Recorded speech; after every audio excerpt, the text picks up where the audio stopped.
The 4 and 10 great young experts Blue Eyes Golden-Scaled Lion King, Martial Heavenly King, Green Vine King, and Feather Snake Twin Kings were killed one after another. Their lives ended just like that. This region was in complete chaos. Hong! The heavens fell and earth split apart. Sure how unleashed a massacre here. He condensed a fist imprint, entire body becoming like a humanoid true dragon, bashing left and right. Wherever he went, corpses fell in large amounts. Soon afterwards, blood splashed everywhere in this place, dyeing the great desert red. Sure how slaughtered his way through this place, not giving these creatures any chance. Not long ago, these people were still ridiculing Sure how, believing that this human didn't know the height and depth of heaven and earth, actually daring to challenge Martial Heavenly King. But now, this was the result. Sure how not only killed Wu Feng, he killed 3 more King Clan youths. Yet now, it was precisely these people who weren't able to run, being chased down. Every one of them was scared. Even though they were warlike races, when faced with an enemy they had no chance of winning against, knowing that they would inevitably die, they would still feel fear. In the back, the people of Imperial Pass were overwhelmed by emotions as they watched, completely stirred up, shouting out together, slaughtering their way over. Kill! Kill all of them! Don't leave a single one behind! Someone roared. Even the robust male whose entire body had weapons stabbed all over, as well as the elder who even coughed out parts of his inner organs, recovered a bit of vitality now, once again rushing forward. All of you back off, don't stay here. There will definitely be great figures from the other side who will come here for revenge. Sure how released a shout, not letting them stay here. Moreover, at this time he used an extreme art, his entire body shining. All types of precious techniques merged together. He unleashed a great massacre. Pu. Corpses fell one after another, some having the space between their brows pierced through, some cleaved in half, all of them dying quickly. Wherever Sure how passed, blood continuously splashed out. Heads tumbled, broken arms and limbs fell. This was a bloody scene, as well as a cruel one filled with blood and chaos. It was because this was a battlefield that lacked benevolence, even more so lacking mercy. There was only fighting and slaughter here, only the victor allowed to live. Sure how killed several hundred creatures with just this attack alone. These were all powerful individuals, not a single ordinary individual among them. The people watching from the back were all stunned. Just how much time had passed. Yet this youngster already achieved such a terrifying battle result. He truly was like a demon king who struggled free from hell, possessing unmatched might. We're leaving. The cultivators from Imperial Pass were decisive as well. They knew that what Sure how said was the truth. Now that several great kings were killed, this was sky-shattering news. It would definitely startle the higher levels. Sure how watched as these people left, and then he entered a berserk murderous state again, reaping lives like wheat. Large amounts of corpses fell.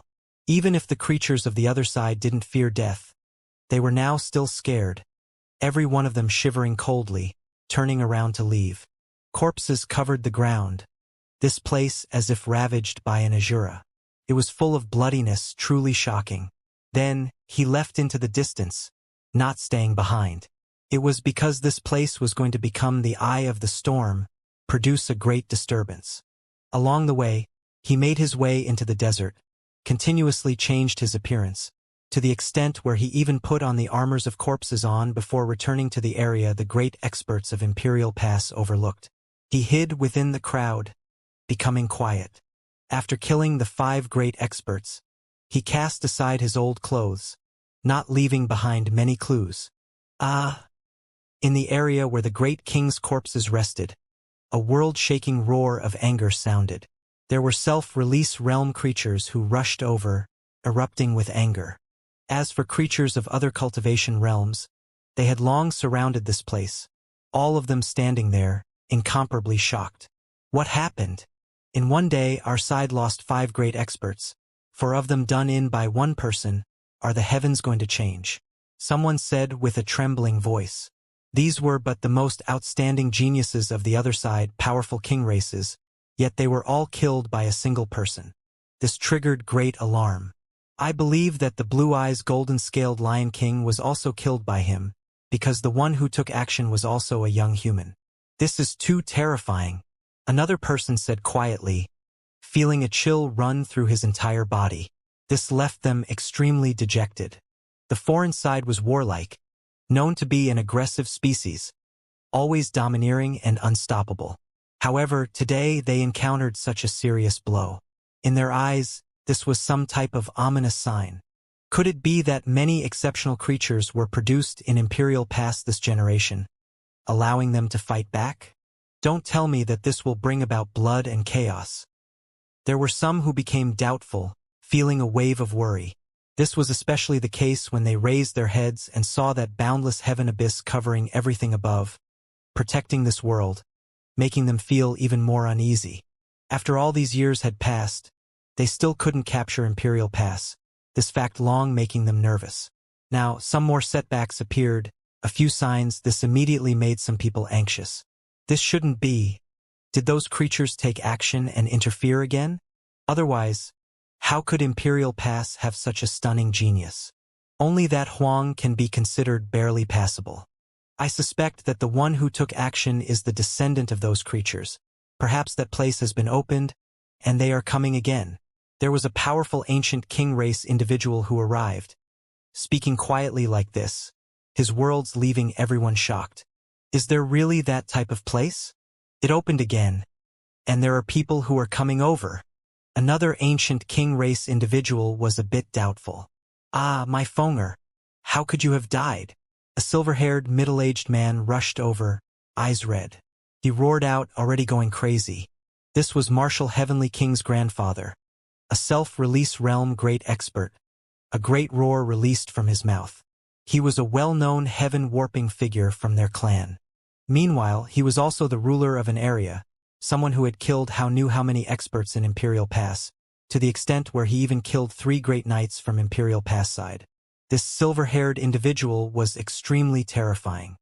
He gave out the order that they had to find the one who did this no matter what, but of course they had to recognize that person's traits first. Hong! Golden light surged, as if a blazing sun descended from the heavens. This was an entirely golden feather snake. It wasn't in human form, but rather revealed its original body.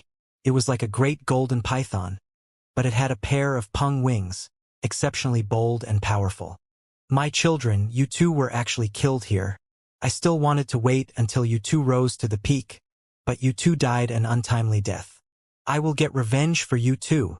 This was the mysterious ancestor of the feather snake twin kings, an old python with a heaven-defying cultivation. He was also in the self-release realm, a fierce individual who was difficult to deal with for anyone under the Supreme Being realm. It was extremely well known in the Great Desert, because it had killed too many cultivators from Imperial Pass. The foreign side's people went crazy, because 5 great young experts fell in succession. This was just too much of a disaster, the situation difficult to redeem. This was even worse than the events a year ago in Great Scarlet Sky Border. At that time, Huang killed 10 king race youths alone, but there were only 1 or 2 who were close to the 10 great experts. The others were still quite a bit off. Now, 5 of the 10 prides of heaven were killed at once. This was simply earth-shattering.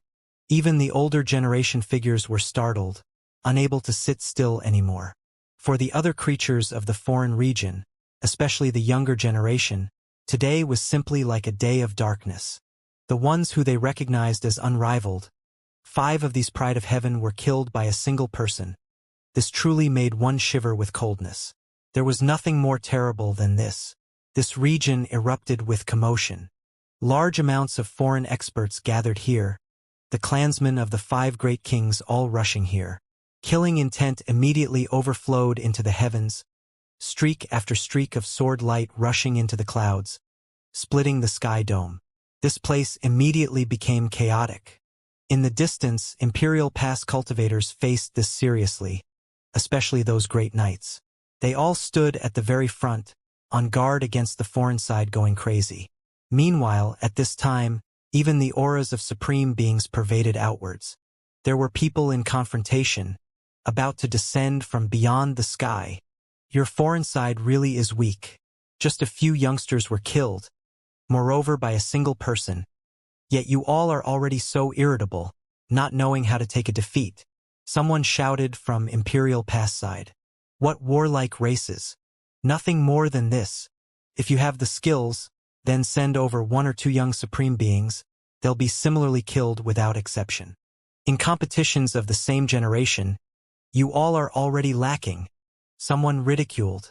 When they heard these words, the eyes of the foreign side's experts all became deep, revealing killing intent, as well as a wave of bone-chilling coldness.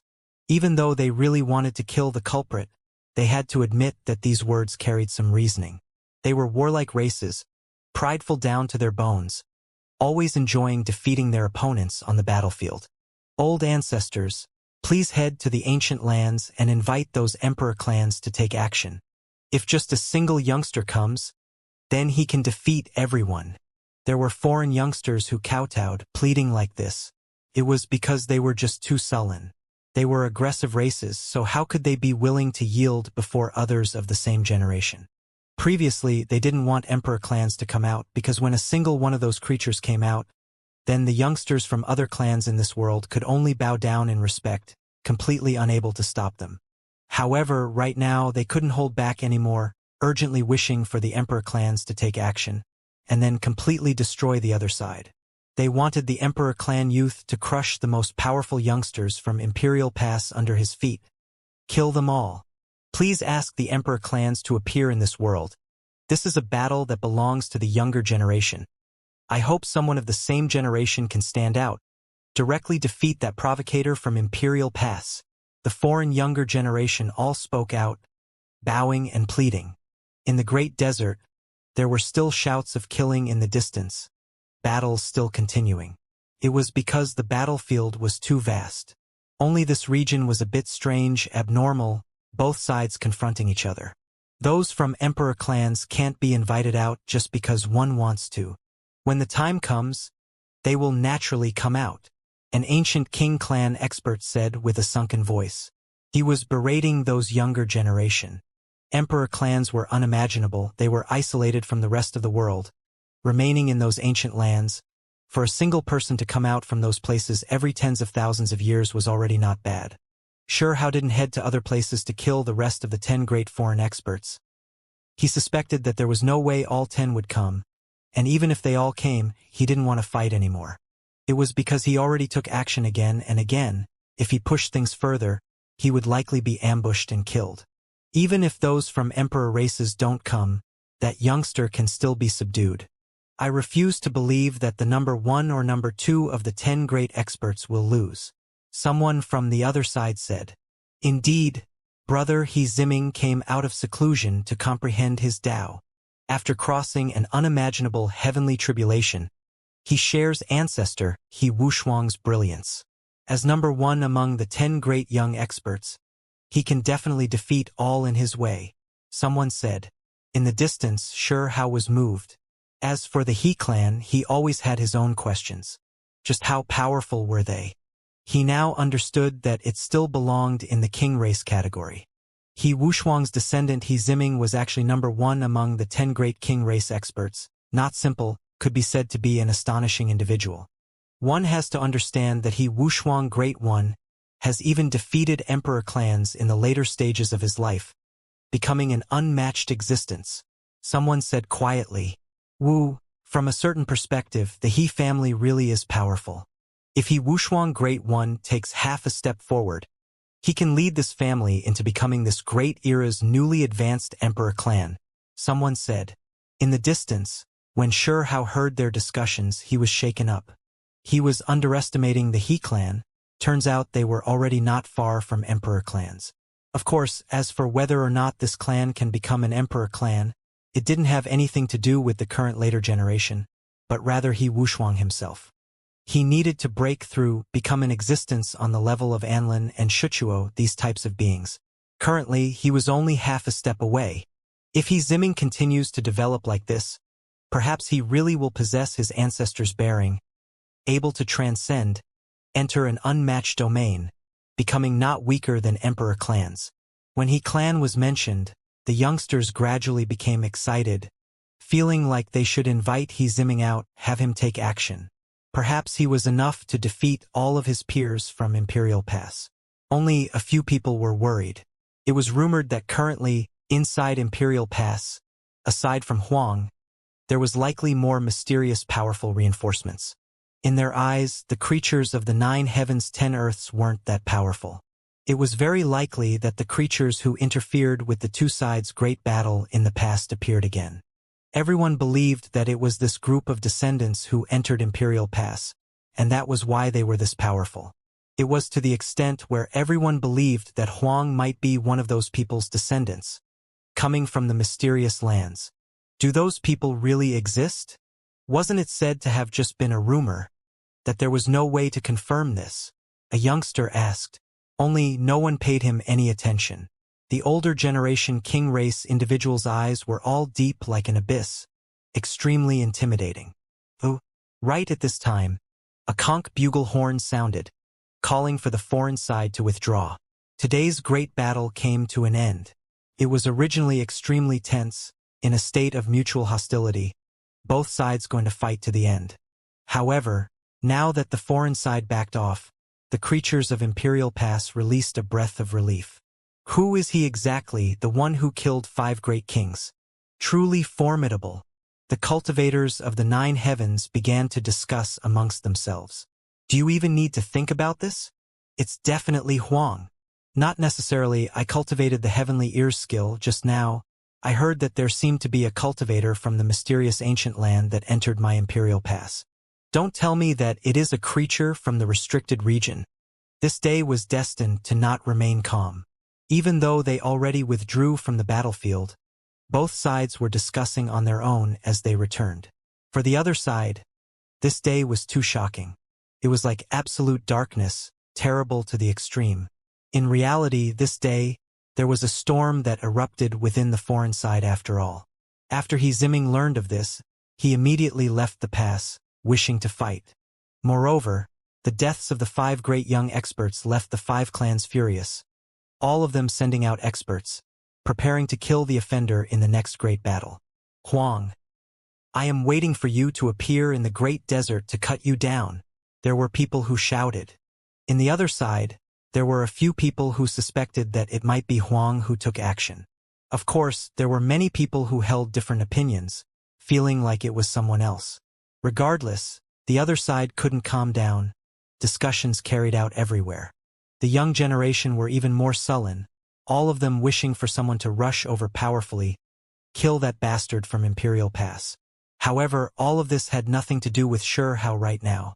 It was because along the way, he quietly left, not returning to Emperor City, instead heading to the great desert side. He turned into a wisp of smoke, quickly leaving into the distance. It was because after the battle ended, there were too many corpses. There were people who were cleaning up, raising coffins, and those who directly buried them, so it was quite noisy. Even if someone saw Xianxia, they wouldn't pay too much attention to him. Moreover, with how fast his speed was, few people could see him to begin with. It was because right now, 3 types of extreme methods were supporting him. He stirred on lightning, kung peng wings, and earth to inches, his speed incomparably fast. This great desert was too vast. No matter how fast Xianxia's speed was, even after speeding along on the ground for who knew how many tens of thousands of li, he still didn't free himself from this region. And, suddenly, he was alarmed, feeling like something wasn't quite right. He was being followed. Even though he didn't see anyone, his intuition told him that he had been caught up to. This situation was extremely bad. There were no great knights and others protecting this place, so it was completely desolate. It was difficult to separate friend and foe. There was most likely going to be danger. Someone who dared to chase after him was definitely not simple. Moreover, for this person to not show himself even now meant that he most likely carried bad intentions. Otherwise, the other party would have directly greeted him. Was it someone from the other side? Or was it a creature from Imperial Pass? Xianxia felt that this person should have came from Imperial Pass. After all, he left from his own camp. If someone followed him, then that person came from Imperial Pass army. This type of uneasiness really doesn't feel good. He definitely carries bad intentions. Xianxia increased speed, becoming as fast as lightning, rushing towards the edge of the great desert. Finally, he arrived at the border of the great desert. A verdant horizon appeared ahead, exuberant vitality spilling out, plants luxuriant, wild beasts roaring. He was about to leave the desert. Hong! Right at this time, a large hand reached out from behind, fast to the extreme. The skies directly ruptured, crushed by that earthen large hand. This was unexpectedly a self-release realm powerful cultivator. One who was extremely terrifying, wishing to suppress and kill Shi Hao. He had always followed behind, wishing to see where Shi Hao was going, if there would be any great opportunities. Later on, when he saw that Shi Hao was going to leave the desert and enter this region, his expression immediately changed, hurriedly taking action. Otherwise, he might not be able to catch Shi Hao, because this region was extremely strange, easy for unexpected things to happen. Break! Shi Hao roared out. At the crucial time, he produced the everlasting sword core, preparing to stake it all. The more pressure this sword core endured, the greater the power it released. Chong! As expected, when that boundless great hand descended, the sword core shone with incomparable brilliance, releasing dazzling light, as if someone was ascending to immortality. A rain of light descended, surrounding the sword core. When that large hand descended, it actually hesitated, not directly slapping down, wishing to seize this sword. However, right at this time a shocking change happened. At the limits of the horizon there was a mountain ridge. There was a giant ancient tree branch that extended out, similarly covering heaven and earth, immediately rushing into the heavens. It smashed into that large hand with a hong noise. When Shi Hao saw this, he quickly put away the everlasting sword core. He didn't want anything unexpected to happen. It was because before coming, he already learned some things about this area, knowing some things about these restricted areas. Unlucky, actually startled the iron-blood ancient tree. The one who chased over said with a cold voice. This was a divine medicine mountain range, a place with too many incomprehensible mysteries. There were several ancient trees at the front of the mountain that were as tall as the sky, protecting this place. They were iron-blood ancient trees, originally having spiritual awareness, an extremely powerful race. Moreover, those trees had existed for an incredibly long time, almost reaching a great era. However, for some unknown reason, these iron-blood ancient trees' spiritual awareness was uncivilized, only having a type of instincts, different from other iron-blood ancient trees who developed intelligence. However, there was no need to doubt their power. Not even powerful self-release realm cultivators dared to rashly face them. Hong! That large hand was blasted aside.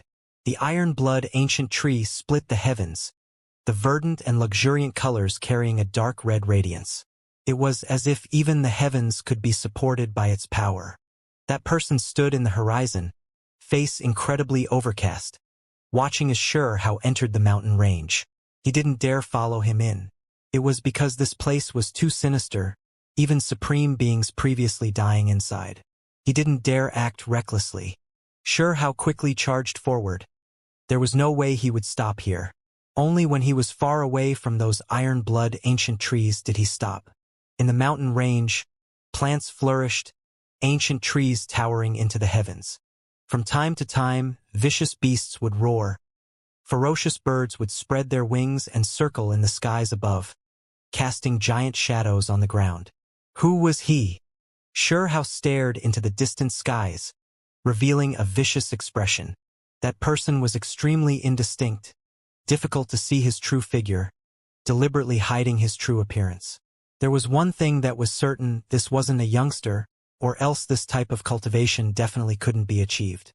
He was in the self-release realm, an extremely powerful cultivator. Shi Hao's eyes were deep like clouds, a wave of anger stirring within him. This should be someone from within Imperial Pass, yet he actually attacked him. If not for his speed being fast enough and the iron-blood ancient trees interfering, he would have definitely been hit. Great cultivators in the self-release realm, just how terrifying were they? If they truly hit him, if nothing unexpected happened, he would most likely explode on the spot. Difficult for him to continue living. What clan's creature is he from? Shi Hao asked himself. The other party came from Imperial Pass belonging to the 9 Heavens 10 Earths camp, yet he actually targeted the same side, dealing with him like this. Sure Hao clenched his fists tightly, his face carrying cold intent. This was intolerable. Who are you? Why do you wish to kill me? Sure Hao transmitted sound from atop a mountain range. Little brother, you overthought things.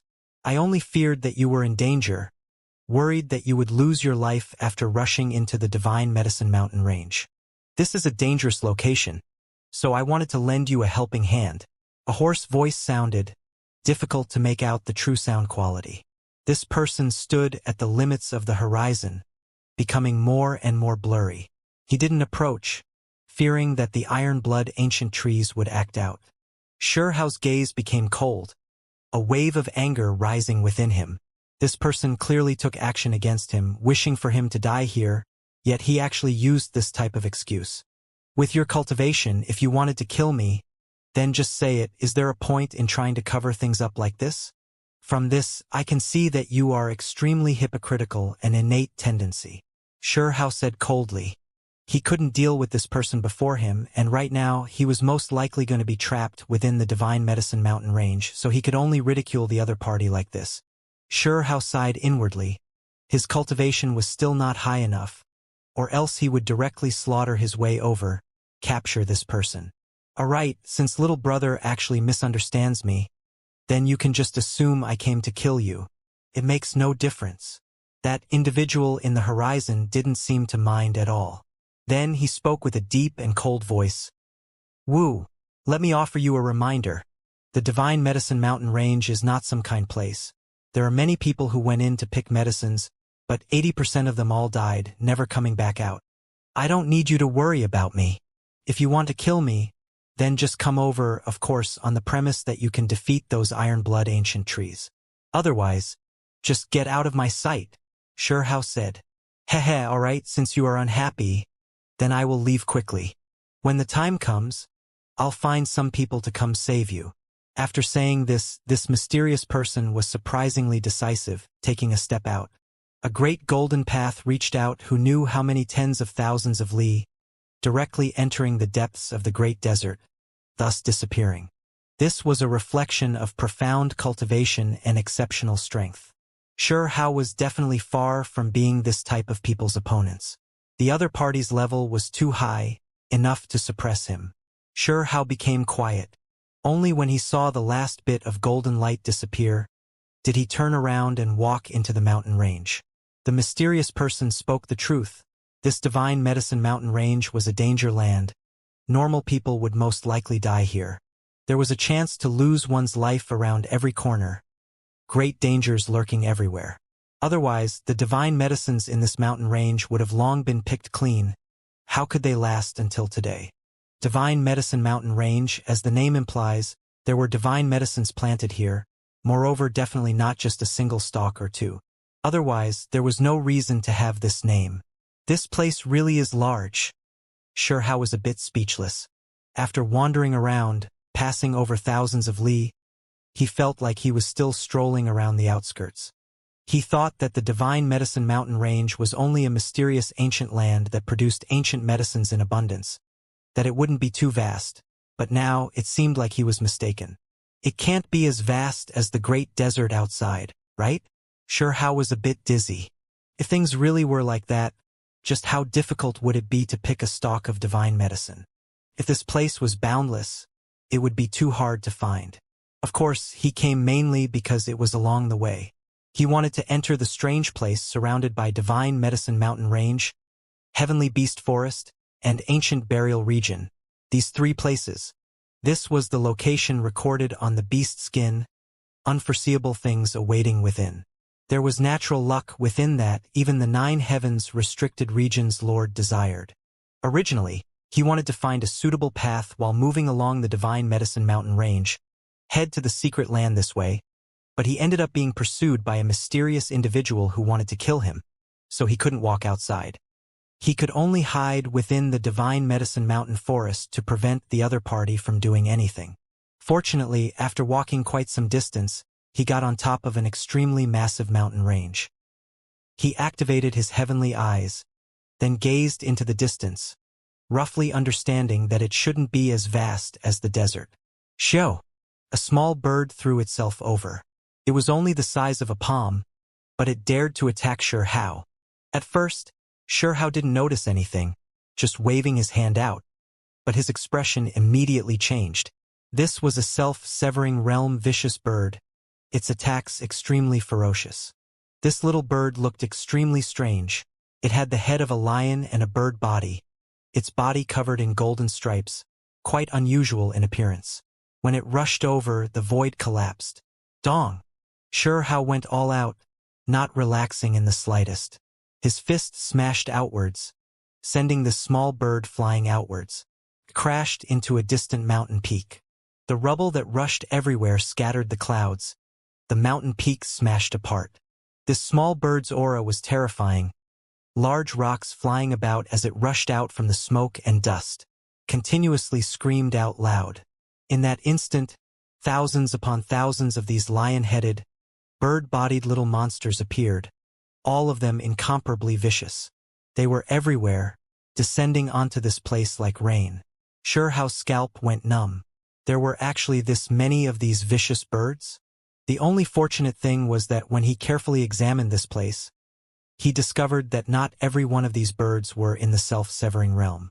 Otherwise, there was no path of life to speak of at all. Despite this being the case, it was still extremely dangerous because there were too many of these things, some void Dao realm and self-severing realm devil birds mixed within, secretly attacking. Xianxia activated the Lightning Emperor Precious technique, not holding back, unleashing a great massacre. If he didn't take action, he might be devoured by them, so he attacked with full power. In that instant, bird feathers flew everywhere. A rain of blood scattered down. Quite a few vicious bird corpses fell into the mountain region. However, soon afterwards, Xianxia's expression changed, because he discovered that the buzzing sounds in the distance were ear-splitting, covering even the skies. He found this a bit hard to believe. Just what kind of species was this? Xianxia immediately turned around to leave.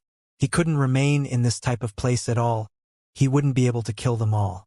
If he really stayed behind here, he would become exhausted and die in this place. Moreover, he felt a wave of icy cold killing intent.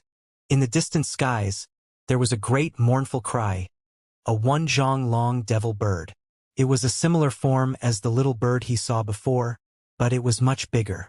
Self-release realm. Xianxia's expression changed, immediately running. This was a dangerous place with too many unpredictable dangers after all.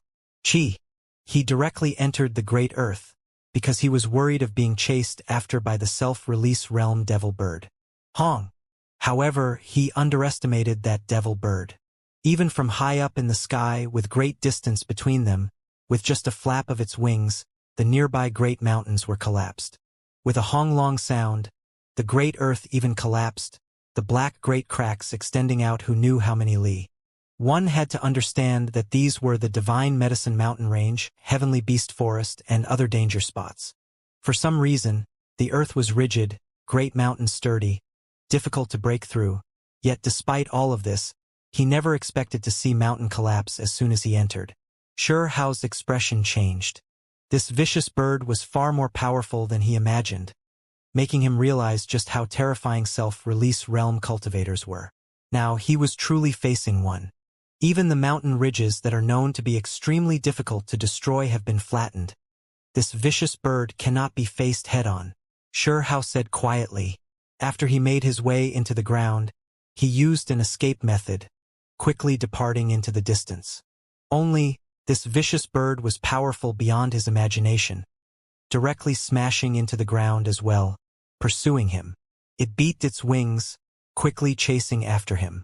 Along the way, anything that stood in its path with a flap of its wings would be destroyed. Mountains broke apart. The ground collapsed. There was nothing that could withstand its power. Xianxia was extremely fast, but he wasn't familiar with the terrain at all. After going underground, he unexpectedly smashed into a strange region. There was a great domain here that restricted his speed. Hong! That devil bird immediately arrived, bringing its heirs, incredibly powerful, surrounding Xianxia. Pooh! How coughed out blood. That devil bird's wings smashed over, powerful beyond compare, destroying the ground. Even though it didn't truly hit him, the boundless divine force directly sent him flying. Truly savage. How turned around to run. There was no hope of victory, the difference between them too great. This was a gap that could not be crossed. He released a light sigh. Could it be that he was going to face a life and death tribulation as soon as he entered the Divine Medicine Mountain range? In the back, that devil bird chased after him, the distance being closed. How's scalp felt numb. He rushed out of the ground, arriving on the Servants. That mysterious domain immediately disappeared, and he moved with extreme speed. He fled into a quiet place. This place actually didn't have plants, incredibly desolate, quiet to the extreme. On the ground were quite a few dried-up bones. A few skeletal remains shining. One could tell even without thinking too deeply that they possessed great divine abilities when they were alive. And a fragrance? It is so strong. Even from so far away, it still makes one feel as if they are ascending. How was shocked. Then he looked into the distance. There were divine medicines running, speed extremely fast. Moreover, not just a single one, but rather a group. They were golden, purple, scarlet red. Those medicinal herbs could move on the ground, run on the surface. This was just too strange. They were resplendent and dazzling. A rain of light spreading. That type of vitality didn't match the peacefulness here. I encountered divine medicine. Moreover, a group of them. How was a bit stupefied. Right at this time, the devil bird in the back also arrived in this region. However, it didn't attack, its expression instead changing, turning around and leaving, not following over. How was shocked. Even that devil bird backed off, watching him from afar, not daring to approach. What kind of place was this? He felt some hesitation. There were too many skeletal remains on the ground, some of heavenly deities, but even more of them belonging to Void Dao realm cultivators. Apart from this, there were also self-severing realm cultivators. It was to the extent where he saw self-release realm corpse, deducing this from the imperishable remains and mysterious aura they released after their deaths. Is this the center of the danger spot? How hesitated. He wanted to withdraw, but he discovered that the rear was cut off by that devil bird. It was constantly watching him, not giving him the room to escape. Right now, he could only move forward, only by making it through this place could he leave. At the same time, there was a creature that was moving across desolate border, passing over the great desert, entering this verdant land, and then into the foreign side. This was a creature from Imperial Pass side, right now heading into the foreign region. Woo! This region truly is fascinating, heaven and earth essence too rich. Moreover, the great Tao harmonizes so well with me. Heh, it naturally suits me, a place of illumination. I am looking forward to the next meeting with them. How went inside. This was a dried-up land. Apart from the life force in the distance and strong fragrance, there weren't many plants, everything nearby dried up and lonely. Kacha! A few bones were crushed under his feet. These were divine bones. Even though they had a bit of luster, they were already starting to decay. Unable to take even a single blow, even normal weight on them would make them break. How was extremely careful, knowing how dangerous this place most likely was. In the back, that bird lingered about this land of death, pacing about. Its zhong-length body released waves of demonic light, its eyes malevolent, continuously watching How. The devil bird was looking forward to seeing what was going to happen, but also felt fear, its mood complicated, as if it wanted How to touch something. How turned around and gave it a look, and then resolutely advanced. Since he didn't have a choice, then he was just going to go forward. Divine medicines were everywhere, too alluring. How headed towards his target. Nearby, the ground was level, as if it was a small prairie. Not a blade of grass grew here, the ground hard and stiff, a dark red color, as if it had been soaked in blood. Meanwhile, in the distance, a mountain ridge cut across, verdant and lush. Those divine medicines ran back and forth like naughty children, roaming about the base of the mountain. Golden ginseng doll, flying phoenix herb, coiling dragon flower. How's saliva was even about to fall out. Even though he was still far away, there wasn't much to hide after he activated his heavenly eyes. Those divine medicines were the real deal, their numbers not padded with spiritual medicines at all. This was exactly the same as how the ancient records portrayed it. All of them legendary divine medicines, astonishingly valuable. 1 stalk, 2 stalks, 3 stalks. Just a rough scan, how already counted 9 stalks. It was because they moved in and out of the ground, running everywhere, it was hard to say just how many there were. However, what he discovered so far was already astonishing enough. In other places, where would he be able to see 9 stalks of divine medicines? A single stalk would be hard to find. It was because a stalk of divine medicine would consume all of the essence of a sacred earth, so there was no way for one place to nurture 2 stalks. However, this place completely toppled normal reasoning. This is just one area of this boundless divine medicine mountain range. Don't tell me that there are tens to over 100 stalks of divine medicines here. How suspected. Otherwise, how could this mountain range have this type of name? He began to slink forward because the divine medicines had long developed intelligence, having their own consciousness. They were extremely vigilant. They would escape if there was danger. He finally approached the boundary of this area, about to leave this barren place. He closed in on that verdant mountain ridge, those divine medicines still unaware, still playing around. How was a bit dizzy, to the extent where he almost couldn't stop himself from taking action. It was because these divine medicines were like children, giggling and jumping around right before him. There was a stalk of old ginseng that was entirely golden, extremely fat and aged, its face covered in a beard, on its head grass and leaves. This was a golden ginseng that had lived for who knew how many years, long becoming a divine medicine, running extremely quickly right now. That type of fragrance penetrated one deeply into one's heart, making one's entire body feel comfortable, one's mind clear and refreshed.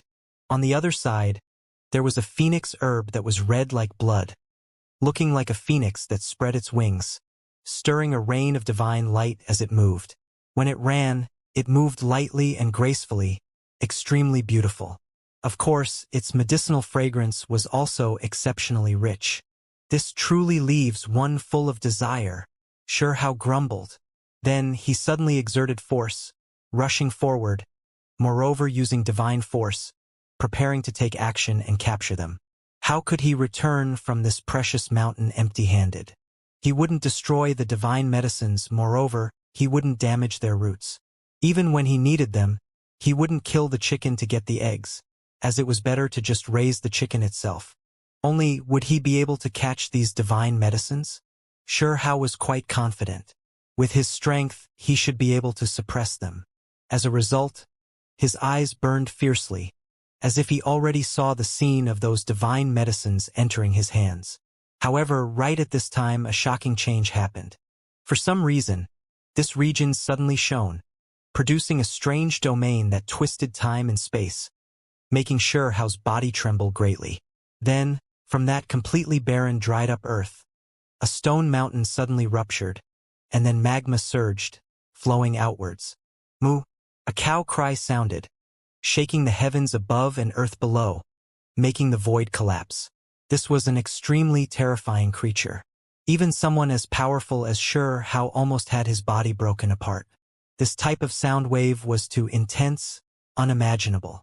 This barbaric bull's roar was enough to shake up an expert directly to death. This was a golden bull, not made of a flesh body, actually cast from ecliptic immortal gold.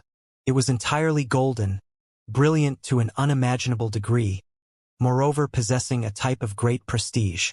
Ecliptic immortal gold? How couldn't help but cry out, moreover quickly backing off. He felt his scalp becoming numb. He actually ended up encountering this type of thing. In reality, this golden bull really wasn't that large, only a foot in size, but the power was too great, enough to make one overlook its size, mistaken it for being as heavy as a golden mountain. In this world, there was void immortal gold, darkness immortal gold, 7-colored multicolored gold, and several other types of unmatched immortal materials. Ecliptic immortal gold was ranked with them, Yet there was such a large piece right here. One had to understand that a fist-sized piece of immortal gold would already be enough for one to lose their heads over it, risk their lives to struggle over it. However, there was actually such a large piece here. This golden bull was a foot in length, like something out of a fantasy. It was extremely large, enough for a true immortal to refine an artifact out of without any fear of lacking materials. Sure how quickly withdrew, but this golden bull was chasing after him, releasing killing intent. It is a living creature? Sure how was alarmed. This wasn't a man-made puppet, instead a creature with true life. Immortal gold developed sentience, turning into a creature. This was something that had only appeared before in legends, something only recorded in ancient texts. However, he saw it here. This was definitely a terrifying creature, one who would make even peak-level experts' expression change, feel headaches. In reality, this wasn't the first time Sure How encountered an immortal gold creature. Just that last time, he didn't see it clearly before it directly fled. Back then, when he was in the 3000 Dao provinces, he had previously entered an ancient cave with Qi Daolin, discovering a 7-colored immortal gold creature. However, that time they escaped quickly, while that immortal gold creature didn't pursue them into the outside world. Otherwise, they would have undoubtedly died. Now, the situation was different. This creature clearly bore hostility, the foot-length golden bull locking onto him. It released a barbaric bull cry, wishing to directly blast him to death. Sure How continuously withdrew. Each time he moved, he would always shift out who knew how many li. However, this golden bull's speed was also extremely fast, wishing to completely eradicate him. Oh! The golden bull roared, making the ground collapse. Moreover, the distant mountain rocks and other things all shattered, rubble rushing into the heavens. Sure How immediately flew out. Right now, how could he be bothered to pick divine medicines? His life was the most important, currently in great danger. This golden bull's strength was immeasurably deep, just that his consciousness wasn't that strong, a bit ignorant, not truly evolving into a mature organism. Otherwise, Sure How would have undoubtedly died. It was precisely because of this that its combat awareness wasn't strong, only having a type of primitive instincts that made it want to kill Sure How, in this way protect its territory and the divine medicines. If its combat technique and divine abilities were heaven-defying, what chance would Sure How have? However, despite this being the case, it was still frightening, because this golden bull had existed for too long, possessing a sea of divine force. Just a random attack, even if it wasn't a method, was enough to kill gods. Dang! Sure How suddenly tried something out, releasing precious techniques against the golden bull's body. However, it didn't move at all, completely ineffective. This was an immortal gold body, the sturdiest substance of this world, impervious to all disasters. Even if the world collapsed, it would still remain imperishable. Sure How felt a headache. Even without a powerful consciousness, it was still not something he could deal with. This golden bull's body was imperishable, innately inextinguishable. Even if it just stood there, others still couldn't do anything to it. I will come back for these divine medicines. You can just act vicious for now. I will come for revenge. Sure How shouted. He immediately ran, fleeing for his life, disregarding everything. However, this ecliptic immortal gold barbaric bull was too formidable. It gathered divine force, forming a great golden path, directly rushing at Sure How. It was like a bridge connected to the destination, allowing one to directly rush there. Escape in that direction. There was unexpectedly someone who gave Sure How directions, leaving him stunned. At the same time, he was horrified. What kind of creature jumped out now? This divine medicine mountain range was too strange. Soon afterwards, he calmed down. That was an ancient tree, incredibly brilliant. The radiance it released divine and auspicious. This was a heavenly deity tree that took root in the mountain ridge, secretly conversing with him. Sure How had previously heard the white tortoise carrying immortal long-life medicine mention that there were 4 heavenly deity trees in this world in total, that they were originally one body, but split up due to various reasons, becoming 4 individual bodies. Once the 4 stalks combined together again, they would completely transform, recover their true body. At that time, they would become a type of long-life medicine. When that happened, its medicinal effects would be far more than just the additive effects of the 4 heavenly deity trees alone, instead increasing many times, becoming an unmatched immortal medicine. Moreover, it would be an immortal tree medicine. One had to understand that long-life medicines were extremely rare to begin with. From the past until now, they were practically nowhere to be seen. Meanwhile, tree-type immortal medicines were even rarer. These 4 heavenly deity trees, after merging, would become this type of mother body. Sure How had previously obtained 1 heavenly deity tree, always nurturing it in all life earth. It had long produced fruit, but Sure How never picked them, waiting for the day that he could combine the 4 into one, produce a long-life immortal medicine tree. At that time, the fruits it produced would also transform, becoming immortal medicine fruits. There was a legend stating that that type of fruit might allow one to directly achieve immortality. It was rumored that it was precisely because it was this heaven-defying, being even stranger than other long-life medicines, that it was divided into 4 trees. Of course, there was no proof of this, just some legend passed through history. Sure How ran according to the heavenly deity tree's guidance, running in a certain direction, wishing to break free from the golden bull. In the end, he discovered that the ancient tree's guidance could only temporarily free him from disaster. It was because the barbaric bull was too sensitive, continuously chasing, actually directly following along. In the following 3 days, Sure How ran with difficulty, almost dying several times, suffering serious injuries. Meanwhile, a major event was happening in the foreign side. Someone from Imperial Pass came to my side. Meeting with great figures? This information circulated between some king clans, triggering quite the commotion. Someone was going to defect? Was this to open up Imperial Pass? Or was it something else? Soon afterwards, more news were released that made the younger generation excited, especially young experts at the peak like Ziming. All of them revealed cruel cold laughs.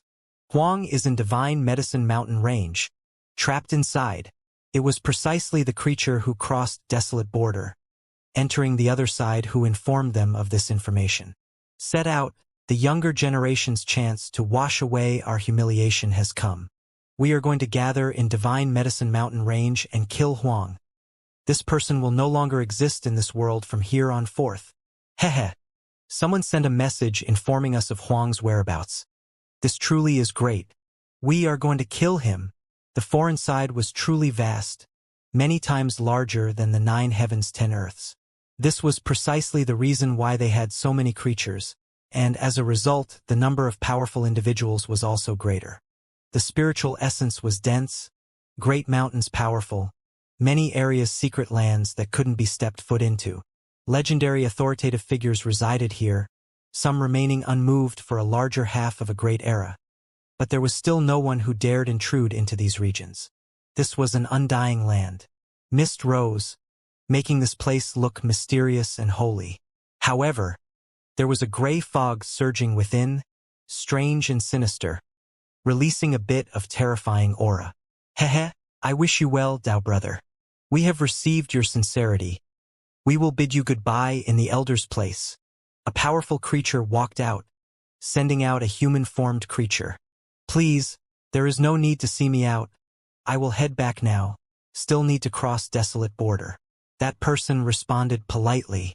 In the future, there will be many chances to work together. Please properly stow away this tile. One of the generals from our side will stop you. This is Master Wu's command tile. The foreign creature said. Many thanks. The other humanoid creature accepted this pitch-black iron tile, carefully stowing it away. It was because this was an article that belonged to an undying being. Dao brother does not need to act so politely. Our 2 worlds will ultimately combine. We will head over in the end. When that time comes, we won't forget Dao brother and your clansmen. The foreign creature smiled, patting his shoulder. If the people from Imperial Pass learned of this, they would definitely be shocked, and then become scared because a cultivator from their side entered the other side, moreover conversed with those of the other side. This meeting has made our side's little brats quite happy, all of them already going crazy. Many of them have already set out for Divine Medicine Mountain Range in order to kill Huang. The foreign creature said. It is the thought that counts. I hope things go smoothly for them, that they can take Huang's head. However, I must still remind those youngsters that Huang is not easy to deal with.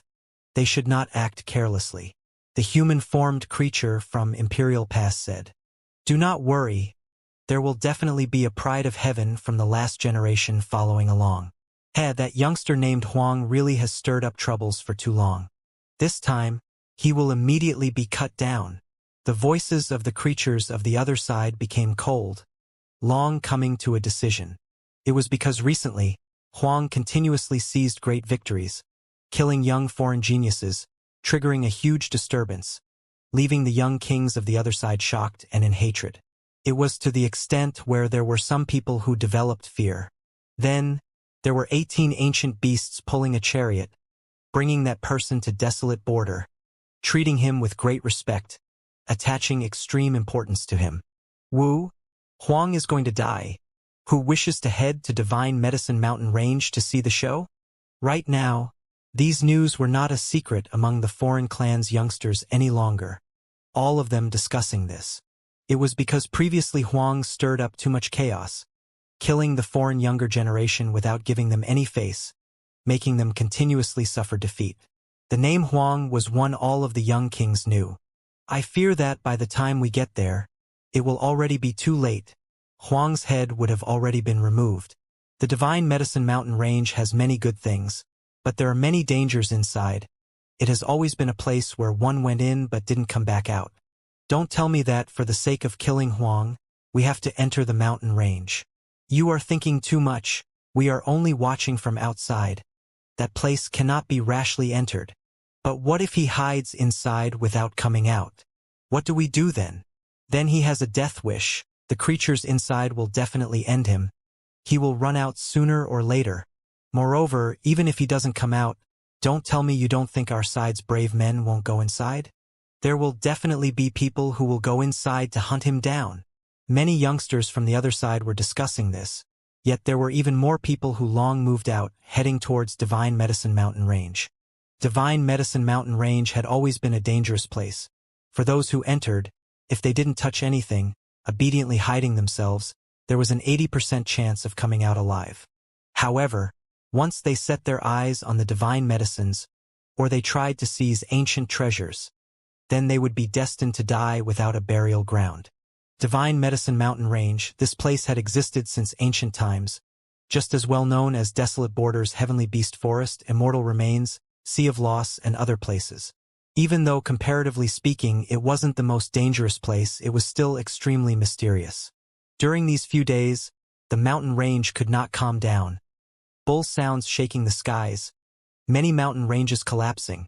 Inside a swamp, Hao's entire body was covered in blood, his body about to break apart into pieces. He was breathing heavily, in great trouble. That golden bull was unrelenting, not giving up until he was dead. Moreover, that bull was just too fast, because it possessed boundless divine force, magical force terrifying. Just any random movement could break through the world's restrictions.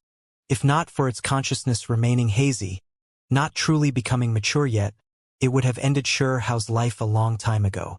This was precisely the reason why Hao even had a chance to escape. He already saw that this foot-long golden bull was even more terrifying than a powerful self-release realm cultivator. He exploited his surroundings many times, as well as the nearby creatures, distracting this beast this way, and only then did he escape disaster again and again. If the golden bull completed its evolution, its consciousness mature, it wouldn't fall for any of this. Hao wouldn't be able to escape and wouldn't have any chance of surviving. He rested for a bit, allowing his injuries to recover, and then he moved again. It was because he felt a world-covering killing intent. That golden bull came again, impossible to struggle free from. As such, he could only look for his next shield, using this to preserve his life. This time, Hao no longer searched on the ground. Instead, he directly rushed into the ground, unleashing a slaughter underground, causing many underground veins to burst. He was looking for that devil bird from before. Found it! Hao was happy. He spat out a mouthful of bloody suds from his mouth, because the pressure from the back was too great. He could already see a blast of golden light rushing forward murderously. Just this fluctuation alone already left Xianxia shaken to the point where he was staggering, coughing out large mouthfuls of blood. The difference in strength was just that great, enough to leave one stupefied. Jujiu. Underground, it was as if a ghost was screaming. This was an earthen cave with many demonic birds, densely packed, most of them only the size of a palm. All of them were residing here, taking in the earth's elixir. At this moment, when they saw an enemy barge in, they immediately panicked, every one of them surging with killing intent, beating their wings, attacking in this direction. The pupils of a giant bird in the very depths rapidly contracted. Of course, its so-called power was only compared to the other birds. It was only a zhonglong, having a lion head and a bird body. This was precisely that devil bird who forced Xianxia into the golden bull's residence. The beating wings were releasing buzzing noises. There were too many devil birds here. At the same time, they rushed out from the underground cave, rushing in Xianxia's direction. Moo! A bull cry sounded, immediately making the underground world rupture, the earthen cave explode. It was extremely terrifying. This was the power of the golden bull. Right at this moment, thousands to tens of thousands of birds exploded, blasted by the barbaric bull sound until their body and spirits were wiped out, the scene terrifying. That zhonglong devil bird's eyes were ice cold. It gave Xianxia a look, and then released a shrill cry, ordering its offspring to quickly withdraw. Not even it dared to face the golden bull. Despite this being the case, the devil bird still suffered severely. The golden bull continuously roared. Even though it was only a foot long, it was even more shocking than a golden giant mountain, as if an indomitable giants might spread through this world. In that instant, there were tens of thousands of devil birds who exploded under its roar, completely blasted apart. Not the slightest bit of suspense. Joe. The zhonglong devil bird really wanted to immediately kill Xianxia, throwing itself in his direction, but Xianxia didn't feel any fear at all. He evaded this attack, moreover rushing in the golden bull's direction. Of course, during this process, Xianxia's body was like smashed porcelain, cracking apart, injuries covering his entire body. Everything was because that golden bull roared like it went mad, the muffled sound something not even his body could handle, almost exploding as a result. Pooh! That zhonglong devil bird spat out a streak of divine light, blasting the golden bull's body. However, this didn't inflict the slightest bit of damage. Its expression immediately changed, quickly escaping, leaving this place. Moo!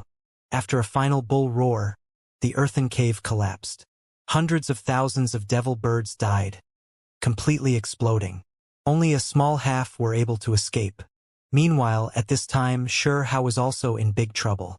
The golden bull roared, blasting him until his body released blasts of blood from time to time, his entire body about to break apart. Finally, he couldn't run anymore, falling onto the ground. It wasn't that he wasn't powerful enough, but rather that this golden bull was too strong. Its foot-long body contained incomparable power, divine force boundless like a sea.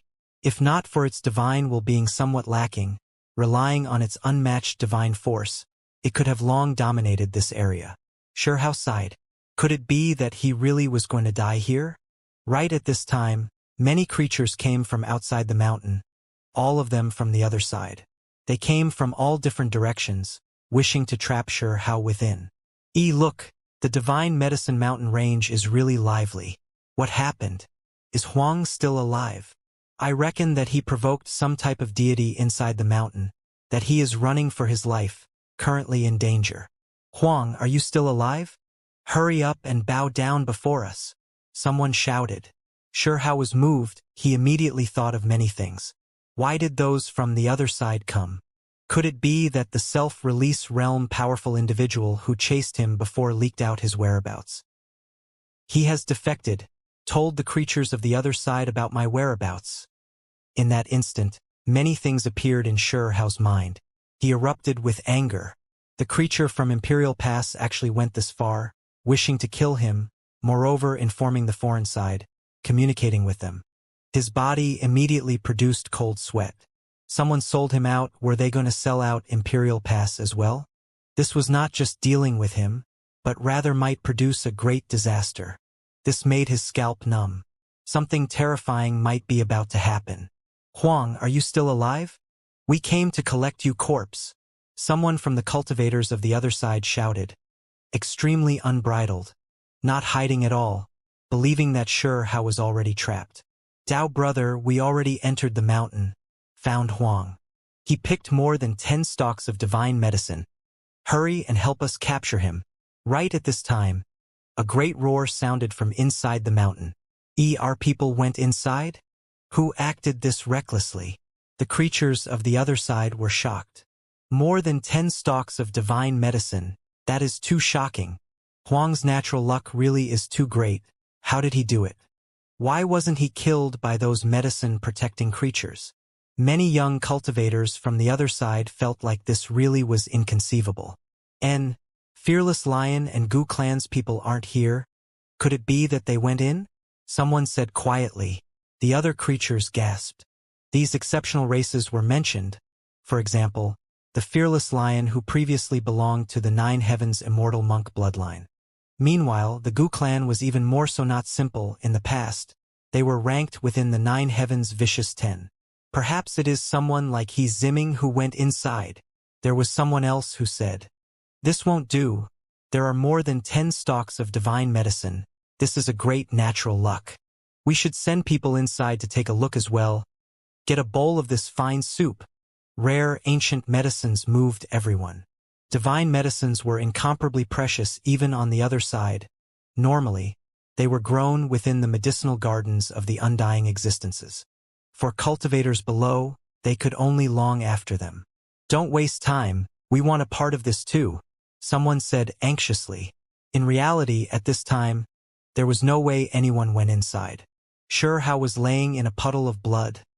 Difficult for him to even move. It was precisely him who spoke, using different voices to call out. Not far out, that golden bull approached step by step, not immediately dealing the fatal blow, its eyes flickering with brilliant light. Chong. Hao drew the everlasting sword core. At the same time, he was quietly waiting, hoping that there really were foreign creatures who would come. Shoo! A bloody vine rushed out, wrapping around a foreign creature who entered the mountain range, and then it sucked the body dry, flesh immediately becoming withered. His essence blood completely flowed out. With a pu sound, he immediately turned into dust, the scene a bit horrifying. Hurry and run! Someone screamed out. When entering the mountains, they made sure to avoid those iron blood ancient trees. But in the end, they never expected to provoke the even more mysterious blood vines. This type of thing was the most troublesome, extremely bloodthirsty. The creatures in the mountains were all quite bizarre, their spiritual senses unclear, all of them hunting intruders through a type of instinct. These clans, despite being muddle-headed, were still extremely strong, divine force profound, immediately intimidating everyone. If they truly tried to fight them, few people would stand a chance. This group consisted of young experts from several dozen different clans. However, in the blink of an eye, 4 of them were killed. Pooh! The one who was most unlucky had the back of his head pierced by a blood vine when he was running as fast as he could. His primordial spirit killed, body exploding on the spot. It was extremely frightening and miserable. I really didn't want to enter this blasted place. It's too sinister. There were several blood vines here, all of them extremely powerful. Where are our self-release realm great cultivators? Did they enter? Why aren't they taking action? They are over there. They ended up drawing the iron blood ancient tree's attention, escorting other people inside. There were self-release realm cultivators who hurried over, using ancient treasures to face the iron blood ancient trees, but they could only divert their attention, unable to deliver any real damage. Heavens! Old ancestor Imoteng is still alive. Hurry and run! Someone suddenly released a cry of alarm. It was because they saw that inside of a mountain valley, bloody mist was everywhere. Heaven overflowing dark red mist surging. There was a giant that rushed out from the earth. Hurry and run! Someone cried out. It is rumored that this was originally a creature from our side. just that for some reason, his spiritual core became hazy in Divine Medicine Mountain Range, spiritual awareness dying out, becoming a disaster. The group of youngsters quickly escaped, filled with fear. This blood-colored devil vine had existed for an extremely long amount of time. If it didn't fall here back then, it might have already become an undying existence by now. A vine rushed out of the earth, as thick as a mountain, crushing the mountains and valley, sending rocks flying into the sky. The blood-colored vine leaves released hua-hua sounds, as if heavenly blades were dancing about, killing intent overflowing. Pooh! This time, its speed was too fast. A slender and unremarkable vine silently rushed out, turning into a blood-colored spear, piercing through a self-release realm cultivator. That cultivator was rather decisive, immediately removing his left shoulder, a small half of his body separating out. He then quickly backed up.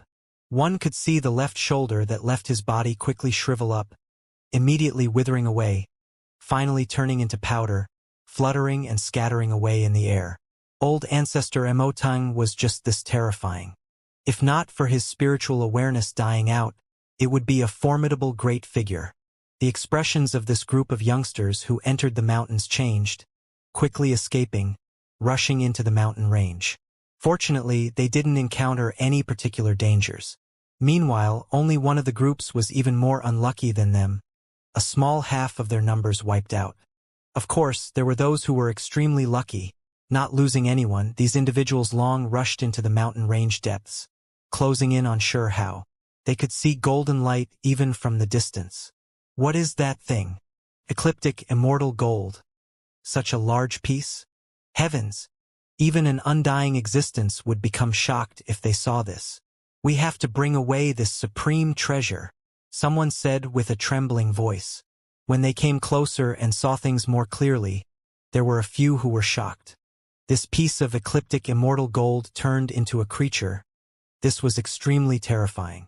Huang was seriously injured by it, falling over there, someone said, quietly revealing a look of joy. We cannot get closer. Let's watch the situation first. This was an extremely careful person. Are we going to watch just like this? Huang seems to have quite a few divine medicines on him. Are we not going to take action? Someone revealed an expression of greed. I just feel like this golden bull is extremely strong. Our group of several doesn't not necessarily its opponent. Impossible, Huang is even holding on by himself, not immediately killed, with so many from king clans here surrounding this place. Don't tell me we can't take this golden bull? You have to understand that the creatures in Divine Medicine Mountain Range normally don't have a clear consciousness, could be taken advantage of. Just as they were discussing, another troop appeared, closing in on this place. The golden bull was wandering about, not that fast, moving around sure how. It didn't immediately take action, because its golden bull eyes were staring at the everlasting sword core. A bit shocked. Haha. Even Huang has a day like this. It truly is laughable. The glorious young supreme being of a generation has been subdued by a barbaric cow, almost killed here. In the distance, someone arrived, mocking him, confident that nothing could go wrong. It was because the second group was an extremely exceptional one, with a self-release realm cultivator who followed them inside the mountain range. This was an extremely rare thing. In the past, powerful cultivators weren't willing to take risks, not willing to come here. It was because this Divine Medicine Mountain Range was extremely strange. Those iron blood ancient trees, devil vine, and other terrifying existences mainly only targeted those with profound cultivations. Once a powerful cultivator entered, then they would be crazily attacked. It was to the extent where there was even a supreme being who fell after coming here. This self-release realm great cultivator successfully entered, naturally making them much more relaxed, feeling like they had confidence, everything within their grasp. Sure how didn't say anything, only watching them coldly. Woo, you came in for a few days already, yet still didn't die. You definitely obtained great benefits. Hurry and offer your divine medicines already. One of them said in an absent-minded manner. Hurry up, we are still waiting to remove your head to bring it back for everyone to see. At that time, everyone will know that Huang is nothing more than this dying in such a stupid manner. A humanoid creature with a horn between his brows laughed loudly, ridiculing him. There were others who were staring at this golden bull, reminding the others to be a bit more careful, that this creature might be extremely dangerous. The horned humanoid creature didn't seem to mind, saying, "You are thinking too much. This mountain region is so tattered, clearly experiencing a great battle, even Huang able to last such a long time. It can't be that terrifying. With a self-release realm senior here, everything is already within our grasp. Not only can we take Huang's head, erase all of our previous shame and strengthen my side's prestige, we can also collect this supreme treasure, immortal gold. This truly is great natural luck." Someone roared with laughter.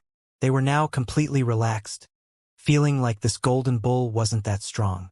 Moreover, its will was extremely frail, should not have gained sentience for that long. Right now, this golden bull remained extremely quiet, not releasing boundless divine force, because it continuously stared at that everlasting sword core, looking at it seriously. "All of you were defeated by me, only now do you dare appear before me. If not for me fighting a great battle with this golden bull for a day and night, receiving serious injuries, as for you people, I would kill one if I see one." Xianxia finally spoke out. The people in the distance also calmed down slightly, all of them laughing loudly, walking in this direction. "Huang, even you have a day like today, you really don't seem that strong? Why can't you even defeat a small cow? It really is too unsightly." The single-horned creature purposely mocked him. "It is just a foot-long calf. Yet it already seriously injured you to this extent. How laughable, haha. When we go back, everyone will know that the so-called Huang was nothing more than this. Seriously injured and dying after fighting against a calf for a day and night. Haha. I believe this will definitely spread everywhere. And you will become a laughingstock." A creature with long blue hair and a pair of azure divine wings behind him mocked and ridiculed Xianxia. Xianxia's expression was extremely cold, not saying anything, staring at them just like that. "Huang, are you mad? Haha. This type of expression really makes me feel great. The glorious Huang was so valiant in the border, killing my side's pride of heaven. But now, he is no different from a dying dog, only able to await your death." Someone laughed in an extremely brash manner. "Everyone, I must ask you all for a favor. I wish to take Huang's head and bring it back to refine it into wine. Please don't fight me over this." That blue-haired creature with azure divine wings shouted loudly. "No, this cup of wine belongs to me. I discovered this place first." Someone shouted. The group fought with each other, laughing there in an unbridled manner. "It is just a head, you all can have it. I am more fond of this golden calf. Woo! I don't even want the divine medicines. Just give me a portion of this little calf." Many people fought over the golden bull, all of their eyes burning with desire.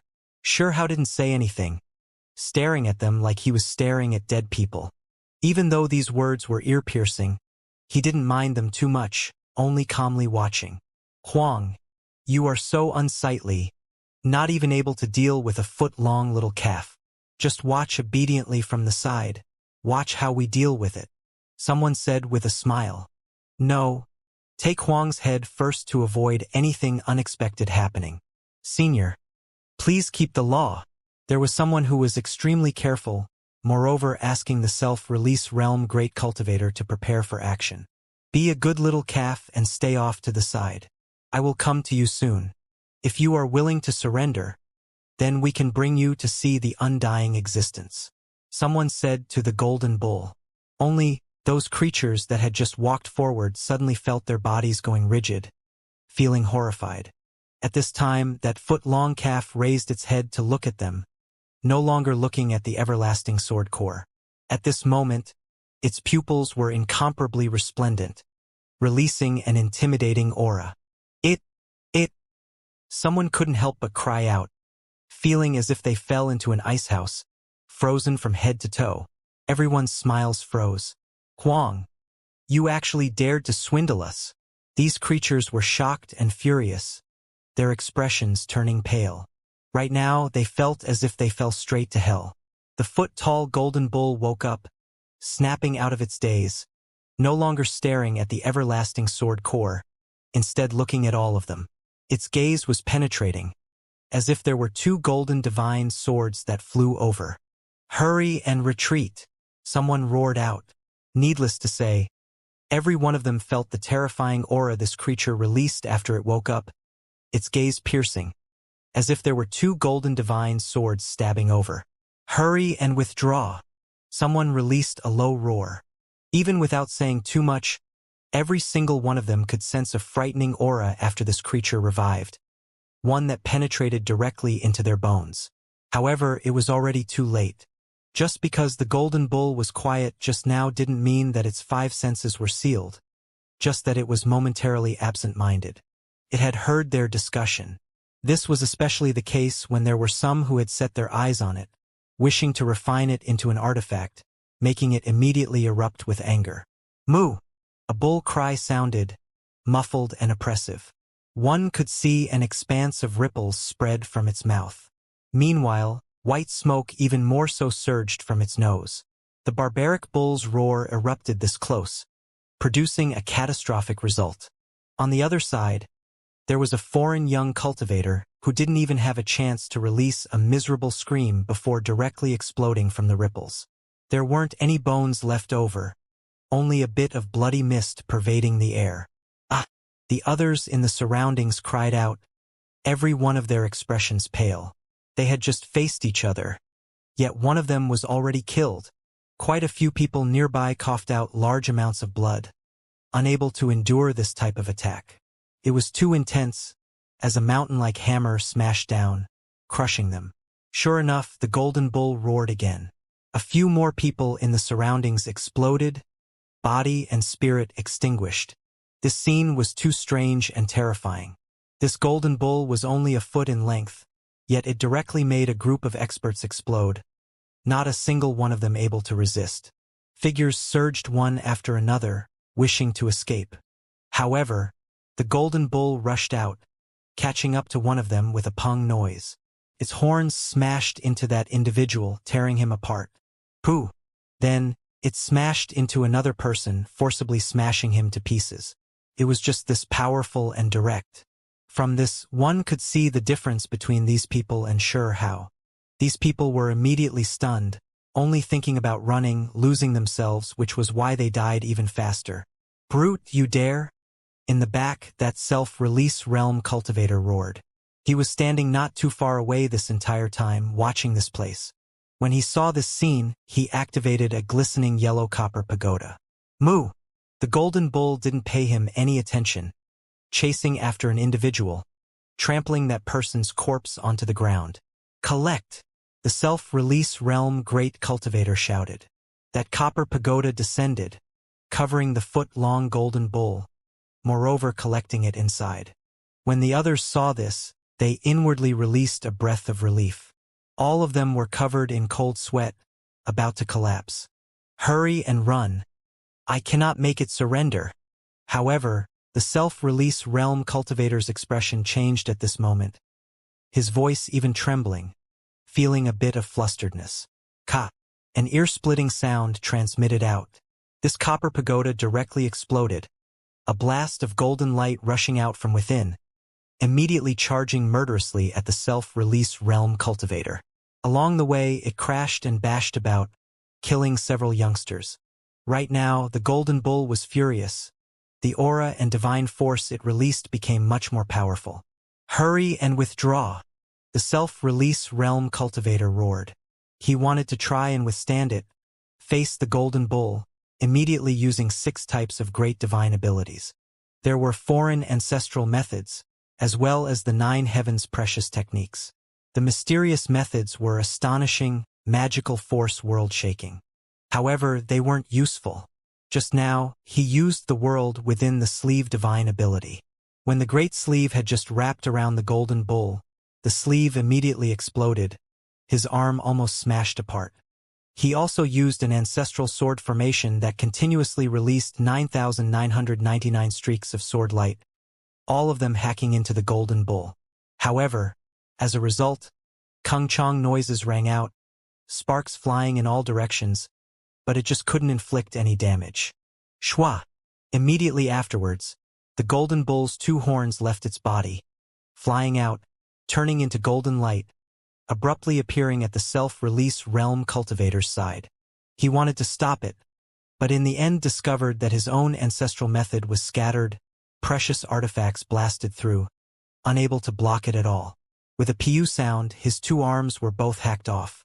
The two golden horns were dazzling like heavenly blades, just that sharp and unstoppable. This was extremely astonishing. The self-release realm cultivator released a muffled groan. His flesh immediately regrew, broken limbs regenerating, and then he turned around to run.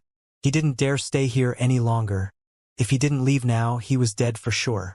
As for the other young cultivators, they had long ran while borrowing the great cultivator's stalling. However, despite this being the case, there were still close to 20 corpses left behind. Of course, some of the creatures only left behind some bloody mist, their corpses not even existing anymore. In that instant, the golden bull rushed into the distance, temporarily abandoning Xianxia, starting to chase after the self-release realm cultivator. Xianxia coughed out blood. This place became quiet. He quickly took some lightning tribulation liquid. His entire body shone, and then he rushed into the distance, wishing to recover to his peak first. It was because there were just too many enemies. His entire body shone, bones releasing pi-pa noises. He staggered along, blood flowing from the corners of his lips. After the last tribulation, after he ingested lightning tribulation liquid, he recovered extremely quickly, but this time it wasn't that fast.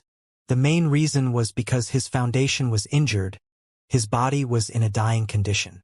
His body's damage was extremely severe. Just now, when the other young cultivators exploded one after another, Xianxia actually suffered even more damage, just that he forcefully held on. In reality, he already almost couldn't hold on. His body smashed apart like porcelain, forcefully pieced together. This was only temporary. If he couldn't treat himself any longer, his end might be just like the others, exploding into bloody mist. Injuries to his body weren't anything major, but damage to his foundation was the root of the problem. Along the way, Xianxia's bones and flesh shone, but his expression was still a bit pale. His vital energy was continuously replenished, treating his foundation. Damage to the foundation could easily weaken one's cultivation, leading to the death of the body and eradication of the Tao. Xianxia was always exceptional, but right now he still frowned because this was a type of torment. He had to stick it through or else there would be major problems in his body. Fortunately, his foundation was deep enough, especially since he cultivated 3 strands of immortal energy and established the sea of reincarnation within his body. His flesh shone, scripture sounds released from within his body, radiance emerging in 10,000 streaks, covering him within. Where is Huang? He ran. Chase after him. In that region where he was just at, there were some foreign cultivators who turned back, wishing to kill him because they all knew that he was seriously injured. Just now, they were scared off by the golden bull, but they didn't forget that Huang was in trouble as well. Those that were more daring came back to kill him. These people were extremely strong. One of them a blood mastiff, aptitude astonishing and incredibly sensitive. They chased over, quickly discovering Xianxia's whereabouts. Huang, where do you think you're going? There were 8 or 9 people who chased after him, all bold individuals. That single-horned expert and the creature with long blue hair and azure divine wings were within that group. These people had both spoken viciously before, ridiculing Xianxia, the hostility they displayed great. That was why right now, they both participated in this pursuit. Oh! The blood mastiff took action, its mountainous body throwing itself over, great claws reaching several dozen zhang in length. It immediately covered this place, sharp claws flickering with gold radiance. Get lost! Xianxia psyched himself up, raising his hand to face it, sending a fist smashing out. Right now, his flesh had already recovered. The only thing he had to worry about was that his source still had wounds. Oh! The blood mastiff released a long roar. Even though its body was massive, moreover being a self-severing realm cultivator, it still suffered a heavy blow. That claw was destroyed, blasted apart by Hao's single fist. He has some skill, but he is injured. Don't let him go, that single-horned creature shouted. Hao's eyes were ice-cold. The everlasting sword core was used like a crutch, propping him up. He coldly said while looking at them, "Even if my injuries are even worse, you all still aren't enough to deal with me." When he spoke up to hear, his gaze became ice-cold, his entire body erupting with divine light. He drew out the everlasting sword core, charging forward murderously. A phoenix without feathers is less than a chicken, let alone the fact that you aren't even a phoenix, just the descendant of those past slaves. You cannot stir up anything, that blue-haired divine azure-winged male said coldly. They all took action. The foreign side always felt a type of superiority towards the creatures of the 9 heavens. Some of them were captured, some ancestors having their spiritual senses wiped out, turned into puppets, currently still in the other side, these individuals treated like slaves. It wasn't that those in Imperial Pass weren't aware of this, but no one wanted to mention it, because this was the greatest humiliation. Their ancestors' bodies, or to be more precise, their flesh shells, were still in the other side, turned into slaves. Kill! Towards this, Hao only had a single world. Kill! He already knew that quite a few people from the other side came, that there were those from the younger generation as well as great cultivators from the last generation. It was a perfect chance for him to sharpen himself.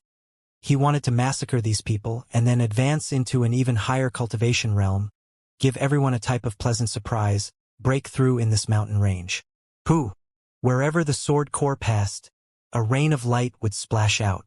Hao used Kuan Peng's strength after clashing with the blood mastiff. He started with it first. When it sliced out, it was not only sharp, it also possessed powerful magical force, spreading here, vast and powerful. That blood mastiff was the first to die, directly killed. At the same time, Hao coughed out large mouthfuls of blood, because this stirred up his injuries. His foundation was unstable, so when he forcefully used magical force, it shook his body greatly. Already about to die, yet you still want to retaliate? Everyone, be careful, don't lose your lives in the process.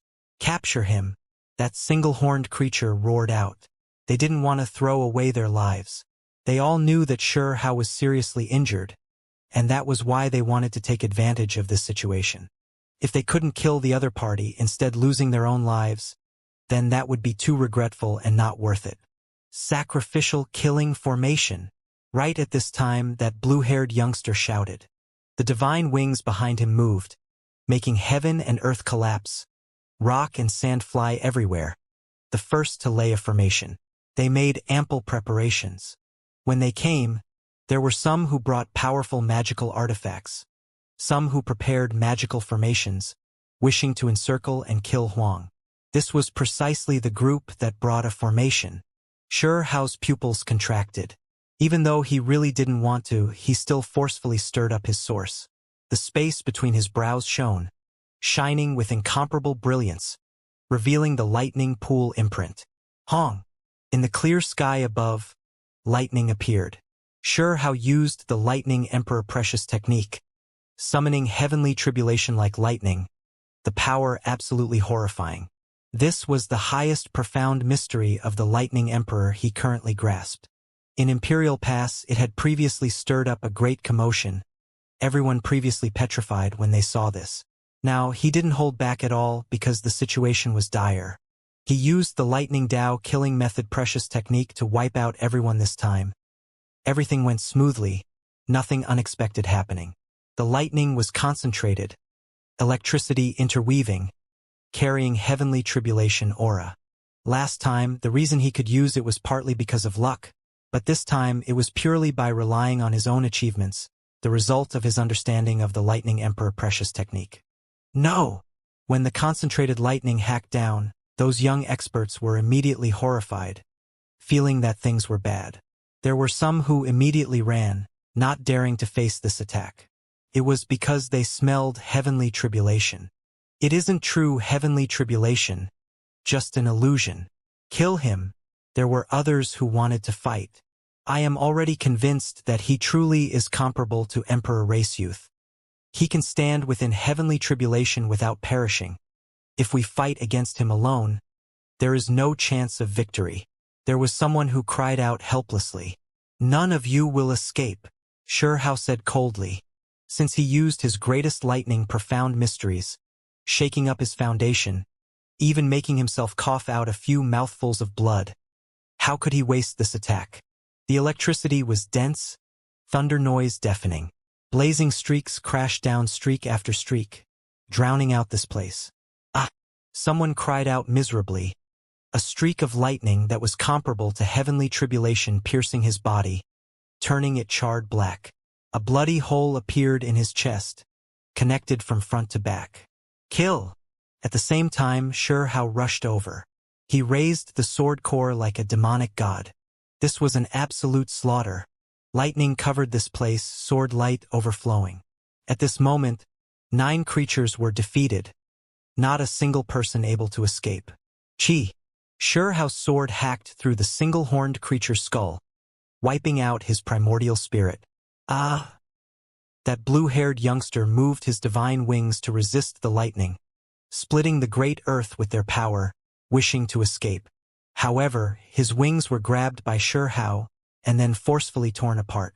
Blood splashed out everywhere, the azure wings leaving his body. He screamed miserably, but couldn't escape. Pooh! Then, Xianxia barehandedly tore him apart, ending his life as well. The 9 creatures were all killed, not a single person surviving. Xianxia staggered as he left, saying to himself, "Not a single who entered can leave. All of you can just leave behind your lives here." Xianxia walked along the mountain path, staggering about with each step. The injuries he received really were too serious. His so-called Tao foundation was wounded, leaving behind a scar from his flesh down to his soul. This was extremely astonishing. Forget about him. Even self-release realm great cultivators' faces would turn pale from this type of injury, immediately fleeing into the distance to recover. It was because great Tao injuries were the most serious. These were intangible injuries, difficult to heal from, resulting in a 99% chance of death. In normal battles, all cultivators would shed blood. Even if an arm broke off, a leg removed, it still wasn't strange. There were things much more bitter than this. However, when they rested and recovered, they could completely recover from all of these injuries. When one cultivated to the heavenly deity realm, one could already regenerate broken limbs, just needing time, requiring vital energy, essence blood, and other things.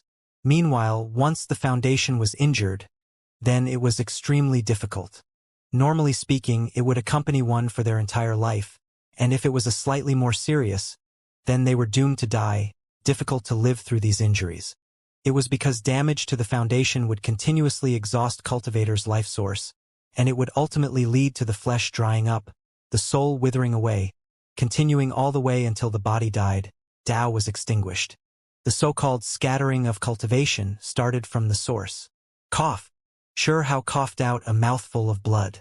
The drops landed on the ground, splattering everywhere. Many blood traces left behind the entire time. The scene extremely wretched. His body was originally about to recover, but it was all because he recklessly moved his foundation again, displaying powerful cultivation that led to his body being further damaged. When the source was damaged, the flesh and soul would all be damaged as well. This was unavoidable. It's not like this was the first time. I will make it through, and my cultivation is going to climb even a level higher. Xianxia wiped away the blood from the corners of his lips, leaning against the mountain wall. His body was trembling slightly. His source's injuries completely erupted, even standing now difficult. His back leaned against the ice-cold stone wall, body powerless, expression snow-white. These injuries exceeded Xianxia's expectations, flaring out too fiercely. Recklessly using heavenly tribulation would return a corresponding karma. To begin with, this power was a type of taboo. There were just too many legends related to it. It was rumored that the reason the Lightning Emperor's achievements were so extraordinary was precisely because he gradually understood heavenly tribulation, displaying it in the heavens place, able to punish all living things, and that was why they died.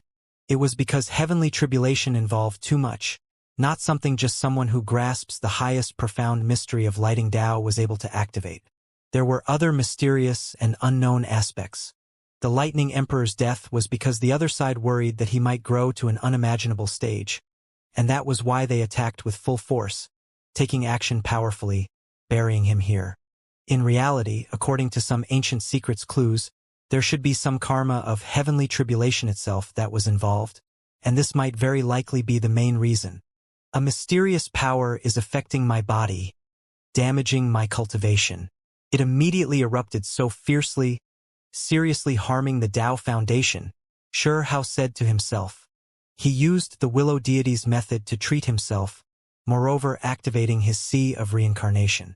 Methods that weren't related to this era also displayed great use right now. The 3 streaks of immortal energy formed, winding about the Sea of Reincarnation, producing the 3 all-life profound mysteries, creating life force, resisting the mysterious power that harmed his cultivation. If it was in the past, resisting this great Tao injury would have been extremely troublesome, but right now, Hao supported his body with several types of ancient scriptures, using methods from different great eras to produce a strange type of resonation. This was especially true with the Sea of Reincarnation. There was life and death, that place originally winding into a yin-yang divine diagram. Right now, that sea of death was devouring the negative energy in his body, strengthening itself. Meanwhile, the Sea of Reincarnation's wheel of life was also spinning, severing the dark energy within his body, forcing it into the Sea of Death, moreover using great life essence to nourish his body. Hong! Suddenly, a wave of terrifying power rebounded, almost making the Sea of Reincarnation collapse. It scattered the 3 strands of immortal energy, making even those ancient scriptures stop operating. Hao coughed out a mouthful of blood that carried a black color. It was extremely frightening, making his expression change. He raised his head towards the sky. Was this a bit of that hidden karma power? He didn't really believe this type of thing, but right now he became a bit doubtful. What blasted thing is this? I will exterminate all of it sooner or later, Hao said coldly. He began to think to himself back to when he was in the lower realm's 8 regions. The little pagoda had frequently spoke the word karma, even speaking about the so-called balance. At that time, when he was still a small cultivator and trying to carry out an exchange, it was precisely to avoid some type of karma. Could it be that when one's strength reached a certain point, there really was this type of thing? But I don't believe any of this, Hao said to himself, as if he was strengthening his conviction. Anything that blocks my path, I'll just cut it down. Hao's eyes were resolute. He stared into the void, as if he wanted to see through something. He was doubtful inside. Could it be that it really was because he crossed heavenly tribulation last time, so he was contaminated by a type of power he shouldn't have provoked? Regardless of whether it was the lightning pool or the essence of the immortal killing guillotine, they both exceeded normal reasoning. Perhaps this truly touched upon something. Only this was just too hard to pinpoint, practically no proof that this type of irregular power existed. That was why Hao still didn't really believe it. Hao took a deep breath, recalling the little pagoda and also Willow Deity. Just where did that pure white bone gate lead? Where were they now? There were too many questions. He really wanted to see those 2. Would they be able to reunite? Without a doubt, Willow Deity had forgotten too much, no longer immortal ancient's ancestral guardian spirit. It had previously broken apart, reborn after bathing in the flames of thunder. Later on, it suffered a disaster again, turning into a seed, reborn in the world, growing up again. After this type of rebirth, not much of its old memories were left, to the extent where they no longer existed. It was always searching for something. I have to recover quickly, Hao said to himself. This mountain range was too dangerous, he couldn't continue like this or else he was going to die. Hao firmly believed that he could make it through. Back then, in the lower realm, he had previously suffered the curse power of the green copper rust. His great Tao Foundation completely destroyed, believed to be dead, his body buried outside Stone Village. That time, he had used up an entire year of time before reviving from death. I will recover just the same now, Hao believed firmly. At the same time, this also signified an opportunity. Once he prevailed over this Tao injury, recovering his foundation, it would be like a rebirth through flames, ascending to a higher level. Regardless of whether it was one's cultivation realm, strength, or the most meaningful potential and other things, they would all completely transform, upgraded to the greatest extent. However, right now there was a problem. His cultivation was too deep. This was a good thing, and this was also a bad thing. When one's cultivation realm was high, it allowed one to have more strength to resist Tao injuries, prevent the body from being destroyed. However, there were two sides to everything. Light wounds was one thing, one could quickly recover from them, but once the injuries exceeded a certain limit, then the meaning became completely different. At that time, recovery also became more difficult. There were some who said that self-release realm cultivators, once they had great Tao injuries, there was hope of recovering from light injuries, but the serious ones signified despair, destined for death. As for Supreme Being realm, once the damage to the source was severe, then there wasn't a trace of hope, one could only wait for death. Compared to before, it is harder to recover from injuries, but once I make it through, the returns should also be greater. Sure How took in and released energy, harmonizing with the spiritual essence of heaven and earth. Pure white world essence moved in and out of his mouth and nose, winding about himself, as if several pure white true dragons were moving about. A moment later, he stood up. After suppressing his great Tao injuries a bit, he quickly left this place. It was because this place wasn't safe, others might find him. He needed to find a peaceful place to nurse himself. Sure How turned into a wisp of smoke, his speed too fast. Even though his source suffered damage, he was still supported by terrifying strength, speeding along like a streak of lightning, not affected. He entered a desolate land, the ground cold, hard, and blood red. This place was silent, countless divine bones all over the ground, all of them releasing a faint radiance, extremely terrifying. This was the Golden Bull's place of residence. Sure How returned again. He wanted to hide in its old nest. It was because in Sure Hao's opinion, even though there were many foreign creatures who came here, there weren't that many in the self-release realm, which was why their current degree of danger didn't exceed the Golden Bull. This place was quiet. Even though the Golden Bull left, no creatures dared invade and loot its nest. Apart from this, those divine medicines were all gone. The dried earth's very depths connected to a verdant mountain range. The divine medicines and other things should all be hiding inside there. Sure How naturally came here because he wanted to pick a few stalks of divine medicines. These were beneficial towards his great Tao injuries, because they carried long life substance. At the same time, he also wanted to obtain that heavenly deity tree. If it really was like the legends, for ancient trees become one, then that would be a long-life immortal medicine. This place was quiet, regardless of whether it was the divine medicines or that ancient tree. They were nowhere to be seen, not a bit of aura left. Sure How frowned. He tested things a bit, wishing to enter the verdant mountain range, but there was a mysterious domain here. Forcefully entering made him feel like he fell into a swamp, his movements becoming severely restricted. He backed off, not forcing his way through, instead entering a cracked stone mountain in the desolate area. The Golden Bull came out precisely from this place, so he wanted to temporarily use this place to recover. The Golden Bull shouldn't come back for some time. With its vengeful nature, it most likely wouldn't stop until all of the offenders were slaughtered clean. There were quite a few foreign cultivators who rushed in, so things were definitely going to become lively now. When Sure How entered, he was shocked. There was an underground cave in the mountain that led down, entering the depths of the earth. There were caves everywhere, this place actually carrying a wave of mysterious great Tao power. The cavern wall was a light golden color, glistening and shining. There was a type of divine and auspicious aura spreading, as if he was before an unmatched immortal treasury. Sure How was inwardly shaken. He felt like this place was extremely unusual. After carefully examining the rock walls, he discovered that it completely matched what was recorded in bone books. This type of stone was used to wrap around ecliptic immortal gold, ecliptic stone, that produced ecliptic immortal gold. This thing was extremely precious to begin with, possessing powerful spirituality. Otherwise, how could it hold and produce unmatched immortal gold? Sherhao's heart was pounding, his breathing a bit rough.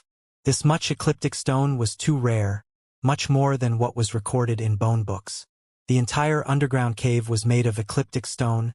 Was the immortal gold produced really just a foot in length? Sherhao really began to wonder if there was more ecliptic immortal gold here, to the extent where there might even be a piece larger than the golden bull. This was especially since there was a type of mysterious great Tao power here. Could it be that this isn't the only creature? Apart from the golden bull, there are other creatures produced here, Sherhao said to himself. His pupils rapidly contracted. Perhaps there was unimaginable great natural luck here. There was so much ecliptic stone here, so it wouldn't be surprising for there to be some type of immortal item produced at all. Soon afterwards, Sherhao found the golden bull's nest. There was a golden pool flowing with golden liquid, immortal essence energy surging in this place. Just too rich. Sherhao was immediately stunned, and then he was incredibly shocked. There was even this type of thing? What kind of place was this? The ecliptic stone wall was full of holes. A mysterious small pool rested before him, as if the sun itself melted, becoming liquid. It was dazzling gold, auspicious and warm. What was this? It contained endless life force. Sherhao immediately rushed forward to carefully examine it. He was now sure that this was the birthplace of ecliptic immortal god, and if his suspicions were correct, the golden bull was born here. This elixir's spiritual nature was too rich, actually releasing immortal Tao energy. As he stood here, he felt as if he was going to ascend to immortality within surging multicolored light, even making Sherhao's flesh and soul tremble. This is the place of origin. Sherhao was stirred up, even his breathing rushed. Normally speaking, after this type of natural luck produced a living creature, it would dry up, so how did it still release such overflowing life force? One had to understand that this was the place where immortal gold creatures were produced. The life force dried up. How was this place still able to possess such exuberant life force? One had to understand that this was the place where the immortal gold creature was produced. The life force within it unimaginable otherwise. How could it turn the toughest metal body into a living creature? There were some ancient people who said that the value of this type of place might be even higher than immortal gold itself. As a result, Sherhao was overwhelmed by emotions, feeling like he discovered a heavenly treasure. This little pool was comparable to an immortal treasury, just too mysterious, its value endless for him. Sherhao carefully studied it, examining it. He was incredibly shocked. This place might very well be extremely extraordinary. It was because after he carefully touched it, he discovered that within the pool formed from ecliptic stone, there were some patterns that were extremely mysterious, not looking like they were naturally formed, instead looking like immortal methods. The reason why a golden bull could be produced wasn't because of natural evolution, but rather produced because of the patterns carved by an immortal? Sherhao became doubtful. Perhaps this underground region previously had a true immortal residing within, leaving behind some things, turning this into a land of natural luck. Under caca sounds, Sherhao's body shrunk for the sake of entering the small pool. It was because this pool was too small, only a square foot in size. The golden bull laying inside was fine, but if he went inside himself, it was definitely too narrow. Put on. Sherhao's figure became smaller, and then he entered the pool, immediately feeling an exuberant life source, as well as a wave of great Tao aura pervading the air. Just what kind of ancient people carved these patterns? Or were they naturally formed? Sherhao said to himself. He caressed it again and again, but just couldn't be sure. However, now wasn't the time to think too much. He unexpectedly saw this place of natural luck. If he didn't seize this chance to treat his injuries, he would be letting this immortal cave down. Sherhao no longer remained distracted, sitting down in the middle. This type of feeling was extremely wonderful. His injured body's condition no longer worsening. His great Tao source was wounded, continuously hacking at his flesh, injuring his soul. Even though it wasn't extremely intense, it was still heading in a bad direction. However, now it was stopped. It wasn't that this golden elixir could heal his great Tao injuries, but rather that the essence it contained was too rich, able to nurture the flesh and soul, counteract the damage transmitted from his source. Injuries to one's foundation still needed to be dealt with from the Tao core. Hu! A blast of essence was released from Shi Hao's mouth and nose, carrying immortal Tao aura.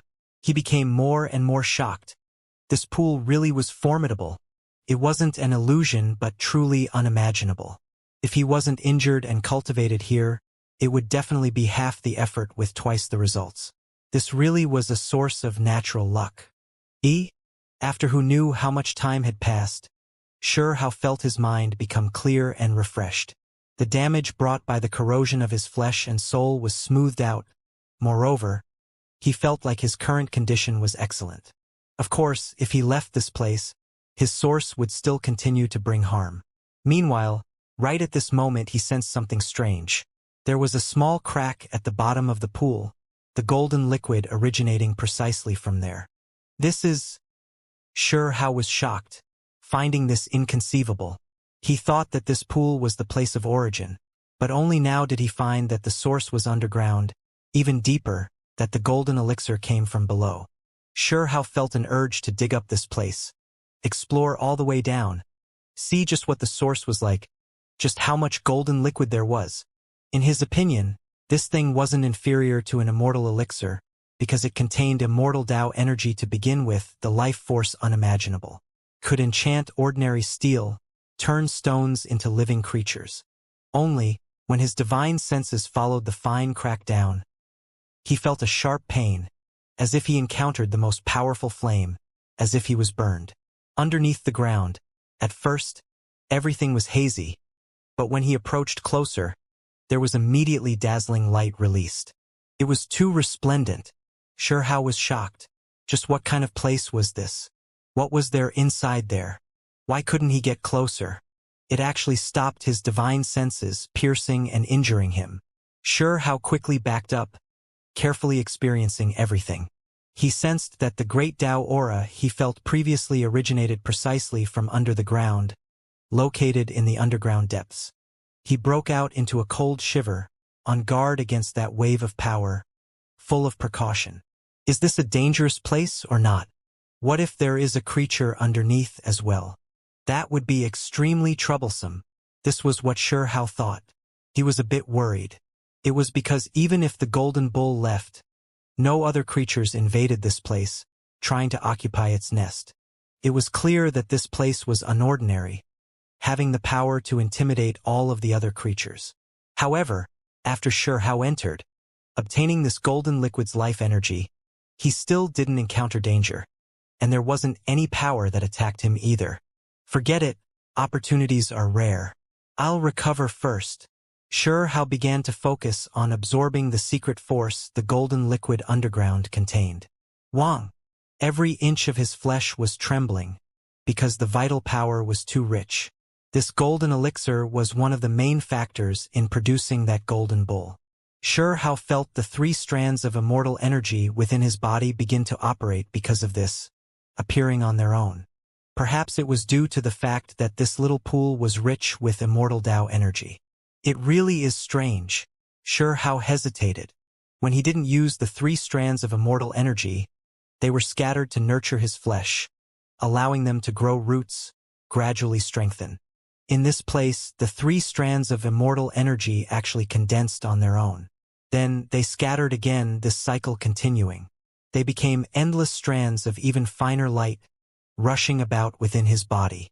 This golden elixir really is this heaven-defying? Shi Hao was bewildered.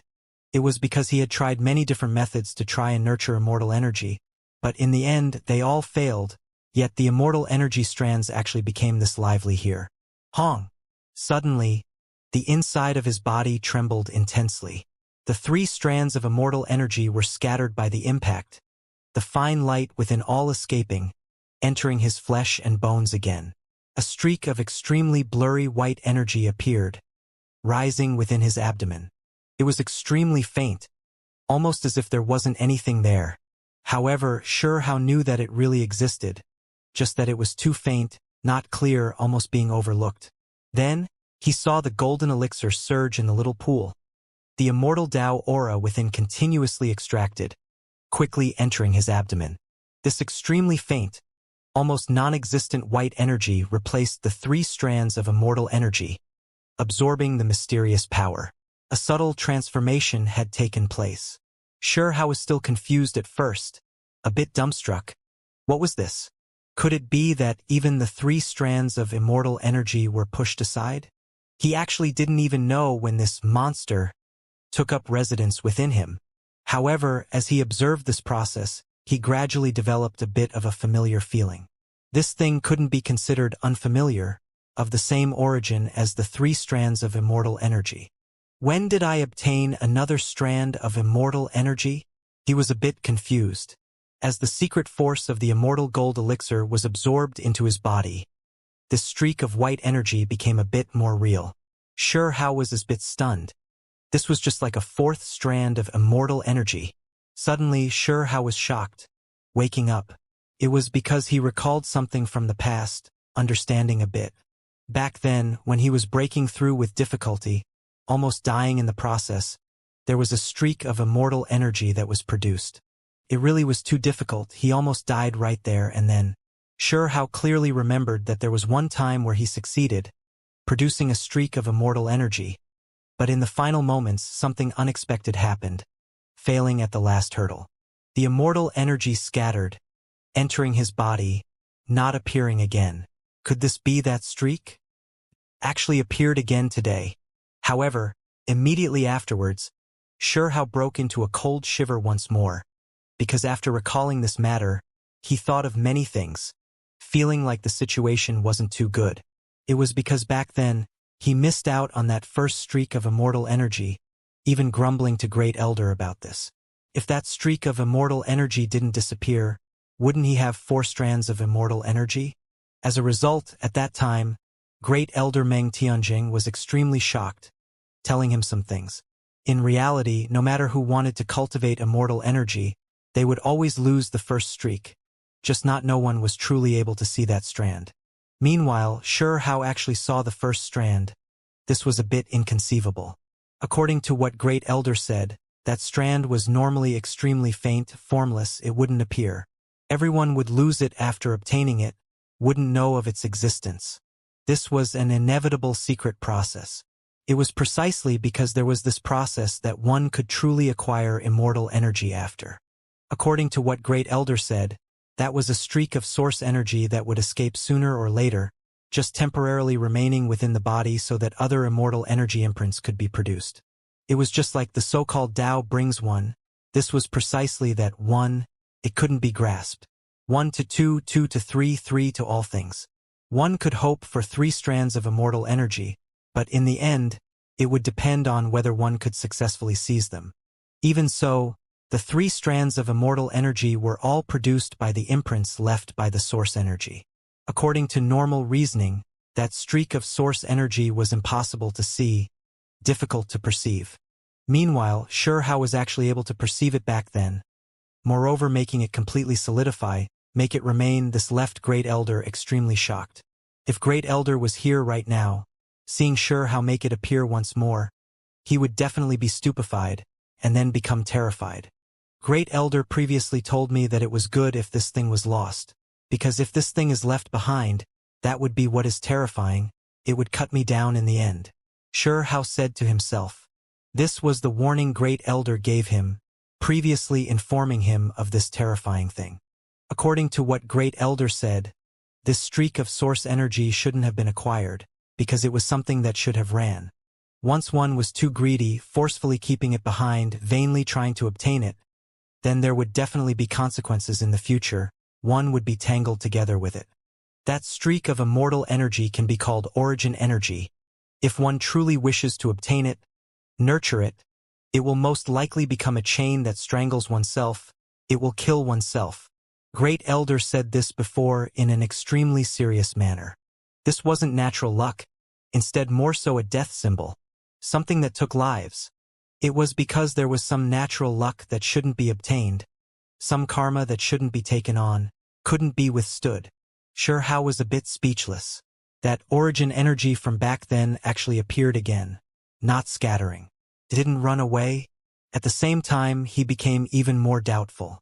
Just what kind of thing was there underground, actually able to produce this type of golden liquid, making this streak of white energy appear again?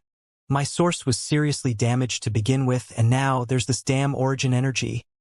Xianxia felt a headache. However, soon afterwards, the expression in his eyes became firm. Since it appeared, then he'll just keep it. What is there underground that can actually nurture origin energy? Xianxia really was curious. He decided he was going to investigate further, get to the bottom of this, see just what was hidden here. What rested underground possessed fatal allure for Xianxia. To even be able to nurture origin energy, moreover strengthen it, this really was unimaginable. He took a deep breath. He absorbed the immortal gold elixir to adjust himself to his best condition. But he discovered that a larger half of the essence was seized by the origin energy within his body. However, this was still enough because while sitting in this place for a long time, the injuries of his flesh and soul had already healed. There already weren't many problems left. An hour later, Xianxia was still sitting in the golden pool. He reached out with a streak of divine consciousness again. This time, he had to investigate further no matter what.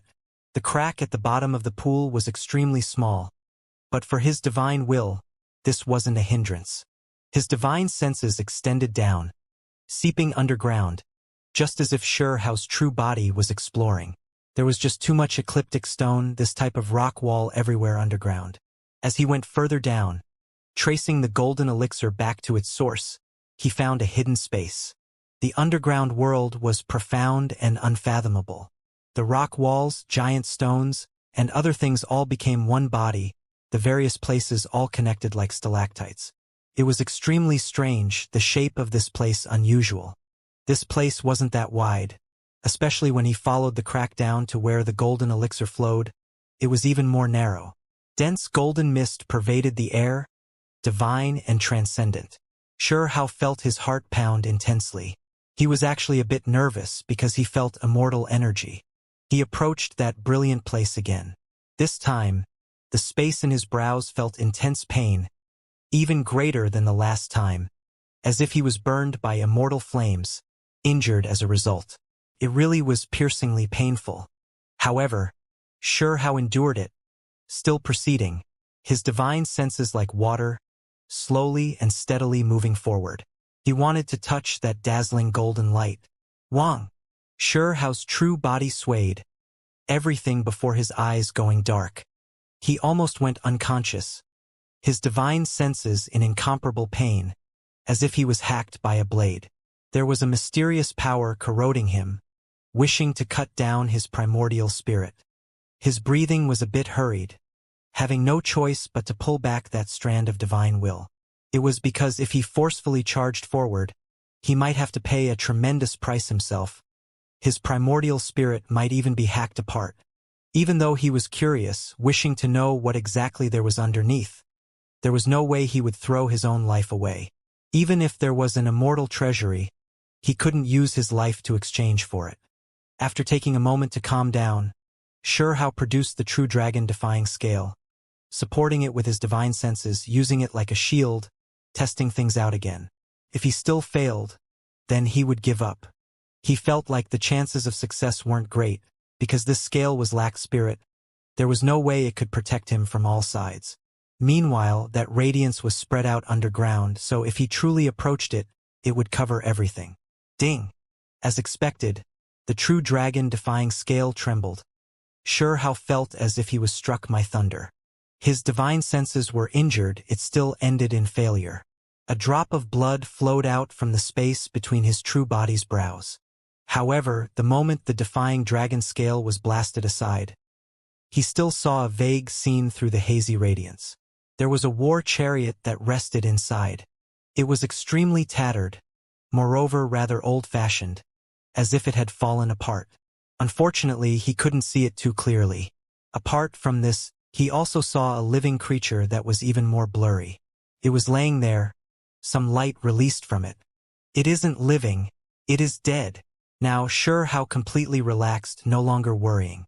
He decided that he was going to find a way to take a gamble and struggle his way in. Needless to say, There were definitely good things inside. It was just a tattered war chariot, yet it could actually release this type of light. It was definitely extraordinary and transcendent. The everlasting sword core, 10,000 spirit diagram, true dragon-defying scale, everything was used by Shurhao. However, he discovered helplessly that these things were all defensive in nature, normally wouldn't take the initiative to attack. Blood trickled out from his forehead several more times, all attempts resulting in failure. Going to risk it all? Shurhao clenched his teeth. He was not going to give up until he achieved his goal. As long as he was sure that there were no living creatures inside, then that meant that this type of cave was great natural luck.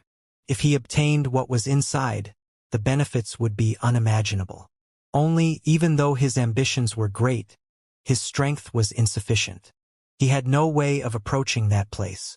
This was still luckily because that hazy golden light wasn't a great killing weapon. Not taking the initiative to attack, only surrounded by a barrier of light. Otherwise, the consequences would be hard to predict. Even Shurhao was left helpless.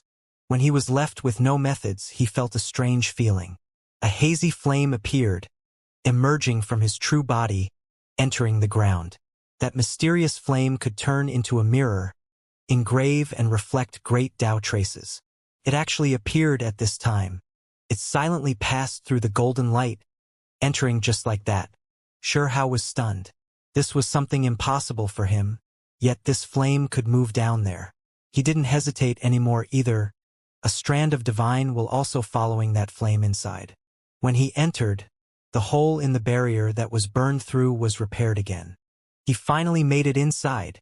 Inside the brilliant divine light, there was a war chariot after all. It was incredibly tattered, only half of it left. The war chariot was a faint golden color, covered in a bit of dust. This made him reveal a surprised expression. It wasn't tall, only a foot in size, could be said that it really wasn't large. What kind of creature was this prepared for? However, when he thought of the golden bull, he became stunned. That bull wasn't large either, but its strength was terrifyingly high. No race's power could be judged based on their size. This is... Suddenly, his expression became rigid, a bit sluggish. It was because when he carefully sensed his surroundings, he recognized the material of this ancient yet small war chariot was actually ecliptic immortal gold. Even though this was an extraordinary cave, refining a war chariot out of immortal gold was just too extravagant.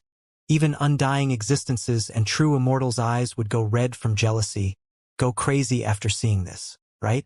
It was because not every immortal expert had a magical artifact matching their strength. The reason precisely because they couldn't find immortal gold, unable to refine an immortal artifact.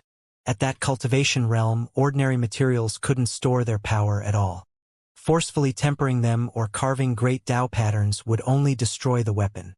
This was too extravagant, only it was actually smashed into pieces, laying there, moreover losing half of its carriage.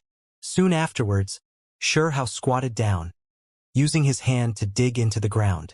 Apart from sand and other things, there was another object. Golden horn and a bull head. Shurhao was greatly shocked. There was this discovery as soon as he entered. There was this creature not far from the war chariot, only it was buried by ecliptic stone fragments and other things. After he removed them, he immediately saw a broken bull horn, and then immediately afterwards he saw a bull head. Both of them were dim, only carrying a weak golden glow. They were corroded by the passage of time, covered in dust, looking quite unremarkable. However, great waves surged within Shurhao's heart. This was just too shocking. This was also ecliptic immortal gold material, an unmatched heavenly material. Why is there another bull? Shurhao was stunned. There was a foot-long golden bull that chased after him outside. Now, he actually discovered another one underground. Was this a bull nest? This one was also a foot or so long, only it was broken in pieces. Its head, horn, and limbs were all separated, scattered in this region. One could only find them after carefully examining this place. Its ruined body was covered in arrow holes, hatchet marks, blade imprints, and other things. It had previously fought an intense battle, dying in the end. The fist-sized immortal flame flew over, floated above the golden bull remains, engraving all of the blade and axe marks' great Tao true meanings. Shihao was shocked. He had a type of feeling that those sword holes were like abysses, those axe marks like valleys, simply about to suck one's soul in. They carried magnificent Tao auras. This is not mortal power. Touching upon the immortal Tao domain, Shihao sucked in a cold breath. Just how great was this golden bull's cultivation realm? The injuries on its body all had immortal aura. It truly was unimaginable.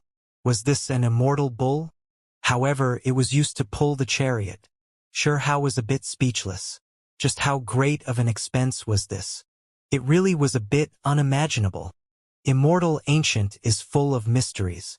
No wonder the foreign creatures all retreated in the end. There are some secret powers that truly cannot be surmised. Shihao sighed. He actually saw this scene in Desolate Border in an underground cave. The foot-long ecliptic immortal gold chariot, foot-long immortal golden bull.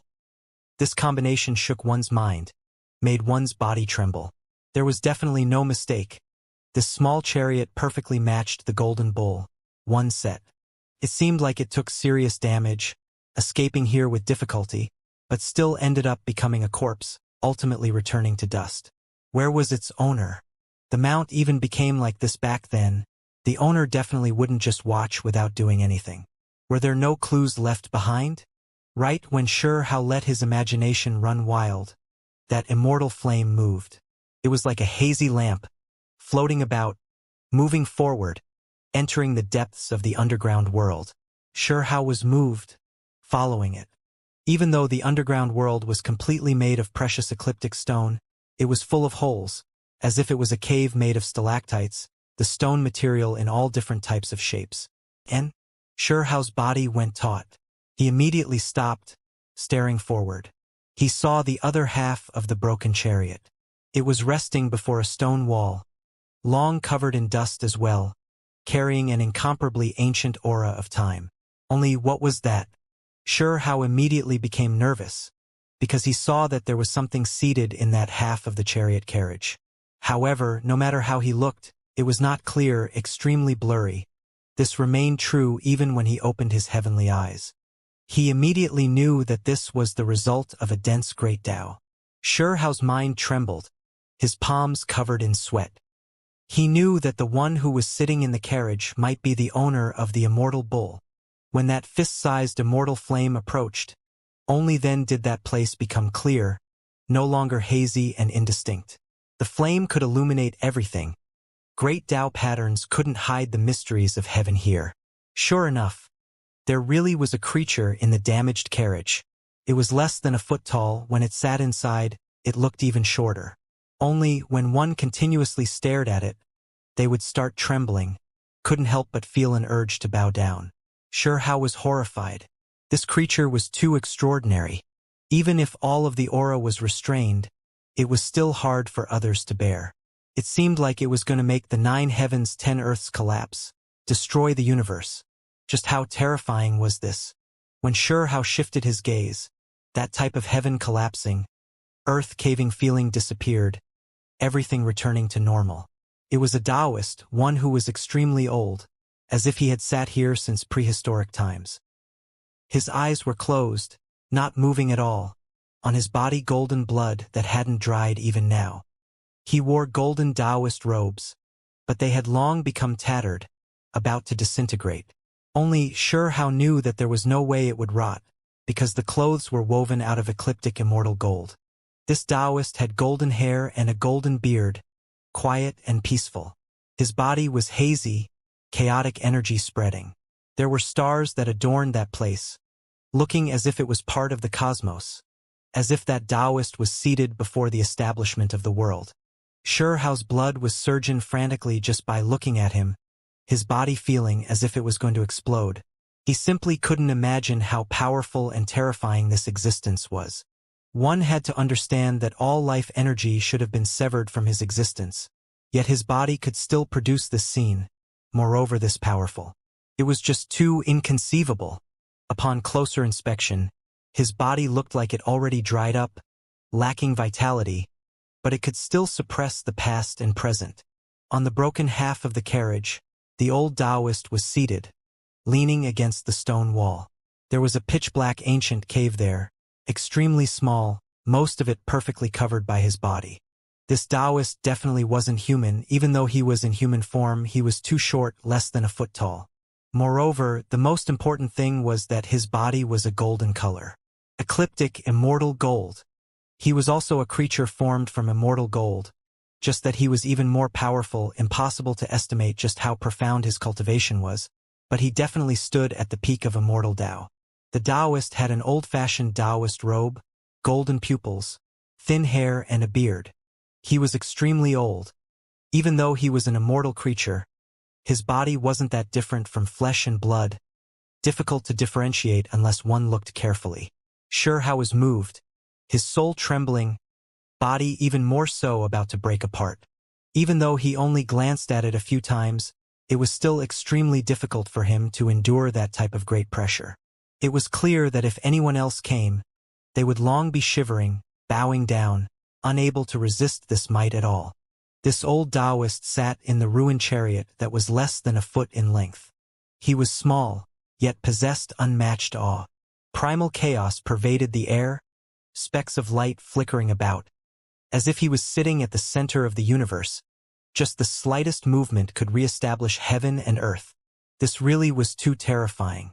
This level of creature shouldn't exist in this world at all. This defied normal reasoning. Xianxia really didn't have any way to continuously examine this person, or else there would be huge problems. His body would explode, turn into a blast of bloody mist. This was unmatched power. He could only look towards his surroundings. The stars there were extremely small, but they were just that real. The more he looked at them, the more it made his body tremble. Suddenly, they became larger, becoming a boundless star system. Then, Xianxia felt a wave of pressure. Great stars swirled about one after another, releasing rumbling sounds, crushing the ancient universe until it trembled in response. Later on, Xianxia was shaken, to the extent where he was horrified. It was because he heard shouts of killing. There were countless creatures roaring on those stars, massive armies fighting each other, with no lack of heavenly deity, void Tao, self-release, and supreme being level creatures. Every single star was like this. Meanwhile, all of these stars surrounded this old Taoist as they moved. Hong! Xianxia's body went rigid, not moving at all. It was because after he observed those stars, he would occasionally glance over at the elder as well, noticing that the old Taoist also became different. The old Taoist was no longer short, but instead too massive, grand, towering between heaven and earth wasn't even enough to describe this. He was currently sitting at the center of the entire ancient cosmos. His body was just that terrifying, difficult to see the end. Countless starry rivers and even endless great stars swirled about. However, compared to even the hair on the old Taoist's body, they couldn't be considered much. The old Taoist's entire body already couldn't be seen, because every part of it was endlessly large, even more vast than a starry sky. Xianxia was stunned. This was unimaginable. The massive body was extremely blurry. While sitting in the ancient cosmos, it filled the entire heavenly dome, horrifying to the extreme. No matter what kind of creature it was who saw him, they would all bow down, kowtow before him. After an unknown amount of time had passed, Xianxia's eyes were in intense pain, even his soul about to collapse, and only then did he shift his gaze with difficulty. Meanwhile, the boundless scene also disappeared. Staring at those stars could actually produce this type of reaction. After he calmed himself down, he discovered that there was still only that tattered carriage before him. Seated within was an extremely short old Taoist, releasing chaotic energy and many small stars. Only at this moment, Xianxia no longer felt that he was short, instead feeling like if he displayed a magical projection, it would fill up the entire world. He would become an incomparably massive body within an ancient universe. This was a formidable great figure. Xianxia reached this conclusion even without needing to think that much. He felt that this person was at the very least be a well-known figure among immortal Tao figures. He might very well be an immortal king. Otherwise, how could he accomplish all of this? Of course, these were still all only his suspicions. This place was too strange. A tattered bull carriage previously took an old Taoist here. In the end, they withered away, falling here. The old Taoist should have died because he lacked life force, but he still had that type of majesticness and awe. This was enough to prove how terrifying and powerful he was. Even someone this powerful died? Xianxia said, rather moved. To slaughter his way out of encirclement and enter this place meant that at that time, they were still alive. However, they still died in the end, so one could see just how serious the injuries were. Otherwise, a single thought from existences on that level would regenerate the flesh. If not for being wounded by an unmatched being, damaging their source, primordial spirit withering away, they definitely had a chance of reviving. Xianxia glanced backwards. That golden bull was in pieces, originally already stepping into the immortal Tao domain, yet still met such a sorrowful end, making one sigh. As for this old Taoist, what kind of status did he have? According to the bits of immortal ancient secret history Xianxia knew this far, there was not a trace of a clue, to the extent where he couldn't even say if this was a creature from immortal ancient great era. Does this touch upon a battle on Anlin and Shuchuo's? This kind of level? Xianxia said softly. He took a few steps back, because standing here made him feel extremely uncomfortable. He felt like he was suffocating even if he didn't look at the old Taoist, and as long as he gave him a few looks, there would be danger of his body exploding. That immortal flame silently surrounded the old Taoist. Only, it was extremely prudent and careful, not as easygoing as the past, as if it might rouse awake a prehistoric sleeping giant beast. This was precisely the reason why only with that flame blocking in front did Xianxia feel a bit of relief. He wanted to know how the old Taoist died, where his fatal injury was. The old Taoist had quite a bit of blood on his body, some cracks, but the ultimate blow that ended his life was behind his head. This was something Xianxia discovered from a hurried glance. He already walked to the side, wishing to see that small hole behind the old Taoist. As a result, he unexpectedly discovered that there was a bloody hole in the back of his head, currently releasing golden blood. The inside was empty, lacking a primordial spirit. Xianxia was extremely shocked. He couldn't help but look towards the cave behind the old Taoist. One had to understand that the war chariot was blocking right in front, and the old Taoist's back was against the stone wall, blocking a large half of the pitch-black cavern. Meanwhile, the back of his head was perfectly facing this black hole. Xianxia discovered with a bit of shock that even though he couldn't see much, he just sensed a bad feeling that made him feel fear, making him shiver all over. That flame was also like this, not flying into the stone cave's black ancient hole, instead directly backing off. This left Xianxia even more alarmed, his scalp feeling a wave of numbness. This was the first time he saw this flame display such restraining fear, not willing to approach something. Oh! A gust of wind blew over from who knew where.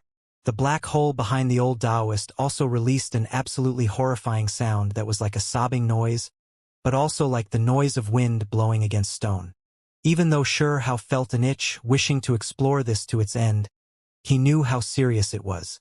There were some places he could not step foot in right now. He silently backed off, not taking a risk. He carefully searched about here, discovering that all of the immortal elixir was formed from the wisps of golden mist rising from the ecliptic stone.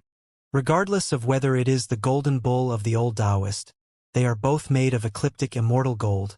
Could this be their place of birth? Xianxia began to suspect. This had a high chance of being true. That was why when disaster descended, they chose to die here, their souls returning to their home. At this same time, this much ecliptic stone indeed should be able to produce a tremendous amount of ecliptic immortal gold. That was why the golden bull, carriage, and old Taoist's appearances could be justified.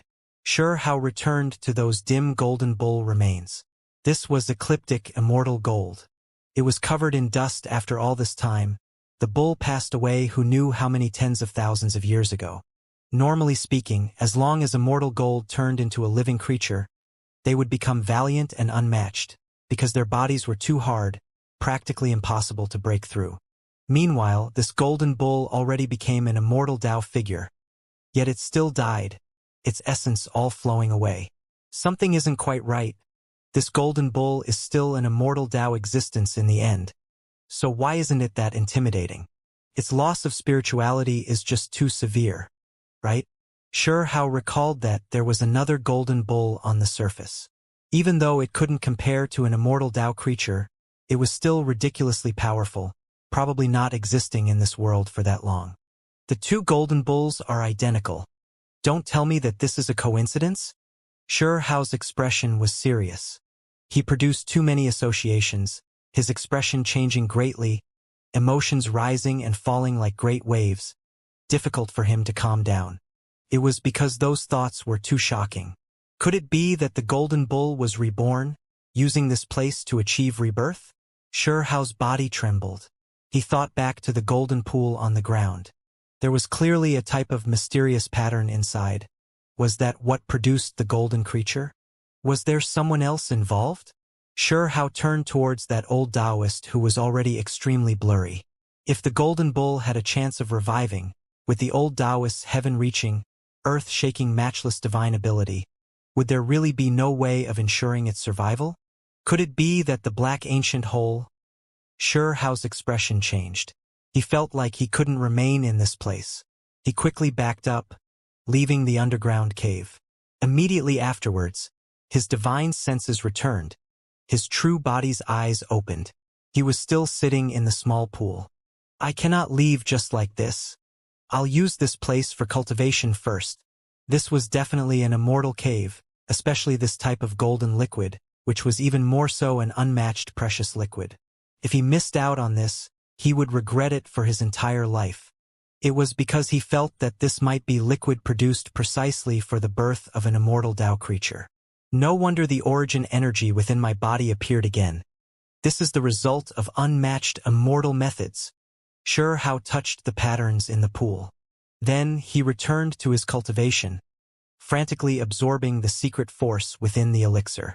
Even though there was a rumor that once origin energy appeared, it would signify great disaster, that it would end his life, Sure Hao didn't believe in the supernatural. He actually wanted to see just what kind of transformations the origin energy would result in if he nurtured it. This really was shocking. Origin energy originally shouldn't have appeared, but right now it was becoming more real.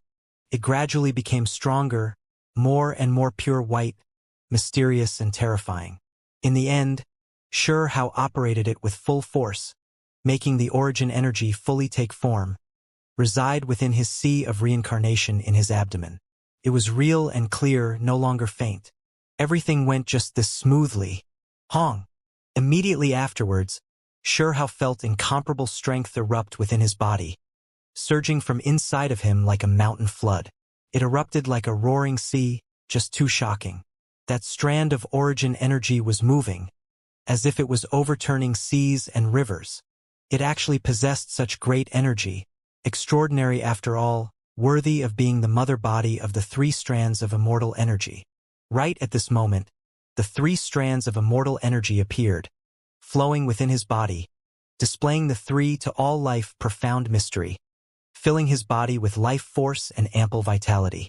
Then, the three strands of immortal energy surged, rushing out from the crown of Sure Hao's head. They quickly blossomed, blooming there. One of them had a little person seated on it. After the flower bud blossomed, the little figure fully formed, seated there, not moving, as if it lived in the past. Chong! A shocking change happened. After the middle one bloomed, a Kangxiang noise sounded, erupting with deafening noise. Sure Hao was alarmed, feeling as if he himself went on a mental journey. This was a bit strange. Immediately afterwards, the three great Tao flowers' central flower swayed, releasing chaotic energy. Then he was completely shocked. A little person sat on it, extremely indistinct, but it was still extremely shocking. Today, the second great Tao flower actually had a creature as well, producing this type of scene. There was another creature. Sure Hao was absent-minded. He didn't see what kind of form it was, because in that instant, his entire being was dumbstruck, mind going on a mental journey, momentarily losing control over his senses. In the end, the Kung Chong noise transmitted outwards. The middle great Tao flower fully bloomed, multicolored light overflowing, erupting like a volcano, dyeing the sky dome in brilliance. At this moment, Hao's entire body was full of power, as if he immediately experienced extreme, profound mysteries, his fighting strength erupting crazily. Zheng zheng zheng. After that flower bloomed, every flower petal was sparkling and divine, releasing ear-splitting noises. The flower petals were captivating and beautiful. This scene was too shocking. Even the underground world became brilliant.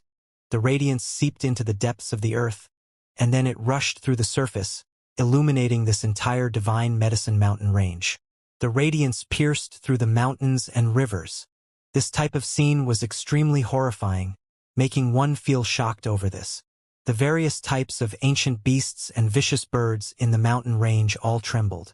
They laid on the ground, as if they were facing a monarch, their souls trembling. Meanwhile, Hao himself was also alarmed, great waves surging within him. Right now, he felt extremely special, as if he possessed endless power, released from within him, circulating about.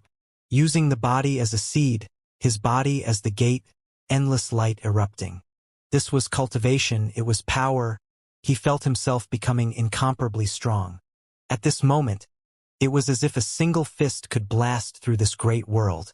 This type of powerful feeling continued, making him feel as if he was at the very peak.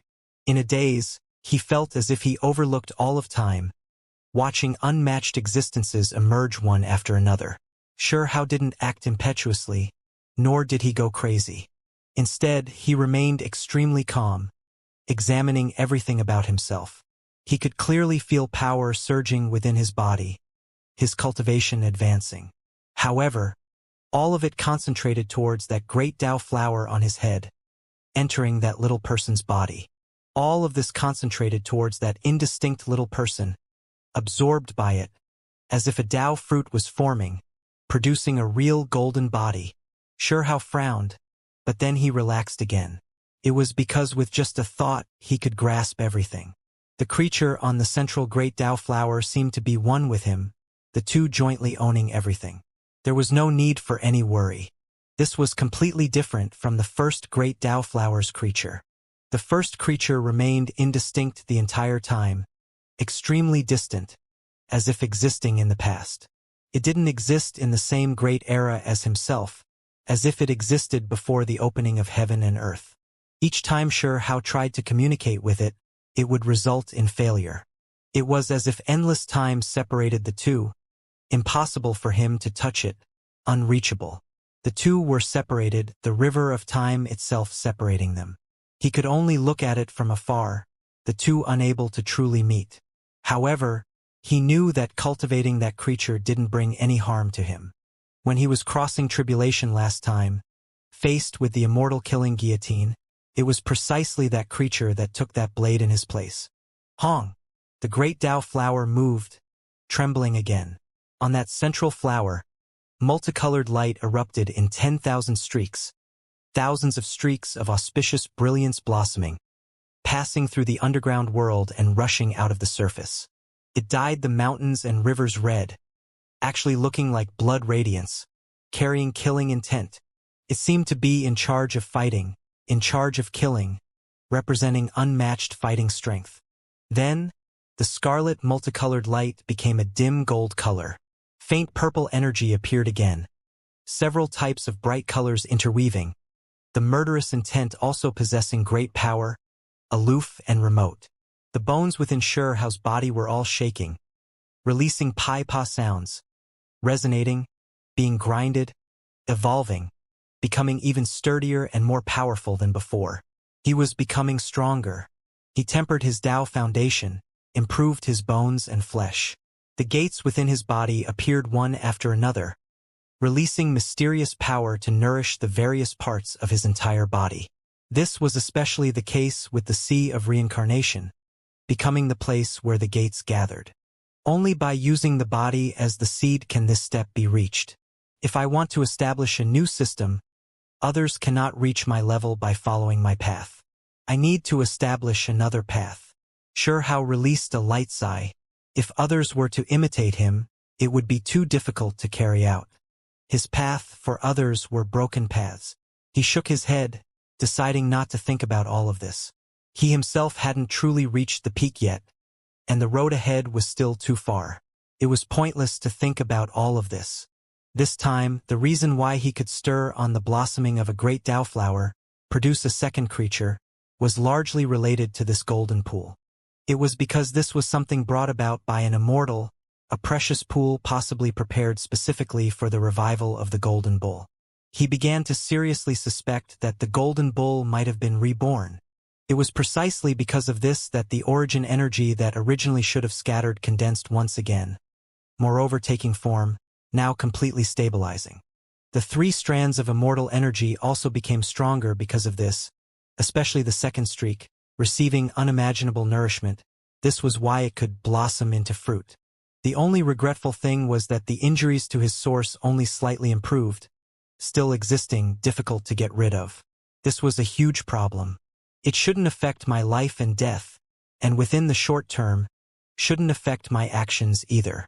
Xianxia said to himself. His entire body relaxed.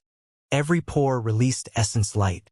It was because it couldn't be sealed at all, this pool being too extraordinary.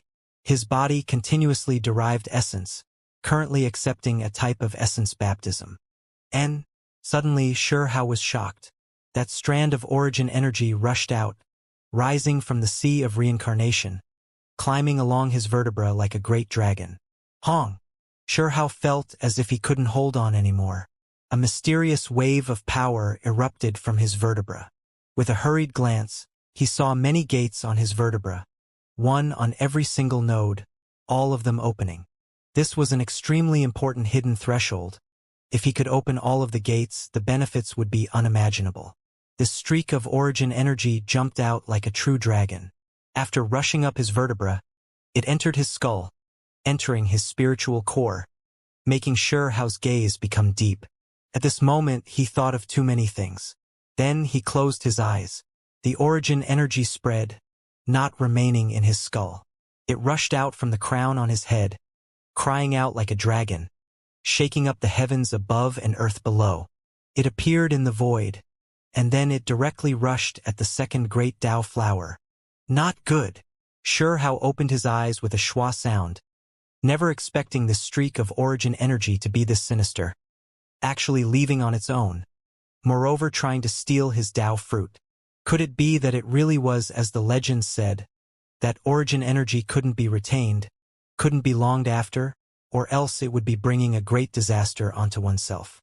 This thing was like fetters, difficult to exploit and transform into an unmatched great natural luck for oneself. In the end, it would bring destruction upon oneself.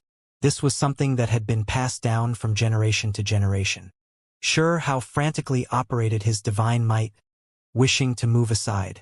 However, that great Tao flower released Kangqiang sounds, releasing heaven-splitting noises like a divine weapon. It was too shocking. Only this streak of origin energy was too formidable. It turned into the shape of a true dragon, rising up, allowing the sparkling flower petals to hack down on itself, completely unaffected. Sparks flew in all directions. The origin energy was unharmed, actually releasing a metal-like noise. Then, the origin energy directly entered the great Tao flower. It couldn't be stopped. Hong! That small figure moved. It was extremely indistinct, the area around it brilliant, the inside dark. It sat in an ancient cave, but at this moment, it opened its eyes, its gaze sharp and intimidating. Moreover, a terrifying aura pervaded from its body. It was in charge of killing. Bloody mist pervaded the air, leaving all creatures nearby shaken. Unfortunately, this little figure awakened too late, the origin energy already arriving, binding its body like fetters, incomparably rigid, impossible to break free from. After a roar, that little person struggled about, standing up, wishing to break the origin energy, not wishing to be restricted. Kacha! The surrounding void broke apart inch by inch. The ecliptic stone nearby was known as a rare precious material, but in the end, it still cracked apart, turning into powder. This scene was extremely shocking. One had to understand that ecliptic stone was extremely sturdy. Even though it couldn't compare to the immortal gold it contained, It was still a divine material. The younger generation creatures couldn't break it. However, this little person achieved this, the ripples it released breaking down ecliptic stone. Hao's expression changed. At the same time, he also exerted force, trying to save this little figure. It was because he felt like that was precisely himself, their relationship close, inseparable. In the end, he was still a step too late. The origin energy was too strong, binding the little figure tighter and tighter. It was like a barbaric dragon, winding around the little figure's body, in the end turning into patterns, engraving themselves on its surface. Hao released a light sigh, feeling a wave of helplessness. The origin energy was too strong, unmovable, because the three great Tao flowers were previously immortal energy. They were all the imprints it left behind, so they were easily restricted by it. The second little figure was produced by the great Tao flower, so it naturally wouldn't let it go, sealing it up. That little figure was already sitting down, closing its eyes, cut off from the outside world, not moving. The origin energy was like fetters, tightly binding its body. The first figure seems to live in the past, the second living in the present, resonating with me, possesses incomparable fighting strength, yet it suffered a disaster now. Hao said to himself. His eyes were like an abyss, bottomlessly deep. If I can refine origin energy, merge it with my true body, he was thinking. Regardless of whether it was the creature on his head or himself, there was one thing that he was sure of, which was that the origin energy was restricting them, able to suppress them. The three strands of immortal energy formed flowers. In the end, they might all produce creatures. If Hao could refine the origin energy, merge it with himself, he would be able to grasp everything. After all, the three streaks of immortal energy were produced by the origin energy to begin with, engravings it left behind. Was this secretly destined? Hao narrowed his eyes slightly, essence light erupting, breaking down origin energy, refining it into his body until there is no distinction between the two, and then grasp the origin energy to evolve the three streaks of immortal energy. This seemed full of Tao charm. Starting from 1-3 to all things. Hao's eyes flickered, erupting with extraordinary splendor. Only, he knew that even though his ideas were good, this might be a road of death. Right now, the second creature on his head already fell into a desperate situation. Sealed up. Origin energy, it couldn't be controlled. Hao didn't believe in the supernatural, wishing to break through legends, refine this origin energy, break it down into nutrients for his true body, merge with it. He took a deep breath, and then sat down again, starting his secluded cultivation. Right now, he operated the true primordial record, wishing to find a way through this most mysterious ancient scripture. This scripture's origins were extremely strange, recorded on sparkling bone material, able to turn the decaying into the wonderful, possessing inconceivable power. When Hao operated the scripture, 10,000 creatures appeared in the surroundings. The true primordial record recorded all types of creatures' ancient methods, imprints, all types of primordial bone texts. In that instant, Ho, dragon, Qilin, Pang, as well as other ancient beasts and vicious birds appeared at the same time. Then, all types of birds and beasts, even plants and other things emerged in the void. Countless creatures, tens of thousands of species surrounded Hao, accompanying this pool, absorbing life energy. They unexpectedly seemed to possess life, about to revive, be reborn. This was extremely strange, leaving even Hao shocked. Even though these creatures would appear each time the true primordial record was operated, they were made from bone texts after all. How could they possess such vigorous life energy right now? Hao's mind was completely clear, forgetting about everything else. The only thing that remained were his thoughts towards the Tao. He lingered about an incredibly mysterious state. He sat within the golden pool water, concentrated on comprehending, experiencing, trying to figure out a way to remove the origin energy, make it a part of himself. This was related to his Tao fruit. Above him, 3 great Tao flowers bloomed, and then wilted. 2 indistinct small figures appeared. From start until now, that streak of origin energy didn't fade, becoming patterns. binding itself around the second creature's body. Thus, the second little person became silent, no longer moving, unable to speak, only able to sit there, sealed firmly like a dried-up steak. Sure Hao was thinking about how to break through this method. If he could free this little person, his strength would increase substantially. This was an extremely terrifying matter. The second creature was in charge of killing. Just the bit of power it displayed before was already enough to display its power. Apart from this, he was also thinking about how to increase his current cultivation to the greatest extent possible. He still didn't enter the self-severing great cultivation realm, always suppressing it. However, now, his strength was still increasing. This didn't really match normal reasoning. His cultivation realm didn't change, but his cultivation was still advancing, his strength increasing substantially. This could be considered a terrifying transformation. This was the embodiment of the Tao foundation being extremely sturdy, to become unmatched in one's own level. From past until now, there were always some powerful overlords whose auras enveloped mountains and rivers, individuals who were extremely ambitious, suppressing themselves like this during their growth process, reaching the absolute limit in a certain cultivation realm. In reality, Sure Hao had always been doing this, becoming the most powerful in every single cultivation realm. It couldn't be said that there were none before him who did this, but he wouldn't be inferior to others. Meanwhile, there were some cultivation realms in which he indeed truly surpassed the ancient times' heroic individuals, for example, the Heavenly Passage realm, the only one to have taken it this far, taking all of the past people's experiences and speculations, truly refining 10 heavenly passages back to one. This time, Sure Hao could have long risen into the self-severing realm, but he always suppressed himself, precisely for the sake of this type of raising his strength to the absolute limit. He wanted to become the most powerful. Hong. In that instant, Sure Hao felt an intense pain. 3 great Tao flowers all bloomed, turning into immortal energy.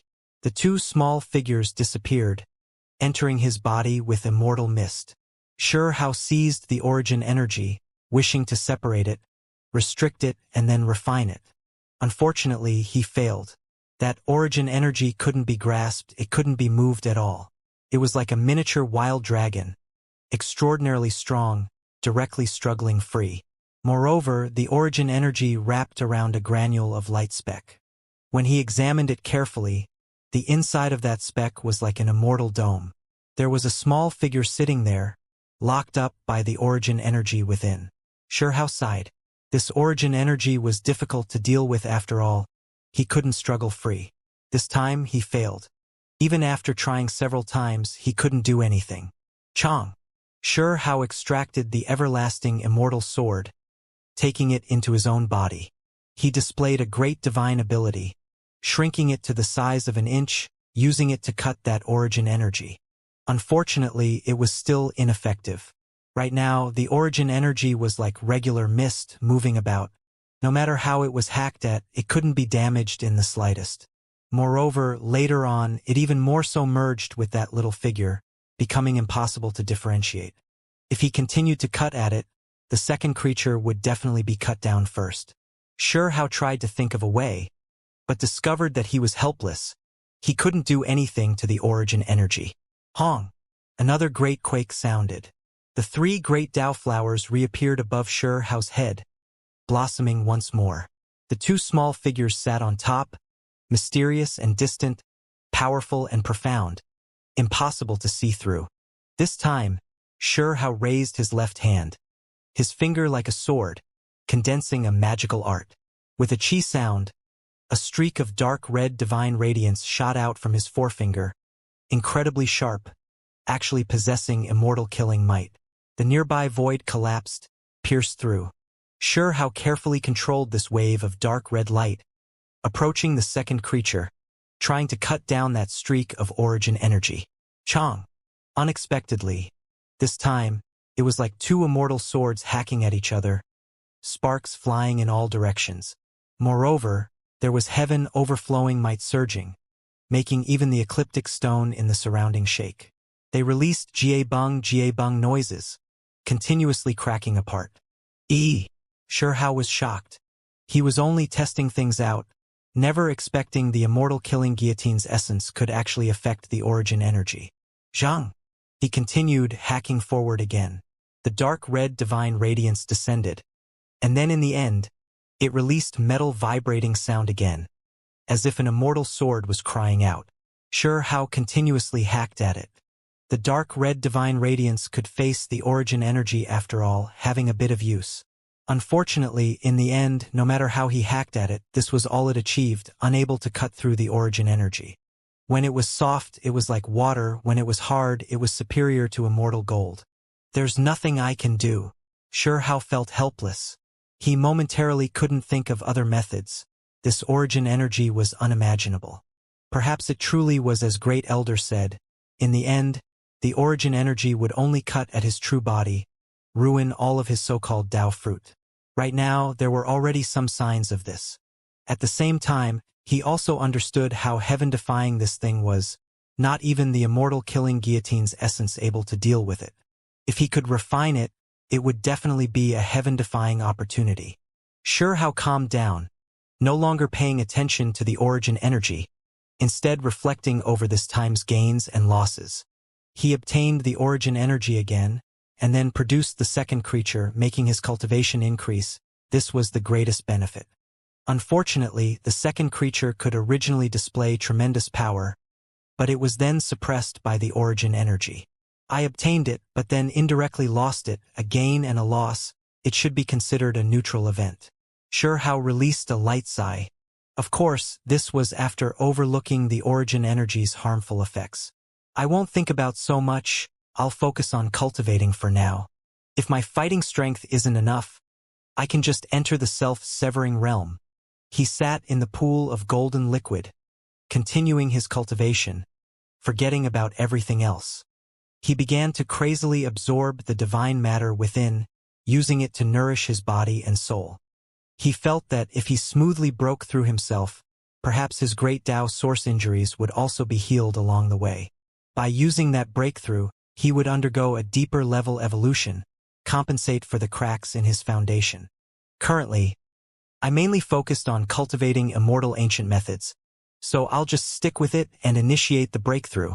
Sure how set his resolution. He produced a jade book, silently chanting scriptures. The ancient characters seemed to have come alive, leaping into his mind, covering his body surface, forming patterns. Immortal ancient great era's system were scriptures left behind by powerful immortal Tao beings. Scripture sounds appeared inside and outside the body, ear-splitting and incredibly divine.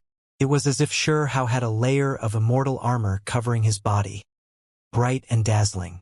Inside his body, the 3 streaks of immortal energy scattered, distributing uniformly throughout the various parts of his body, including his 5 viscera and 6 bowels, even into his bone marrow.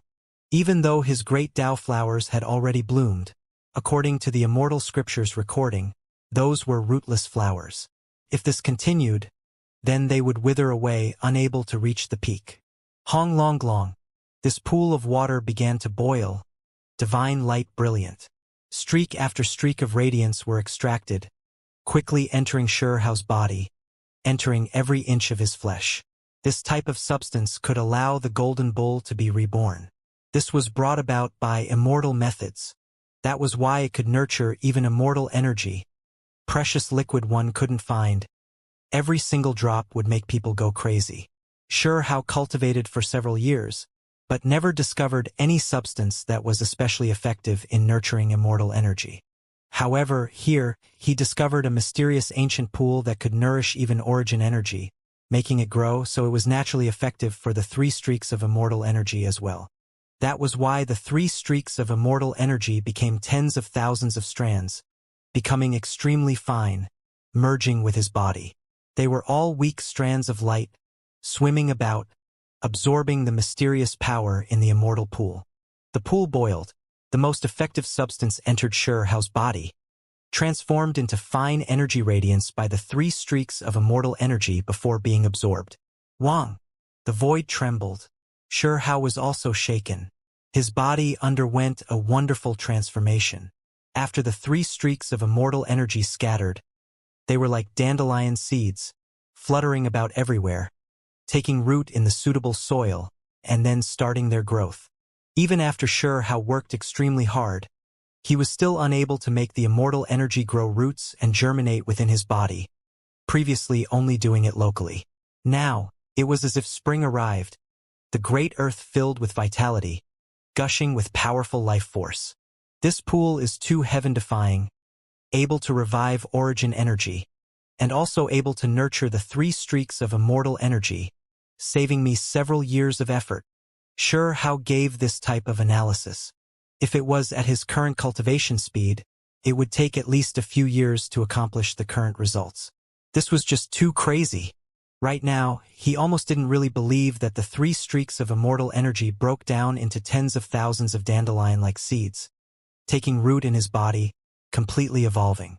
Inside of Xianxia's body, all different parts were full of vitality, as if dried soil obtained the nourishment of sweet dew, withered land starting to become verdant with life.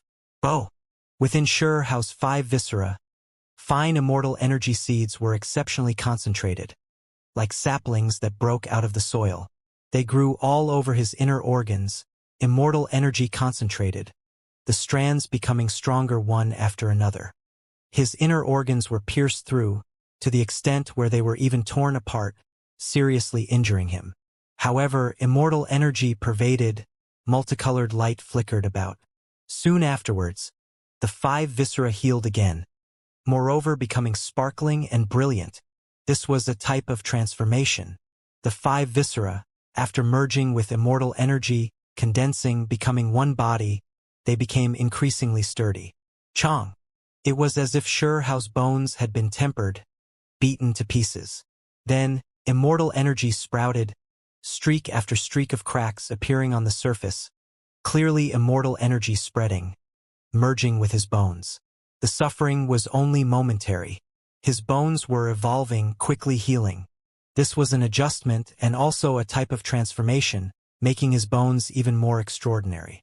Hazy radiance flowed about, not looking like a human skeleton's, but more like the first signs of immortal bones. Meanwhile, the most important thing was that he was walking the path of extreme on this path to begin with, charging with the most powerful stance, and not purely trying to increase his cultivation level. Hong. Like a great river roaring, a mountain flood surging. This type of sound rang from the very depths of the earth. It was because Xianxia's body underwent a further step of transformation.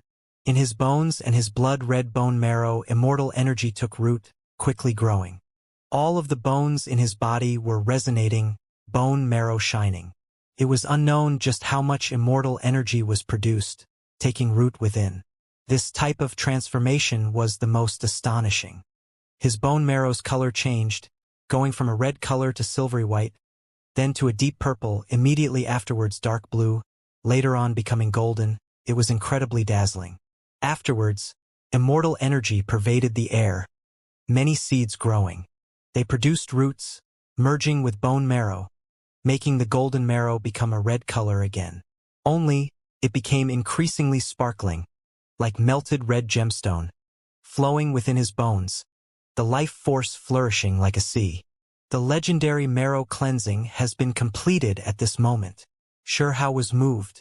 His bone marrow evolved, merging with immortal energy, germinating as a result.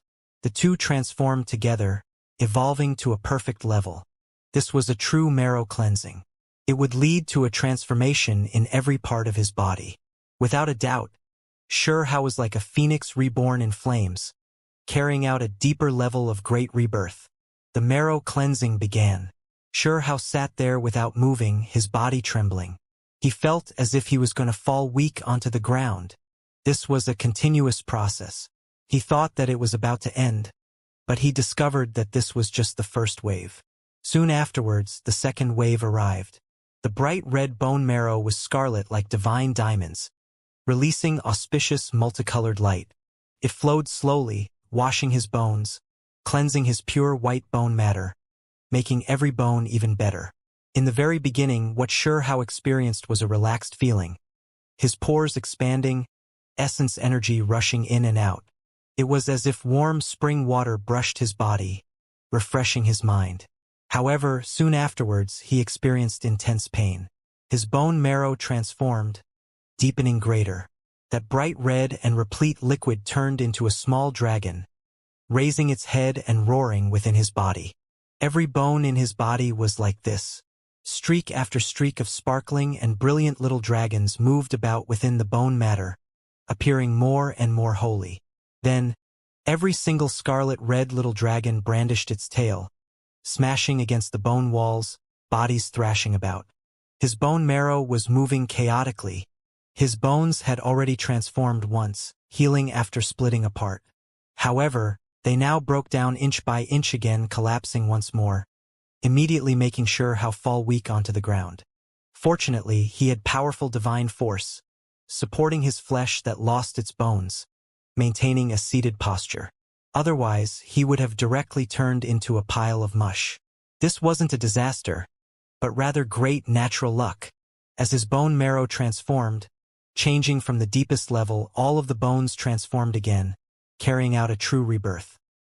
He could see that many of the shattered bones were stirring about, releasing a sonorous noise like that of a war song. As caca sounds rang out, the bones continuously shattered. Eventually, the bone material became increasingly sparkling white, becoming like fine white jade. They were accompanied by immoral mist, releasing an aura that didn't belong to the mortal world. It was as if a solitary immortal exchanged his bones.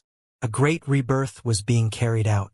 His bone marrow was rich with immortal energy, releasing waves of thin smoke. Scarlet liquid rose and fell, soaking the crushed bones. Hong! Finally, this step was almost finished. The broken bones reconnected, every bone like sparkling white immortal stone. Immortal energy pervaded outwards. However, there were some crushed bones that weren't connected. They were dried up and withered, becoming a bit gray. These were dregs that were cast aside. Pooh! Shurhao's body split apart. Some shattered bones directly released into the golden pool water. This scene was a bit terrifying. It was because this type of transformation was too intense, unimaginable. It wasn't done bit by bit, but rather forcefully and powerfully, completed in one go. Who would have thought that bones would transform like this, directly coming off, for bones to be exchanged in such a cruel way? The golden pool surged, the divine matter within rushing towards Shurhao's flesh, complementing his deficiencies, repairing his broken bones and other things, ensuring the completion of the rebirth. Inside of Shurhao's body, precious bones were reconstructed, remodeled, refined 100 times over. Finally, the transformation was complete. They were accompanied by immortal mist, divine and inviolable. After the bone marrow and bones evolved to the present flawless state, it still didn't end, but rather started up again. The bone marrow rumbled, bone material like a fiery red furnace, refining the unmatched immortal liquid. Right now, this bone marrow, for Shurhao, was equivalent to the most effective supreme being fluid, possessing unimaginable miraculous effects. After the bone matter was refined, it turned into a divine furnace, starting to smelt the bones. The bone marrow released a unique fragrance from within, truly like a human furnace, great medicine. He was going to exchange blood, all of his essence blood about to be exchanged. It was because the bone marrow had already been transformed, already flawless. Right now, it should be a divine blood alteration, about to be exchanged. This was an inconceivable scene. Shurhao's flesh was transparent, all of his pure white bones becoming indistinct. From the distance, it looked like he had more than 200 pieces of bones in his body, forming pure white furnace bodies one after another, within them a burning white flame. This was precisely an irregular scene, as well as a true reaction. A bone became a furnace body, a clump of immortal mist forming a flame. Within the furnace was bone marrow, refined like this, turned into human body great medicine. There had always been a saying in Immortal Tao itself, that external great medicines would always be external goods. Even if the best long-life immortal medicines were picked, they would still be external goods. They could be used for oneself, but they would never truly alter one's fate. Meanwhile, the human body great medicine was different. It could change one's life. If it was refined to the peak, the effects wouldn't be any inferior to long-life medicines. Of course, this required a deeper level cultivation. The higher one's cultivation realm went, the greater the quality of human body great medicine that could be gathered would be, eventually reaching an unimaginable level. An aloof immortal harvested his own great medicine. If this really succeeded, then it would definitely be an unmatched immortal medicine. Right now, Hao was precisely harvesting medicine. For his current cultivation realm, this was a bit inconceivable. He actually harvested rare precious medicine that exceeded his current cultivation realm. In the mortal realm, not many creatures could harvest their own great medicine. It was because an extremely high cultivation realm was needed as protection. Hong! Hao's body shone. In that instant, Kung Chong noises rang out continuously. One could see many white bone divine furnaces open. Furnace lids were opened one after another, multicolored light spreading outwards, a fragrance wafting over. The human body great medicine was done, about to be released through his body. Sure enough, blood radiance overflowed, a fragrance spreading throughout. Hao began to exchange his blood.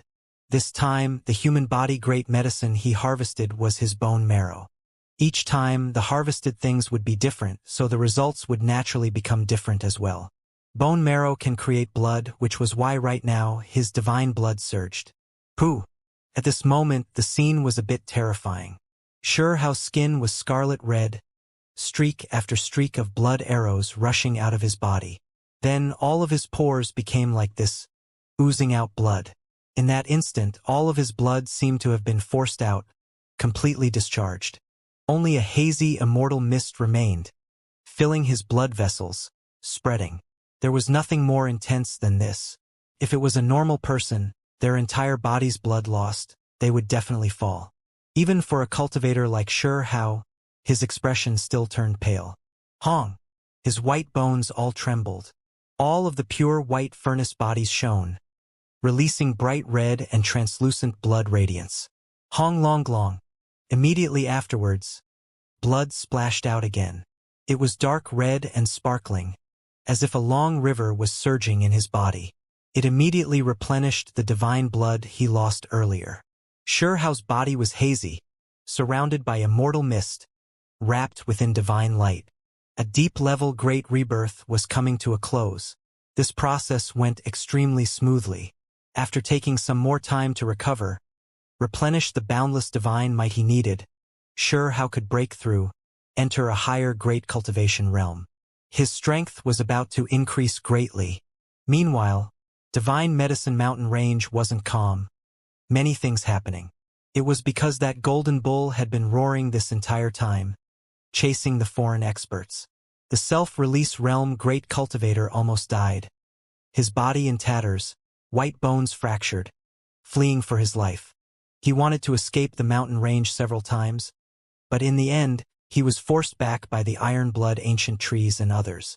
At the same time, the other young creatures were also in a miserable state. Some of them were killed brutally. After the golden bull caught up, their bodies were impaled by its horns, some exploding from its roars. At this point, the foreign cultivators were nervous. There were a few youngsters who avoided the iron-blood ancient trees and ancient bloodvine, successfully fleeing, delivering reports. The great cultivators outside were shocked, and then their faces fell. There were more people who entered the mountains, and this time they brought secret treasures, wishing to deal with the golden bull, and then cut down Hao. The top 10 young experts number 1, He Ziming, appeared. He personally arrived in Divine Medicine Mountain Range. He already declared that he was going to kill Huang alone. Apart from this, the fearless lion race sent out a few formidable experts, one of them even more so retracing his ancestry. This creature surged with golden radiance, his power suppressing his peers, also appearing here. This was a creature from the ancient monk bloodline, defecting to the foreign side in the past. This clan possessed unmatched potential, all of them astonishingly terrifying. This was especially the case when one retraced their ancestry, known to possess the so-called golden bloodline. Once this creature grew up, his strength would match the Buddha, able to kill immortal monk kings. Then, there were other news that spread. The Gu clan's young supreme being also hurried over, entering the mountain range, not fearing this land of death. He wanted to search for natural luck, at the same time eliminate Huang. The Gu clan used to be ranked within the Vicious 10. Back then, it had fought the True Dragon continuously without being defeated. This was one of the world's most powerful races. The clan destroyed space with one hand and time with the other, grasping both space and time. This was an unmatched ability, no one daring to look down on them, all of them in great fear. Even in the foreign side, the Gu clan's status was extraordinary. Even though they defected from the Nine Heavens side, they were still revered by the foreign clans, no one daring to look down on them. This time, Huang is definitely dead. There is a senior who came. He will get rid of this golden bull. There is a young great one from an emperor clan who came here as well. If he takes action, it would be unimaginable. No matter how powerful Huang is, he will still die. Outside Divine Medicine Mountain Range, the foreign young cultivators paced about, all of them excited and moved, because there were too many experts who came in. For the sake of Huang alone, the Gu clan, and even someone from an emperor clan arrived here. With them here, what couldn't they prevail over? Moreover, they believed that even if the older generation figures didn't come out, just the younger generation alone would be enough to truly suppress Huang, defeat him. At the same time, Imperial Pass couldn't calm down either, some major events happening. There is a traitor in Emperor City who communicated with the other side. We need to find this person. See who didn't return to Imperial Pass. This person actually dares to sell out a great secret to the enemy. Wu, is that so?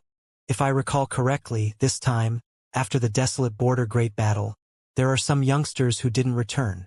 Divine Medicine Mountain Range, inside the underground cave. Sure Hao's great rebirth was close to its end. His current state was excellent, the cracks on his foundation also becoming a bit more faint. He believed that once he broke into the self-severing realm, the injuries could be healed. Chi! Suddenly, an expanse of mist rose from within his body. It was extremely dazzling, as if a barbaric dragon was bashing and crashing about. It scattered within the hundreds of bones within his 4 limbs, spreading to every part of his body. The harvesting of human body great medicine, Sure Hao's exchange of blood was complete.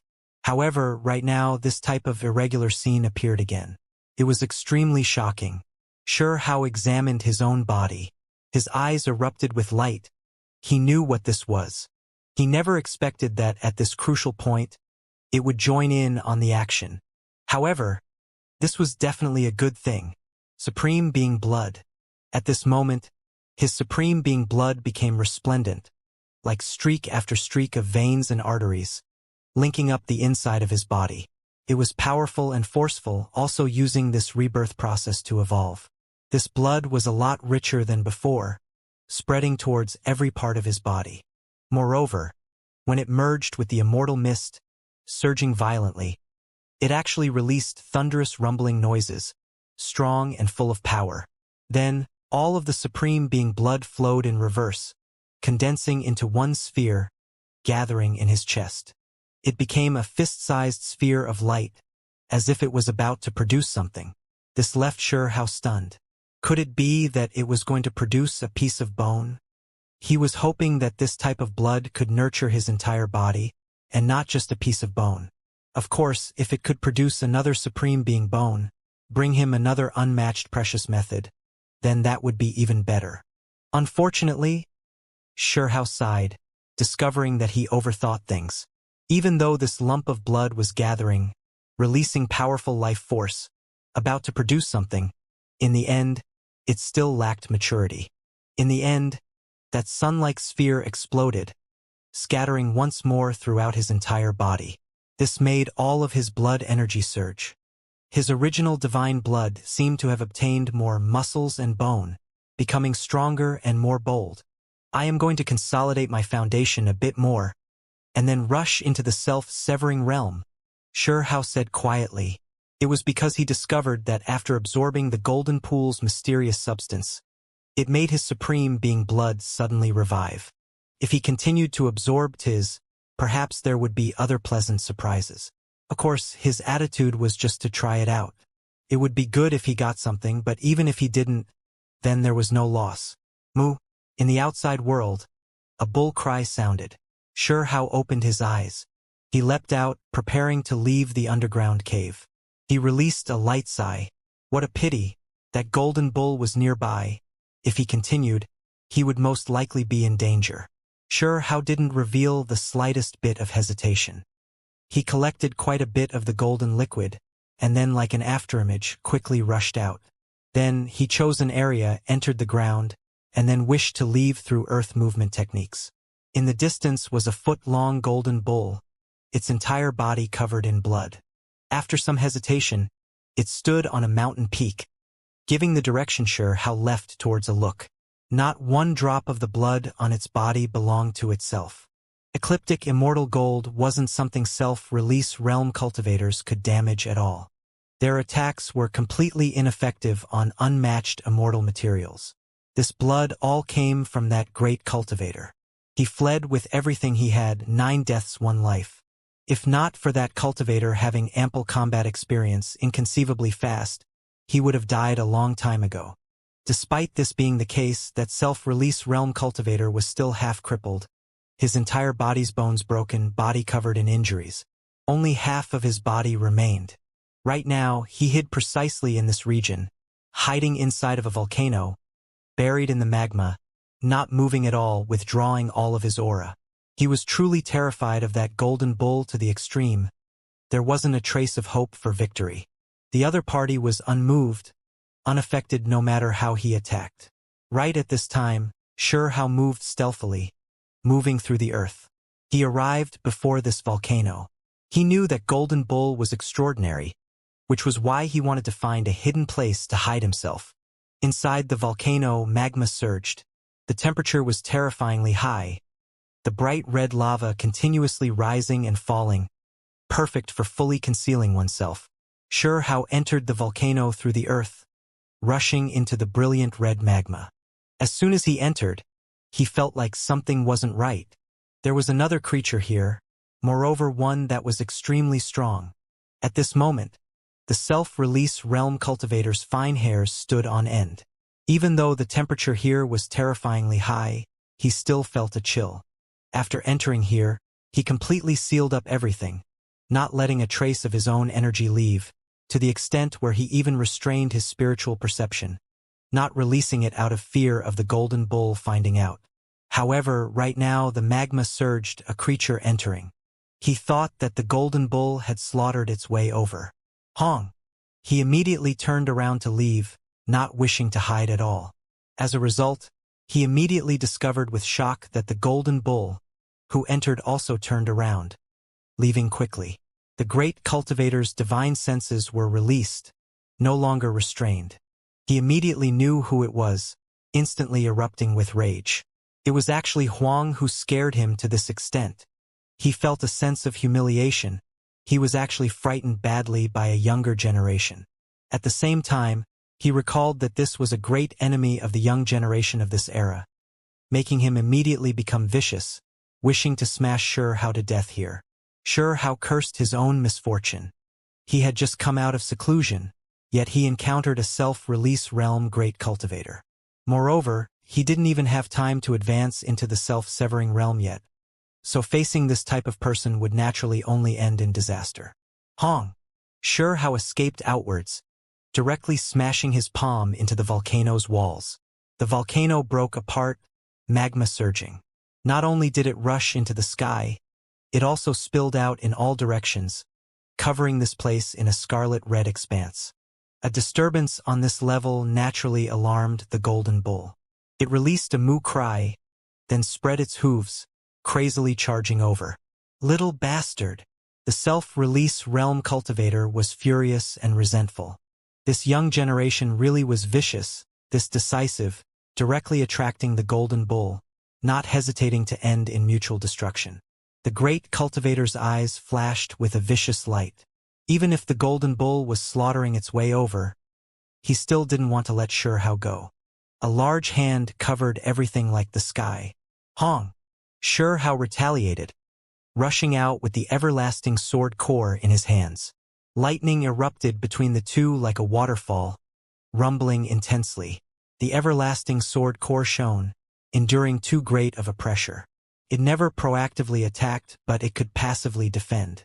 It became incomparably resplendent, murderous light overflowing. The great cultivator was shocked. He didn't even truly touch the sword core, yet his palm already cracked, blood flowing out. However, Xianxia wasn't in that good of a situation either. His body suffered a heavy blow. Even with some distance between the two, he was slapped by a wave of boundless divine force. Blood spat out from his body as he crazily flew out. He was like a leaf that was wilting away, unable to control his body. He was blasted out of this volcanic region. The self-release realm cultivator was stunned. This younger generation didn't directly explode. In his opinion, this was something simply inconceivable, could be considered a miracle. It was because if a self-release realm cultivator wanted to kill a Void Dao realm cultivator, it was simply too easy. They could kill them with just a raise of their hand. Just how much of a monster was this young generation? He received the palm of a self-release realm cultivator, actually not dying on the spot, only spitting out a bit of blood. This was a bit ridiculous. Xianxia's blood surged. Just now, he was that close to exploding. He believed that if it wasn't for this instance of rebirth being complete enough, he would have directly died just now. Despite this being the case, his flesh was still contorting, continuously shaking, only calming down after a long time. The essence blood within his body rumbled, reducing the damage he took just now to the lowest amount possible. With this body, who was he scared of? As long as he broke through to a higher level, he could completely look down on this world, show disdain towards creatures at his level or even a level higher. Moo! The golden bull roared, rushing forward, attacking both individuals. It released two barbaric bull sound waves. Xianxia immediately turned around to run, not staying behind. He didn't wish to fight this golden bull. He already roughly knew about the golden bull's origins. If he was still killed like this, then it really wouldn't be worthwhile. Fortunately, the golden bull didn't chase after him, instead targeting the self-release realm great cultivator. It was because, in the golden bull's opinion, powerful creatures possessed greater threat. The foreign great cultivator's expression became bitter. He felt like things really were just too unlucky. He began to run for his life again. Soon afterwards, his body was pierced by a streak of golden light. Several bones were broken, separating from his body. There was even less of a need to talk about his flesh, everything falling. That brat clearly had great Dao injuries just before. How could he have recovered so quickly? From the looks of it, he should have cultivated in seclusion nearby, startled awake by the golden bull's roar. The great cultivator pondered while fleeing for his life. Xianxia left this place. Soon afterwards, he encountered foreign young cultivators. It's Huang, he is over there. His entire body is covered in blood, just like the reports after all. He is seriously injured. Almost can't hold on already. Don't let him escape. We were the ones who discovered him first. We'll take his head and bring it back for recognition. If we move any later, he Zimming or Fearless Lion are going to arrive, and then it'll have nothing to do with us. Someone cried out because they knew that even the Gu clan who was ranked alongside the True Dragon even came, to the extent where there was an Emperor race young Great One who personally came. If they really caught up, then they would have no choice but to step down, greet and welcome them.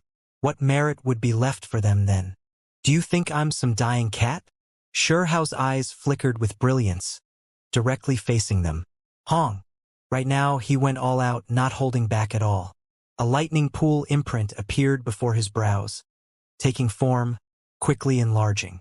This pool became 100 zhang tall, immediately covering everything, wishing to collect everyone here. No! Wasn't Huang dying? How could he be this powerful? These people were all greatly shocked. Chi! Multicolored light flickered. They were collected inside. These 8 individuals roared, activating their weapons, operating ancestral methods, attacking with full power, wishing to leave. As a result, lightning radiance flickered. It was as if heaven and earth collapsed. The lightning pool shrunk, and then with a great shake, all of the people and weapons inside were crushed to dust, bodies and spirits extinguished. Hang! Xianxia released a cold snort, turning around to leave. Oh! In the distance, a lion's roar sounded. When the lion heard this disturbance, he quickly rushed over. Xianxia remained fearless, taking the initiative to rush in that direction. Now that he came out of seclusion, what he wanted to do right now was precisely to unleash a great slaughter. Even though these creatures wanted to surround him, what was the point of putting on any appearances now? He was going to wipe them all out.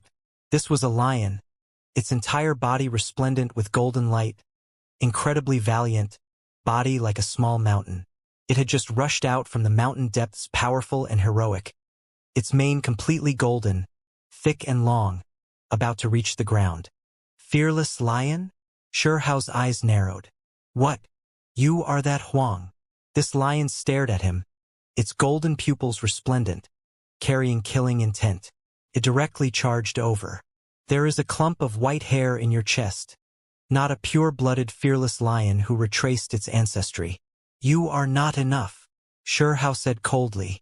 Soon afterwards, a world-shaking lion roar sounded inside the mountain range, throwing all of the creatures in Divine Medicine Mountain range into panic. The earth quaked and mountains shook, rocks tumbling about. Not good. An expert from the fearless lion bloodline fell. Someone turned pale from fright. A moment later, a group of experts rushed into this mountain range, seeing the fearless lion's skeletal remains, its blood dyeing the forest, scattered across the mountain wall. There were many crushed bones. Huang, I am going to personally kill you. There were 3 golden lions within this group. One of them said this ferociously. Meanwhile, right at this time, in the mountain depths, there was a creature who walked over, eyes flickering about, as if it had returned to ancient times, treading on years past, moving across the long river of history. It was too divine and heroic, incomparable, entire body golden as if cast from immortal gold. It was dazzling and brilliant. A layer of divine light burned around its body, surrounding it. Everyone knew that this was the one who retraced its ancestry, the true fearless lion. It actually really personally came. It wasn't just a rumor. There really was this type of creature. It didn't say anything, only walking a circle around this place. After giving the battle traces a look, it left without saying a word. At the same time, Xianxia returned to that underground cave again, wishing to carry out a final breakthrough. However, he discovered that self-release realm Great Cultivator also entered, actually finding this place. The only fortunate thing was that this time, the Great Cultivator didn't notice him. What kind of place is this? There is a golden pool. Heavens, a precious pool created through the methods of a heaven-defying existence? No wonder that brat revived. Turns out the secret was in this place. Haha. This truly is great natural luck. I profited from disaster. Perhaps I can become a true supreme being in this place. He almost went crazy, because this unexpected discovery left him too happy. Xianxia silently withdrew, his gaze ice-cold, inwardly sneering. This person had to be killed. He couldn't be allowed to soak in the golden liquid. At the same time, this was perfect for revenge. Xianxia withdrew from the underground cave, starting to look for the golden bull. If it was nearby, it could definitely send this self-release realm cultivator on his way, straight to eternal damnation. Divine Medicine Mountain Range couldn't remain calm. Foreign cultivators came and went, moving in groups, searching for Xianxia's whereabouts. Of course, they acted carefully. There were some places they definitely wouldn't step foot in, like the place where the Bloodvine Old Ancestor was, as well as the swamps shrouded in black mist and other places. Divine Medicine Mountain Range was quite unique. There were many powerful creatures residing here, as if they lost consciousness. They hid in dangerous locations normally wouldn't show themselves. However, once they were approached, their territories entered, they would immediately stir up great chaos. Xianxia moved through the mountain range, naturally seeing quite a few people along the way, but he didn't take action. It was because he didn't want anything unexpected to happen, to avoid startling the Great Cultivator in the underground cave. Divine Medicine, hurry and chase after it. Everyone was shocked. I saw a stalk of white tiger vine. It was snow-white like jade, its leaves like tigers, rooted in a cliff, flowing with brilliant colors. So, This stalk of divine medicine fled. It was extremely fast. If it moved through the earth, it could instantly travel 1,000 li. Sure How also wanted to chase after it. He saw this scene from a hidden location, but suddenly felt as if something wasn't quite right. He activated his heavenly eyes, discovering that the divine medicine was a bit strange. There is a wave of death energy winding about its body. He was extremely close, his position more favorable than the other cultivators. If he took action, he might have had a chance of catching this stalk of medicine already. However, he didn't move. He recalled some recordings in bone books. There were some divine medicines which, for some reason, had some sinister energy attached to them. The divine nature was reversed, within them instead underworld force. It was rumored that this thing was extremely terrifying. Once it was accidentally ingested, even a supreme being would die. Sure How found this a bit hard to believe. There was actually this type of strange medicine in the wondrous divine medicine mountain range. If he didn't act a bit more carefully, he might have encountered great trouble. Some of the divine medicines here were a bit strange. He gave that cliff a look, discovering that there was a crack inside.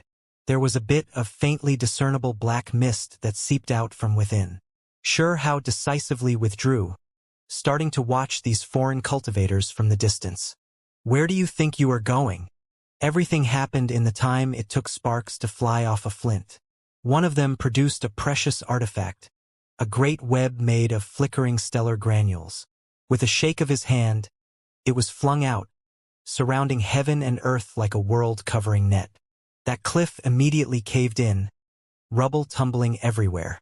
Great cracks extended along the mountain region. This great net immediately engraved itself into the ground, stirring up endless soil. The ground couldn't stop it.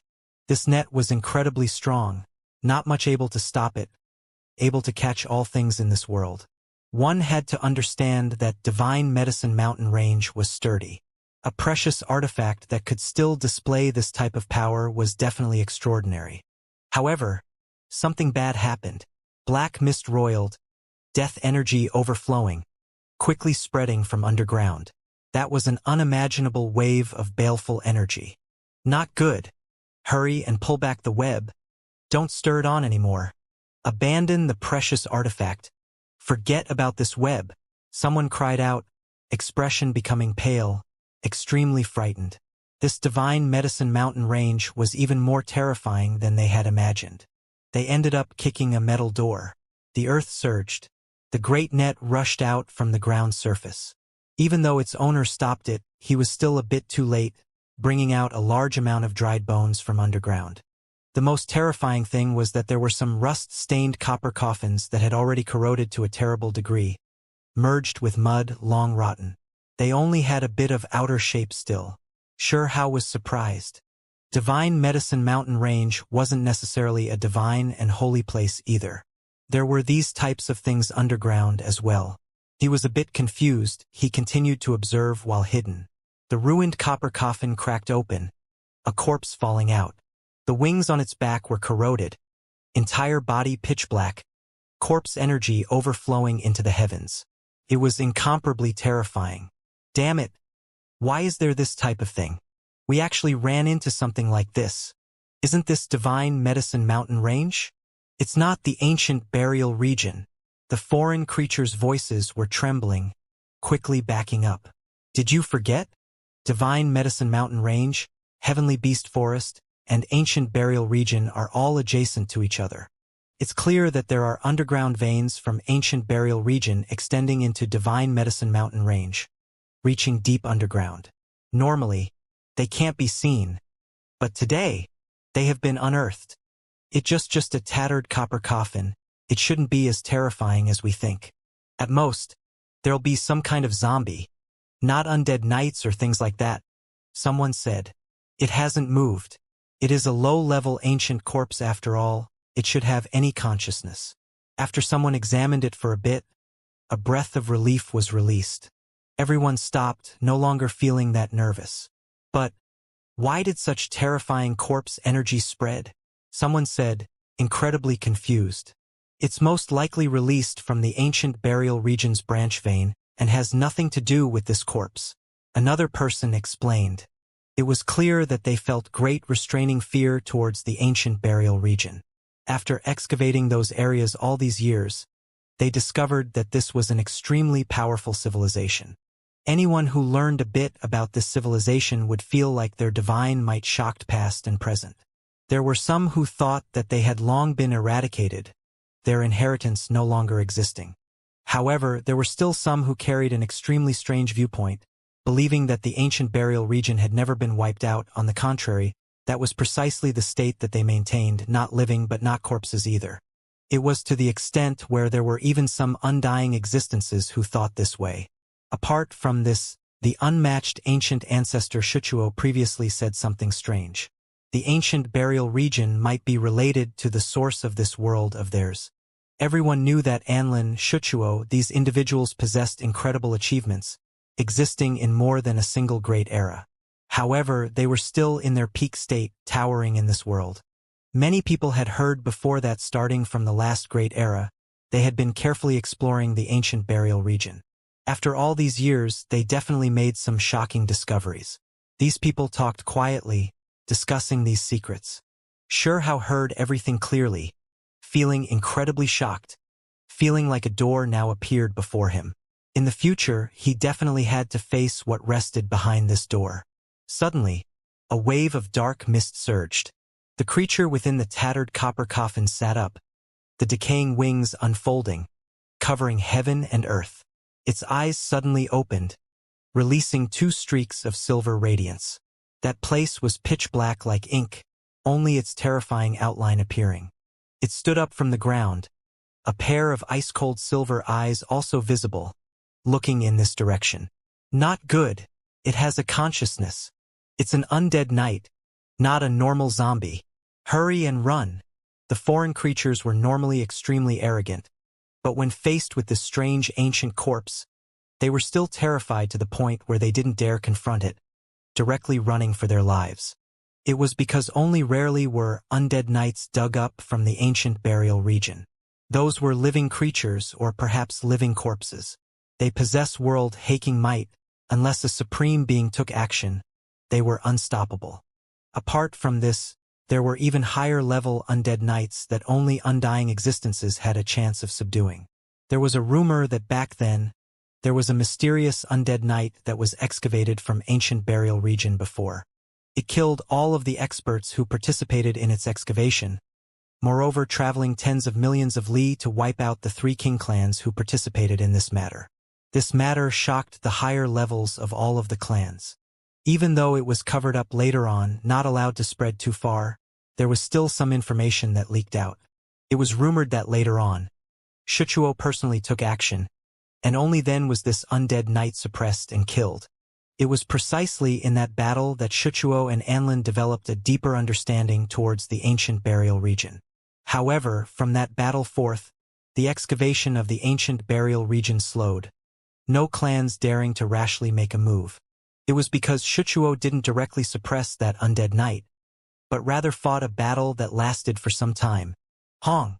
The rotten wings moved, splitting heaven and earth. This undead knight's power was too great, unimaginable, even more formidable than a self-release realm great cultivator.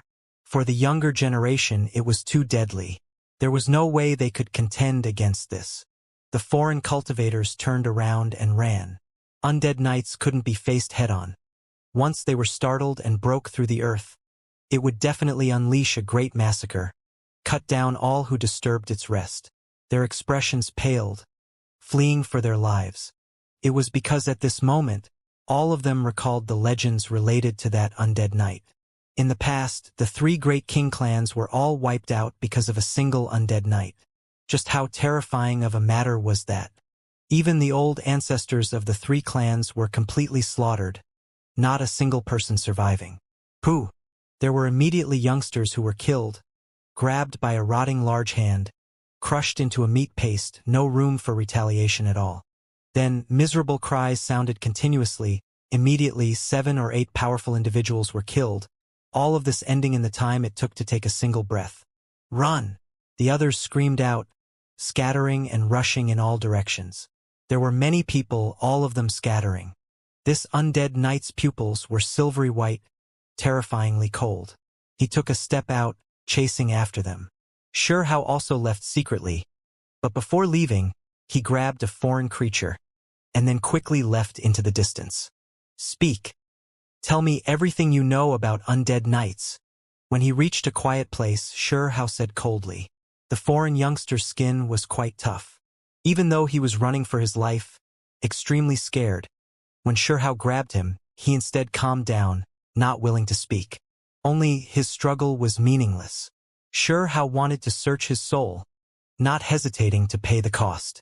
He wanted those secrets. I'll talk. He gave up. What? Wuxia previously fought with an undead knight. Xianxia was truly shocked. After wiping out 3 king races, it fought Wuxia. Just how terrifying was that undead knight? This was the first time Xianxia heard about undead knights. He was greatly shocked. He knew that he would see everything himself one day. There were great secrets hidden within the ancient burial region. Otherwise, Wuxia, Anlin, why did they have to insist on continuing the exploration? There were definitely things that moved them. After a long time had passed, miserable cries sounded again and again from the distance. Those youngsters were chased after, most of them unable to escape disaster. All of a sudden, Xianxia's fine hairs stood on end, suddenly turning around, looking in that direction. Black mist pervaded the air. The undead creature had rotting wings on its back, silently appearing here, standing not far from him, ice-cold and chilly, death energy scattering from its body. It's this fast? This is too strange. Xianxia was alarmed. As for the foreign cultivator in front of him, his expression long paled. He didn't say a word, only staring forward. Xianxia sighed. There really were too many dangers in Divine Medicine Mountain range this time. Dangerous situations continuously appearing. Danger spots were not that easily entered after all. He had no choice. He pulled out the everlasting sword core, using it to protect himself, face that undead knight. However, something unexpected happened. When the undead knight saw the sword core, its pupils narrowed into 2 silvery white cracks, body trembling slightly. Then it actually knelt down, bowing before the sword core. Xianxia was shocked. He stood there, completely stupefied. This kind of thing actually happened. It was bowing down. What kind of origins did this sword core have? The undead knight was strange, mysterious, powerful. A creature that would even make the foreign creatures shiver in fear, make their expressions change. Today, a powerful undead knight was disturbed, yet in the end, there was actually this type of display. Its figure was valiant, a zhang in height, on its back a pair of enormous rotten wings. Pitch black mist surged, as if a demonic god walked out from hell. Without a doubt, this undead knight was extremely strong. Its silver pupils were like blades, making one's flesh feel pain even from far away, as if it was going to split open. Xianxia's captives, the foreign young cultivator's expression paled, lacking all color. He was completely scared stiff. Immediately afterwards, in his eyes, Xianxia became a demon king. Even an undead knight bowed down before him? This completely went against all reason. His fine hairs immediately stood on end. It was because he was thrown onto the ground by Xianxia, the angle at which he looked at different. He didn't know that what the undead knight bowed down to was the sword core, nor did he think that plain-looking sword core had any type of special history. What he saw was Xianxia calmly standing there, overlooking the undead knight, allowing him to bow down. Meanwhile, he himself remained extremely quiet and extremely arrogant, not even moving at all. In reality, Xianxia's body was rigid, never expecting this result, so he didn't know how to react. Suddenly, his mind trembled, feeling a wave of coldness and a murderous energy. He immediately moved the sword in front of him to protect himself. It was because after this undead knight bowed down, he suddenly raised his head to look at Xianxia. Those silver eyes were too bright, a bit penetrating. Moreover, there was a wave of murderous energy that pervaded the air. Who? Great winds roared, black mist overflowing into the heavens. This undead knight directly reached out its large hand that was pitch black like ink, grabbing forward, decisively acting against Shi Hao. The respect it showed to the Sword Core was a completely different matter. Even though it respected the Sword Core, it didn't feel anything for Shi Hao actually wishing to directly kill him. Shi Hao brandished the Sword Core, moreover quickly backing up. He never hoped for much from the start. He knew that it wouldn't be that easy to escape. Hoping for a legendary undead knight to bow down before him wasn't realistic. Pooh! The captive on the ground didn't even have the time to realize what was going on before he was directly crushed by the large black hand, turned into a bloody paste. His death really was pitiful, confused until the very end. Chong! Shi Hao brandished the sword, stopping that large hand. He was going all out against it. There was no way he was just going to give in. Even if he knew that there wasn't much hope, he still wanted to struggle to the end. It was clear that the undead knight felt great respect for the sword core in his hands, carrying a type of innate fear, actually not daring to touch it. It began to back up. This left it quite conflicted. It wanted to kill Shi Hao who held the sword, its expression complicated. Its silver pupils flickered with a strange radiance. Mo Degu can? It opened its mouth, speaking a string of words that were difficult to understand. It was too ancient, completely impossible to differentiate. Shi Hao had no idea what era this language was from. Shi Hao could also be considered someone with extensive experience, understanding many languages, to the extent where he could even speak a bit of the foreign language. However, right now he was stupefied, unable to understand anything. Of course, he also understood that it would be weird if he understood it. The undead knights were too ancient, even Anlin and Shichuo needing to excavate them. Their origins dating much further back than these undying existences. Impossible to verify just what era's creatures they were. Then, the space between the undead knight's brows flickered with light, spreading out, forming hazy ripples, releasing a strange divine consciousness. This time, Shi Hao finally vaguely understood its intentions through his divine will. It was asking how this sword appeared in his hands, for him to hurry and speak. The reason why it was blurry was because the divine awareness strength was different, lacking life energy, instead carrying a heavy underworld force. It clashed with Shi Hao's divine senses, the two incompatible. Shi Hao remained vigilant, capturing a strand of the other party's will. After roughly understanding the meaning, he quickly withdrew out of fear of his primordial spirit being corroded. What type of origins does the sword core have? Moreover, Shi Hao instead went from passive to aggressive, asking the undead knight like this. Mo Degu can AIMO. The undead knight's voice turned cold, loudly berating. At this moment, Shi Hao thought of too much. This wasn't a zombie, nor was it a normal ancient corpse, not as simple as just gaining sentience after death. It was because it actually had memories, had its own will. The undead knight might very well be a species, a mysterious, powerful, and unknown species. They remained buried under the earth year-round, waiting for their time, not willing to be easily roused awake. There was definitely a world-shocking great secret. Of course, these weren't just suspicions Shi Hao developed alone. A lot of this were things that captive told him, the conjectures of the foreign undying existences. The undead knight was cold. It didn't reply to Shi Hao's questions at all, only wishing to understand some things from Shi Hao. Hong! The large black claw slapped over again, terrifying beyond compare. The mountain region collapsed, Shi Hao coughing out large mouthfuls of blood.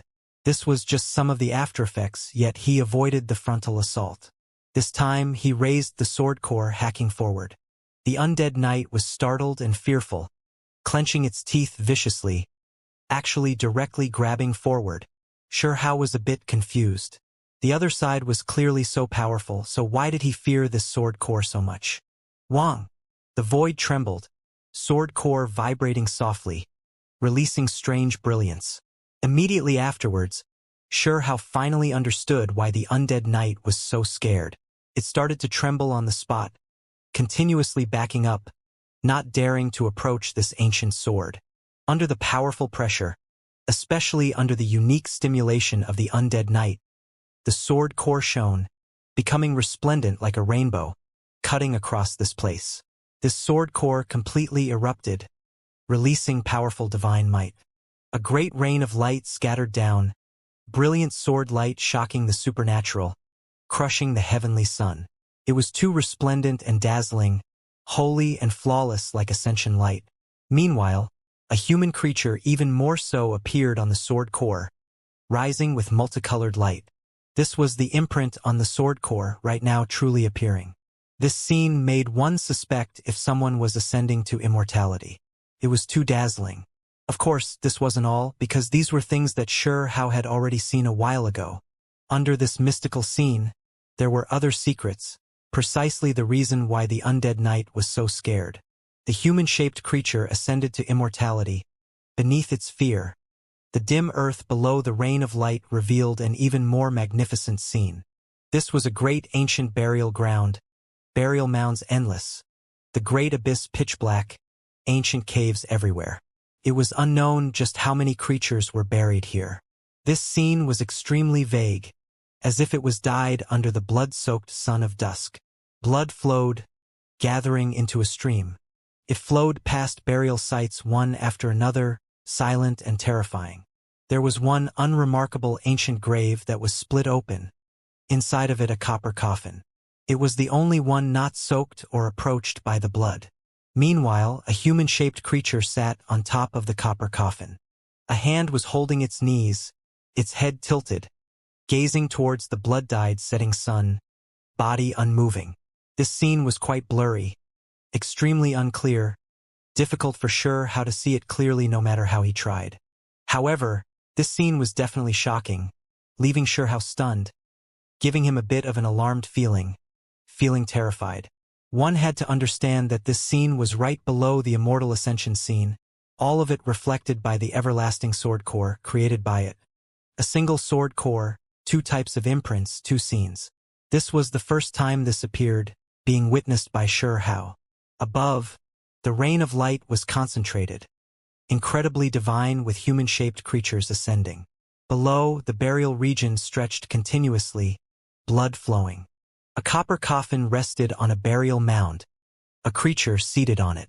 Not far out, that undead knight was in extreme fear, naturally in fear towards the creature seated on the copper coffin in the burial region under the blood-dyed setting sun.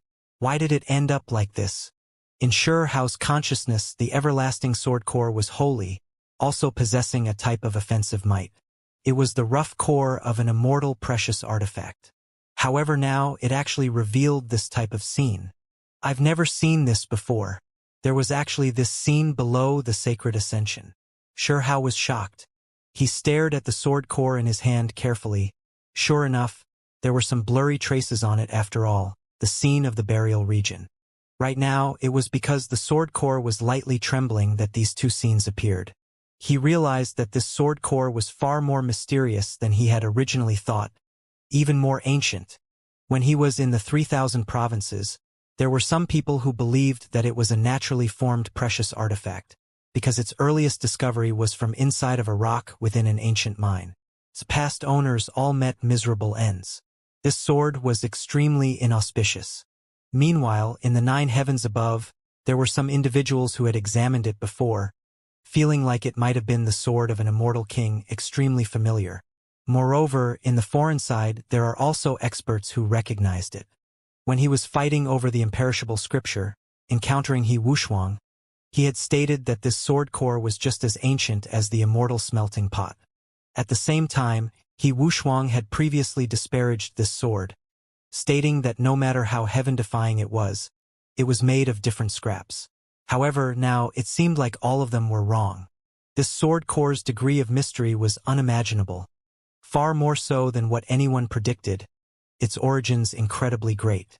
It was because it involved the ancient burial region, this undead knight recognizing it. One had to understand that the undead knight didn't belong to this great era. Even Shuchuo and Anlin excavating the burial region, believing that they were too ancient. They felt that they needed to excavate the ancient land in order to fully understand them. Xianxia was sure that this sword core most likely existed in several great eras, that it had an unimaginable history. Right now, the sword core moved.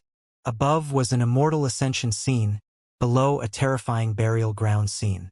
It was just too shocking. The undead knight was backing up. It was scared of that creature seated on the copper coffin. Turns out it was like this. Sure how understood now. This sword core was greatly related to ancient burial region. The undead knight had seen it before, and it was scared of it. Even after endless years passed, the creature that was connected to this sword core most likely long vanished from this world. Yet it still gave this undead knight this unforgettable impression. Right now, the undead knight was completely devout, incredibly respectful, bowing down before the sword core. To be more precise, it was bowing down before the human figure on the copper coffin. Who was that? What kind of background did it have back then? Why was it able to have this type of power, able to still intimidate the undead knight? Duo ma ka de hua? The undead knight knocked his head on the ground a few times, ultimately not standing up, praying there, unknown what it was saying. In the end, it actually revealed great fear and reverence, as if it was bowing before an emperor. It turned around to look at Xianxia, revealing a hint of consciousness, expressing some type of intention. This time, it found it hard to calm down, not attacking or revealing any viciousness. However, when it looked at Xianxia, it didn't reveal kind intentions either, as if it was looking at a dead tree, a rock, not treating him like a normal living creature at all. Xianxia understood its intention. Since the sword core didn't destroy him, it temporarily acknowledged him, leaving him be. Things ended just like this? Xianxia was stupefied. This undead knight was this vicious, foreign expert slapped to death as easily as swatting flies. He originally thought that he would have to fight a battle to the death, that it wouldn't end until one of them died, yet in the end he made it through just like that. After thinking for a bit, Xianxia felt a type of gloomy chilliness from his lower back, a wave of cold intent gathering within him. It was because even though this undead knight didn't say much, it was too terrifying. According to its intentions, it was more normal for this sword core to have killed Xianxia. It actually believed that this was only a temporary stillness. According to what it said, this sword core should be extremely vicious, that all who held it will die. Xianxia was truly momentarily at a loss for what to do with this sword core. Should he throw it away or continue to keep it at his side? This thing was definitely inauspicious. He thought back to the creatures who previously obtained this sword core. None of them had a good end, especially its last owner, Five Crown King. In the end, he died a miserable death, becoming a living corpse, appearing on that blood-soaked black ancient ship. After speaking, this undead knight turned around and left, not wasting any time. Hey, where are you going? Xianxia was shocked. It left just like that, catching him off guard. Just now, they were still fighting to the death, yet in the end, it concluded so peacefully.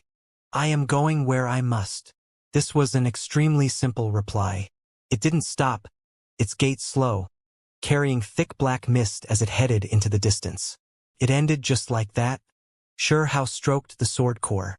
At this moment, the sword core had long calmed down.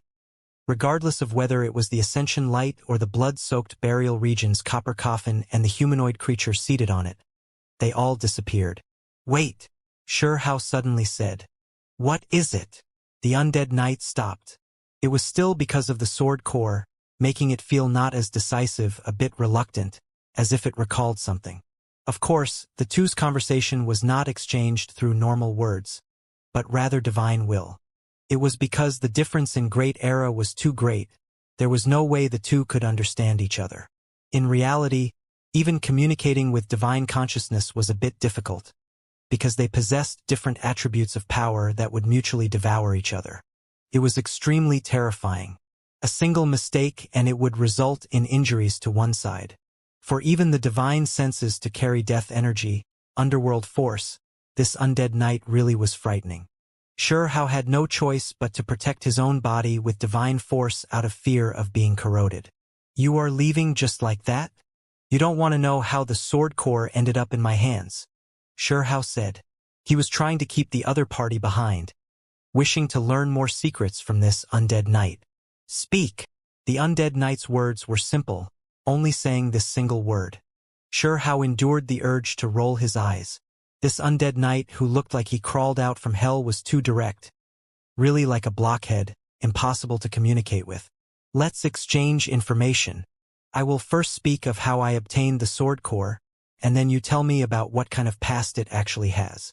Xianxia said. He really was worried about this sword core. Keeping it by his side might result in a great grievance. He really wanted to know about its past. Of course, this time he didn't try to haggle over things, directly speaking of the sword core's past, explaining how he obtained it to the other side. It has been passed on through generations just like that. Even when covered in dust, it would still emerge from underground or move from one creature's hands to another. The undead knight said. He gave Xianxia a look, and then said, "All right, you are just a relay station. Once the relay station degenerates, it will naturally leave. A temporarily relay station through the endless years." This explanation left Xianxia extremely dissatisfied. He asked a step further, but the undead knight didn't wish to say any more, immediately leaving, about to disappear just like that. "Hey, you can't leave just like this. You are letting down this sword core," Xianxia shouted loudly. "Why?" It was clear that the undead knight was inflexible. When it heard these words, it felt extremely dissatisfied, really stopping, moreover turning around to look at him. "You finally emerged from the ground. If you don't take a look around the mortal world, wouldn't you be wasting this chance?" Xianxia urged, trying his best to make it stay behind. It was because this was a powerful expert, killing a self-release realm cultivation most likely not even an issue. Currently, there were many foreign experts from Divine Medicine Mountain Range, coming in large numbers, all of them here for him, wishing to kill him. Normal young experts were one thing, he could deal with them, but there were some formidable old monsters who also came. They were extremely dangerous for him. If he could rope in the undead knight, face those creatures with it, then it would be perfect. In a daze, Xianxia seemed to have already seen the scene of bringing the undead knight around Divine Medicine Mountain Range, completely wiping out all of the experts who came after him. It was clear that the undead knight's acknowledgement and system of values were completely different from his. It revealed a perplexed expression, not understanding his suggestion at all. It was just like listening to a rock speaking about how brilliant a rock's world was, the same principle. "How am I letting down the sword core?" the undead knight asked stubbornly. "Didn't you see that it acknowledged me? Right now, I am in danger. My problems are the sword core's problems. If I die, the sword core will be brought away by the foreign bastards. Sooner or later, they will see through its origins, and then offer it up to Shuchuo or Anlin, those people." When he spoke up to hear, Xiao's expression became blank. After seeing that the other party didn't state anything, he said with a serious expression, "Anlin and Shuchuo, have you heard of them? They are unmatched existences, coexisting with this world. No one their opponent. Moreover, they are all matchless experts who could move unhindered through the great tombs," Xiao explained with an extremely serious tone. In his explanation, the two unmatched experts moved as they pleased through the ancient burial region. The things they did incited public anger. The undead knight was stupefied. No matter how inflexible it was, it still felt that things weren't quite right. Xiao continued to blabber on, saying, "Anlin and Shuchuo are repeated offenders, continuously focusing on ancient burial regions, robbing graves and digging up tombs, searching for the buried artifacts, sacrificial objects, and all types of ancient treasures, to the extent where they even offend beautiful undead knights and others." Xiao was extremely crooked, placing all types of blames on those two unmatched great figures, calling them tomb robbers, fiends, attaching all types of despicable and shameless titles onto them. "Are the two of them extremely strong?" The undead knight spoke, ridiculously pig-headed, actually asking like this. "They're ridiculously strong. They previously killed undead knights, wiped out powerful existences inside the ancient burial region, one after another, never suffering a defeat to this day," Xiao said. This time, the undead knight's pupils contracted. Even though it knew that this fellow was unreliable, he still couldn't help but reconsider. It was because some things indeed happened in the burial region. Even though it wasn't that serious, there were great undead knights who were disturbed. This was an undeniable truth. If you speak their true names, Their magical bodies will directly appear to suppress and kill you. Xianxia said seriously, this time not purposely trying to trick it. In reality, when he mentioned Shuchuo, Anlin, and the others, he was always extremely careful, not mentioning their entire names in one breath, instead choosing to pause in between. You spoke half-truths. I have undead night eyes, so I can differentiate between them. The undead knight was extremely direct, directly exposing Xianxia. Of course, if it was anyone else, they would have been extremely embarrassed, but Xianxia didn't feel awkward in the slightest, his skin too thick, still trying to rope him in, trying to make it stay behind at all costs. However, the undead knight remained unconvinced. Forget about everything else. Just because of this sword core, you should help me out once. In the end, Xianxia shouted at its rear figure. It was because he was at his wit's end, only having this line left, hoping to receive the undead knight's assistance. Fine. I will help you with this one thing before returning underground. The undead knight actually came to this decision at the final moment, surprising Xianxia again. Where are we going right now? It asked. Taking heads, of course. Show me the viciousness of an undead knight. Help me remove the heads of some old fellas. Don't let a single one go, Xianxia said. He was full of fighting spirit, not embarrassed in the slightest, about to bring the undead knight with him to sweep through Divine Medicine Mountain Range. Outside Divine Medicine Mountain Range, more and more foreign cultivators appeared. It was because news long reached the foreign side. Many creatures knowing that Huang was here, already surrounded, about to be killed. That was why quite a few youngsters hurried over, wishing to participate, witness Huang's downfall. For the foreign cultivators, Huang was too savage, continuously killing their young cultivators, even Martial Heavenly King defeated. This really was a type of humiliation. When the various clans learned of the situation, they all swarmed over, all of them wanting to come kill Huang. Of course, there were also many senior experts among them, because they couldn't feel at ease with just the youngsters, setting the resolution to eliminate the disaster that was Huang. This place was simply like a distinguished meeting. People from all types of great clans appeared. They gave each other a look, all of them familiar with each other. Who is that? There are 9 eyes between the brows. So weird. I never heard of a race having these characteristics before. Outside the mountain range, there were foreign cultivators discussing amongst themselves. They saw a strange elder. That is the 9 Eyes Taoist, a legendary senior figure. He cultivated the 9 Eyes divine ability, magical force exceptional, extremely famous in his generation. A few big names appeared outside the mountain, stirring up a discussion. There were more than a few experts of past eras, an entire group of them, all of them appearing here. Woo! I feel like things are a bit strange this time. It is just to kill Huang, so why did so many famous seniors come? Can it be that they wish to catch a bigger fish? There were some who became suspicious. At the same time, Xianxia was currently moving in the mountains. He brandished his fists, shouting fiercely, "Kill! Kill! Kill them all!" He led the undead knight, preparing to wipe out all of the great foreign experts who came. With an undead knight following him, Xianxia was full of confidence. Unless there was a supreme being who came, he didn't fear any intruders, he would just kill them all. In the great mountains, many traces could be seen, left behind by the steps of some creatures. This should be a safe area without many dangers. Divine Medicine Mountain Range had great opportunities, but at the same time, it wasn't a place just anyone could barge into. There were dangers at every turn. I really am worried. If those self-release realm cultivators all cling cowardly onto their lives, wouldn't it be completely wasting my efforts? Xianxia said to himself. When the undead knight heard this, its expression remained blank, not saying anything, as if it was just a moving corpse. Say, zombie bro, you should say something. How boring will it be if you just remain like a closed gourd this entire time? Xianxia was discontent. This undead knight opened its mouth, revealing a mouthful of extremely sharp snow-white teeth. It slowly said, I feel like the taste of your flesh definitely isn't bad. Maybe it's better if your mouth remains closed. Xianxia quickly put some distance between them. Was this fella suddenly becoming sharp and purposely scaring him? Or was this really what it thought?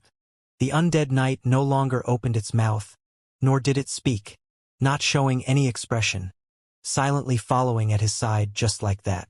Those old monsters won't be too scared to come, right? He became a bit skeptical.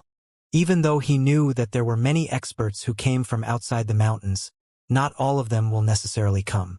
If it was only killing the younger generation's elites, he felt like there was no reason for him to feel any fear. Why don't we just slaughter our way out of this place? Leave Divine Medicine Mountain Range and completely wipe those bastards out? Xianxia urged. This time, the undead knight ignored him, silver eyes calm like a lake surface, without a single ripple. Huang is over here. Suddenly, someone shouted. Finally, they encountered a group of foreign youngsters. Unfortunately, there weren't that many of them, only 7 or 8, half of them King Clan experts. Why are there no old fellas? I was prepared to catch some big fish. Xianxia was extremely discontent. On the other side, the ground of people looked like they had seen a ghost. After all, meeting Huang was a nerve-wracking event to begin with. They were only scouting ahead, helping others find safe roads through the mountain range. In the end, they ran into each other here, moreover saw that monster at his side. How can this be? The undead knight is following at his side. The group was completely stupefied. It was because the undead knight appeared not long ago, startling all of the foreign cultivators in the mountain range. There were some people who escaped alive, not all of the creatures who saw the undead knight killed after seeing it. This motherfucker, he's basically a demon king. He's walking together with an undead knight. There were some people whose voices began to shake. They couldn't help but curse. They really were completely shocked, never expecting Huang to walk shoulder to shoulder with such a terrifying creature. They saw that Huang was smiling brilliantly, practically buddies with this undead knight. Run! The 7 or 8 foreign cultivators quickly came to the same decision, turning around to run frantically for their lives. They wanted to preserve their own lives. In that instant, Earth to Inch's divine ability, world bridge ancestral method, and others all flickered. Right now, they all only had a single thought, which was to run as far as they possibly could. Living was the most important thing. Damn it all! Huang partnered up with the undead knight. No wonder he is so powerful. He is definitely a revived undead knight. Someone screamed out. He's clearly the most terrifying golden undead knight. He looks no different from a normal human. Blending into Imperial Pass, his scheme's too great. Another person cried out. Only it didn't matter how they screamed and howled. Their ends were already set. They could not run away. Xianxia and the undead knight took action together, rushing forward murderously. Pooh! Xianxia turned into a streak of light, brandishing the sword core in his hands. A head was immediately removed, primordial spirit also erased by sword energy at the same time. Then, he stirred on sword radiance, turning towards a different direction, chasing after the second creature. His figure was like a divine rainbow, instantly catching up. That creature's face turned deathly pale, roaring out, screaming, but it was still useless. Even though the black heavenly spear he used was as heavy as a mountain, it was still sliced through by Xianxia's sword. Moreover, sword radiance cut across, cutting him at the waist, and then his primordial spirit was cleaved in half. When Xianxia turned around again, he already couldn't see the other creatures. Black mist overflowed. A large black claw appeared, carrying bloody traces, completing what it set out to do. The other individuals all died miserably under the undead knight's hands. Moreover, forcibly crushed apart, turned into a pile of bloody mist. In that instant, all of the cultivators who saw this died, not a single one of them living. The so-called Fearless Lion, Gu Clan, Emperor Clan, why didn't any of them come? Xianxia muttered. He wanted to encounter some big fish and kill them. They pressed forward, encountering a few more people. Unfortunately, there were no big targets. Let's go, we're heading to the underground cave. It's time to get rid of that old bastard, Xianxia said. He wanted to head to the Golden Bull's nest, get revenge on that self-release realm great cultivator. Originally, Xianxia headed precisely in that direction, wishing to slaughter some enemies, kill that self-release realm expert. As long as this person was eliminated, he would feel much better. Before this, that cultivator had previously tried to take action against him in the volcano, almost killing him. He was left with heavy injuries after that encounter. It's time to settle this debt of blood. In reality, not much time had passed, yet Xianxia already wanted revenge. Everything went smoothly. He led the undead knight into this desolate land. He first took a look around, making sure that they didn't encounter the golden bull. If it ended up fighting the undead knight, then it would easily result in both sides suffering with neither side winning. Fortunately, the golden bull wasn't here, still outside. It was because many foreign creatures arrived in the mountain range. The golden bull was disturbed, still going crazy outside, not having returned yet. The underground cave was quiet, lacking sound. Before entering, Xianxia already warned repeatedly. You must hide your aura, or else that old fellow will definitely run. It's even more slippery than a loach. The undead knight really was extraordinary. Dark mist all around it, death energy intimidating. But now, it was as calm as a rock. No fluctuations released from it at all. Moreover, it heard Xianxia's suggestion. Hiding in the darkness, silently following behind to avoid scaring off the enemy. After Xianxia entered this place, he stepped on a formation pattern, immediately stirring up dazzling light. There were arrangements in place here. The self-release realm great cultivator was extremely careful, because he was cultivating in seclusion here, wishing to seize the natural luck. He was scared that the golden bull would return when he was at a crucial moment, and as such laid down some formations. The formation served its uses as an alarm, making him immediately open his eyes, instantly notice Xianxia. You little bastard! You actually dare appear before me again? The great cultivator laughed coldly.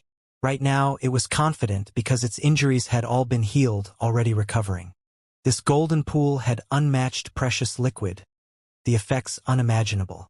Even though not much time had passed, he already resolved his body's issues. You old thing! Actually trying to occupy someone else's nest, hiding here. Xianxia purposely acted surprised, continuously backing up.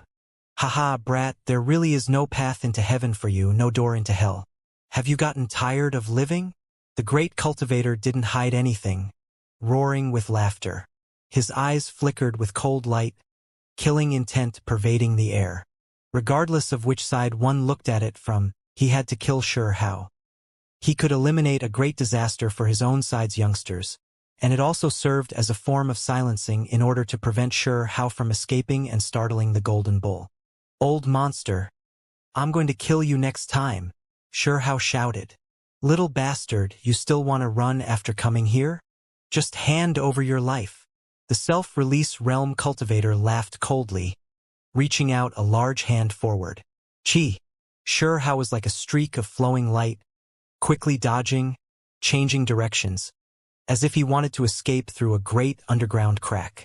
I'll give you a choice. You can bind up your own arms and legs, bow down before me, and I can bring you back to the other side, temporarily not kill you. The great cultivator said coldly. He released a field, locking down this region, sealing up all directions, cutting off Xianxia's path of escape. Moreover, right now he already stood up, walking out from the golden pool. That large hand covered everything above Xianxia, pressing downwards. Shameless old thing.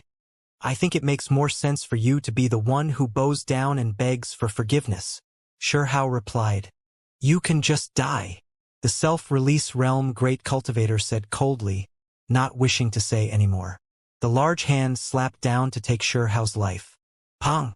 As a result, he discovered that his hand was in great pain. A creature wrapped in dark mist silently appeared, grabbing his arm. Just now, this black mist-shrouded figure had been hiding this entire time, waiting for an opportunity out of fear that he might escape. Hong! The great cultivator was shocked and furious. His body erupted with power, releasing blinding radiance, illuminating the entire underground cave. However, he discovered with shock that he couldn't struggle free. That large black hand firmly held him. No way for him to escape at all. Moreover, there was a corrosion power that poured into his body, immediately making that arm of his pitch black like ink, many areas rotting. Ah, no! The self-release realm cultivator screamed miserably. It was because in that instant, his arm's white bones were exposed, large amounts of flesh coming off. This rate of deterioration really was too fast. Undead Knight. You are a creature from the burial region. The self-release realm cultivator's expression was deathly white as he roared. He knew what kind of creature he encountered. When one's strength reached his level, he naturally understood more about undead knights than the average person. Deeply aware of how terrifying this type of creature was. It wasn't something he should get involved with. Gotcha! He decisively removed that arm, planning to escape like a lizard that abandoned its tail. However, it underestimated the undead knight's reaction speed. It directly grabbed his other arm, dragging him back, preventing him from escaping. You should be asleep. Why are you taking action? The self-release realm cultivator roared. This is my sworn brother. You should just peacefully go on your way. Xianxia said with a smile. Sworn brother my ass. The self-release realm great cultivator was full of hatred. At the same time, he was greatly shocked. This youngster named Huang was too strange, actually able to walk together with an undead knight. The undead knight didn't immediately deal the fatal blow, but the great cultivator's body was decaying, rotten flesh continuously falling off of his bones. Ah! The great cultivator roared furiously, frantically trying to escape, but it was useless. His entire body started to become like this, flesh falling off. He knew that he had been contaminated by the undead knight's curse. This was impossible to escape from, at the very least at his current stage. Once he touched it, then his flesh would wither away and he would die.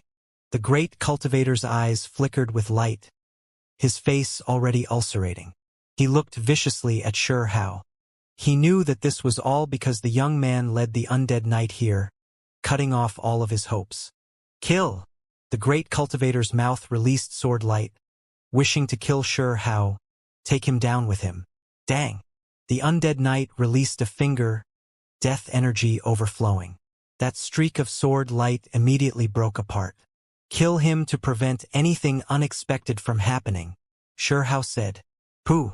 The undead knight was simple and rough, directly twisting the great cultivator's head off, rotten blood flying in all directions. Chi! Sword light flickered. Xianxia took action, a sword stabbing into the self-release realm cultivator's forehead, destroying his corroded primordial spirit. After a final miserable scream, the great cultivator was killed, his flesh-rotting primordial spirit becoming fragmented, killed here. A great cultivator was killed just like that. Did they all come? I'm really looking forward to this. All of you came to Divine Medicine Mountain Range to kill me, so I'll bury you all one by one, Xianxia said quietly. This place really isn't bad. I want to cultivate in seclusion here, Xianxia muttered. He stared at the golden pool, collecting another cauldron of the elixir to use later. Moo! The golden bull's cry sounded from the distance. That immortal gold creature wandered about the surroundings, already returning, because it had been chasing the great cultivator the entire time, its search taking it back to its nest. Let's go! Xianxia didn't want to run into the golden bull. Even with the undead knight at his side, once they ran into each other, it was hard to say who would kill who. It was because that golden bull was suspected to have been revived through an immortal's methods. Even though it was still in an early stage, far from being comparable to the past, compared to normal people, it was still extremely formidable. The undead knight remained indifferent, remaining calm the entire time. It didn't reveal any fluctuation in mood even after killing a great cultivator, as if it was a dried-up steak. However, it still followed Xianxia. The two quickly left, entering the distant mountain range. Where is that heavenly deity tree? Xianxia looked around. There was an ancient tree precisely in this region. In his perspective, this tree was even more precious than divine medicines. The undead knight didn't say anything, just following behind Xianxia. However, he felt like this young fellow was a bit unreliable. Just now, didn't it shout noisily how it wanted to kill a group of old foreign monsters? Why did he end up looking for a tree now? We are just checking along the way. If we can bring it away, then it'll be an unmatched Tao fruit. Sure how saliva was even about to flow out. He felt a bit of longing for it. Once he could obtain the 4 stalks of heavenly deity tree in this world, returning it to its legendary form, the 4 trees into one, it would become a long-life immortal medicine tree. At that time, its value would be unimaginable, becoming a heavenly immortal tree. Heavenly deity tree's fruits, once ingested, could immediately raise one to the heavenly deity level. One didn't even need to cultivate. If the 4 trees merged into one, the medicinal effects wouldn't be as simple as just additive, but rather increase explosively. This was a type of transformation, an incredible evolution. The fruits of the heavenly immortal tree were rare supreme treasures, not appearing many times from past until now. There were legends that said that once it was eaten, one could immediately become a true immortal. Just what kind of inconceivable power was this? It was precisely because it was too heaven-defying that it was divided into 4 trees by a mysterious wave of power. Of course, there were people who said that this was the result of a great battle, that the mother root split into 4 parts. Hey, old tree, wake up. Your brother is over here. Help me look for it. Sure how had an excited expression on his face. He produced a pot. Inside of it a small tree that was entirely golden and resplendent, shining like the sun, branches strong. Even though it was short, it carried mottled traces of time. This heavenly deity tree was obtained during the struggle between the 3,000 provinces' young cultivators, brought back from immortal ancient remains. The pot's contents weren't ordinary, holding all life earth. This earth could prevent the decaying of all life, produce life. It was rumored that immortal kings were buried in this type of earth following their death. It was because as long as the remains were still there, after billions of years, by being buried in this earth, there is a chance of producing new life. However, at that time, perhaps they would no longer be their past selves. Of course, there was a chance that they might still be the same person. At the very least, their bodies wouldn't change.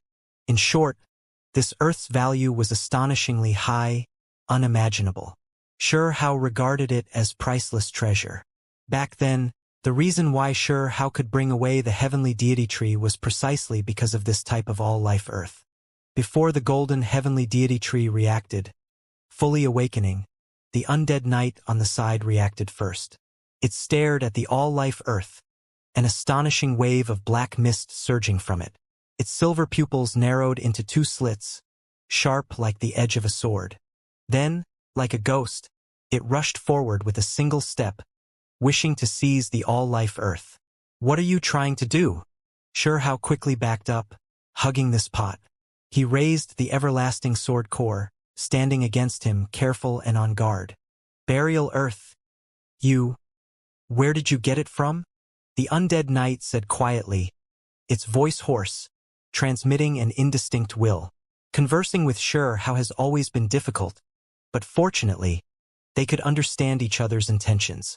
Sure how was a bit stupefied. Burial earth? He lowered his head to look at the sparkling granules. This was precisely the famous all-life earth that could bury immortal kings. He immediately knew that the burial earth the other party talked about referred to this most divine and perfect all-life earth. This thing can nurture all living things, produce new life. It possesses the life essence energy of the primordial era, so how can it be burial earth?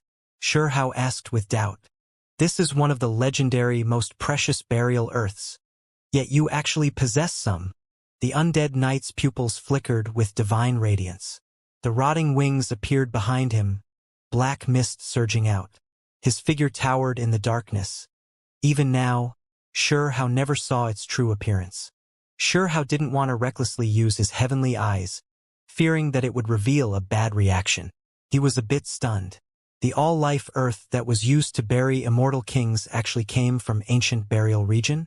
It was a type of exceptional burial earth? Wait! He felt a headache, immediately thinking of many things. This piece of information was a bit shocking, containing too much great karma. It was because this meant that ancient burial region was no longer isolated, but rather connected to the outside world. Those immortal kings, after exhausting all of their efforts, found some all-life earth, burying themselves inside. This is because they wish to become undead knights? Sure Hao's scalp went numb, his mind in a bit of chaos. Impossible! They cannot become undead knights if they are not of my race.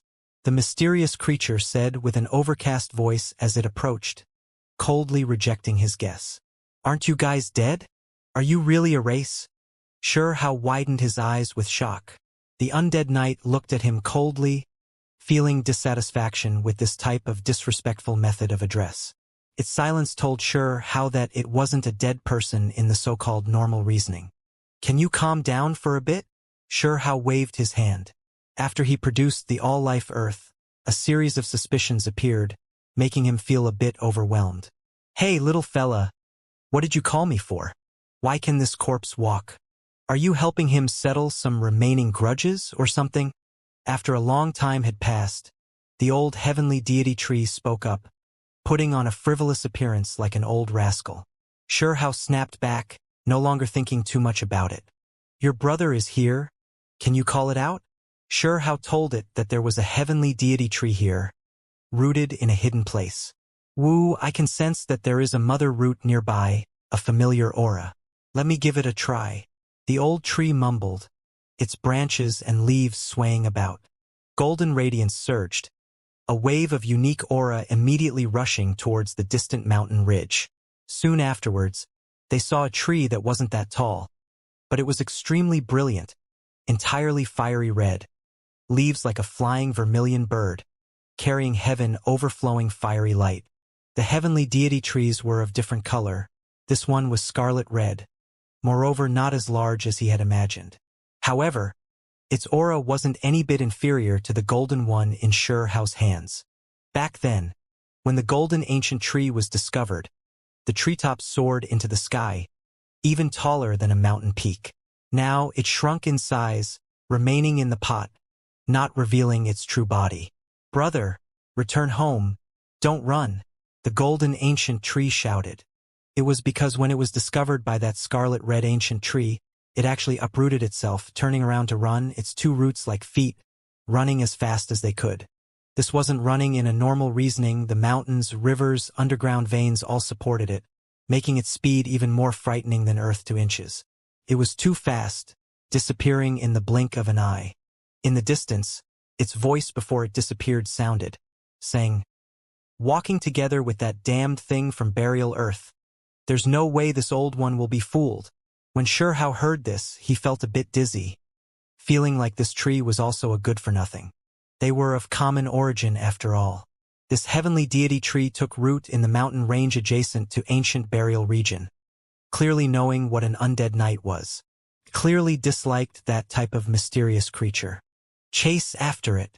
The heavenly deity tree in the pot was even more worried than Sure Hao, shouting loudly, even about to rush out from the all-life earth and chase after it itself. Don't move recklessly. I'll chase after it. Sure Hao didn't dare let it run about randomly. If he couldn't obtain the tree up ahead and also lost this one, then that really would be terrible. A divine tree, this thing can run? Hurry and stop it. Right at this time, shouting voices sounded from ahead. A group of foreign creatures entered deep into the mountains, perfectly stopping that old tree, cutting it off. This time, it wasn't only youngsters who came, but also two elders. They took the risk and entered Divine Medicine Mountain Range, taking the lead. Old tree, don't be scared. I came to save you. Sure Hao shouted from the back. Huang, it's actually Huang. He followed it out. Haha, we were just looking for him. Yet he actually came on his own. With 9 Eyes Taoist here. Capturing him is as easy as a flip of the hand, someone said while laughing loudly. Did you come inside to throw away your lives? Sure Hao asked nonchalantly as he approached. Too arrogant. The foreign creatures all laughed coldly, carrying looks of disdain, as well as killing intent. They looked at Huang, who was rushing out from the forest with the eyes of looking at a dead person. This is fine as well, I'll kill you all first. I will bury everyone who came this time. Give the foreign clans backing you who are waiting for good news a nice surprise. Sure Hao said with a big smile.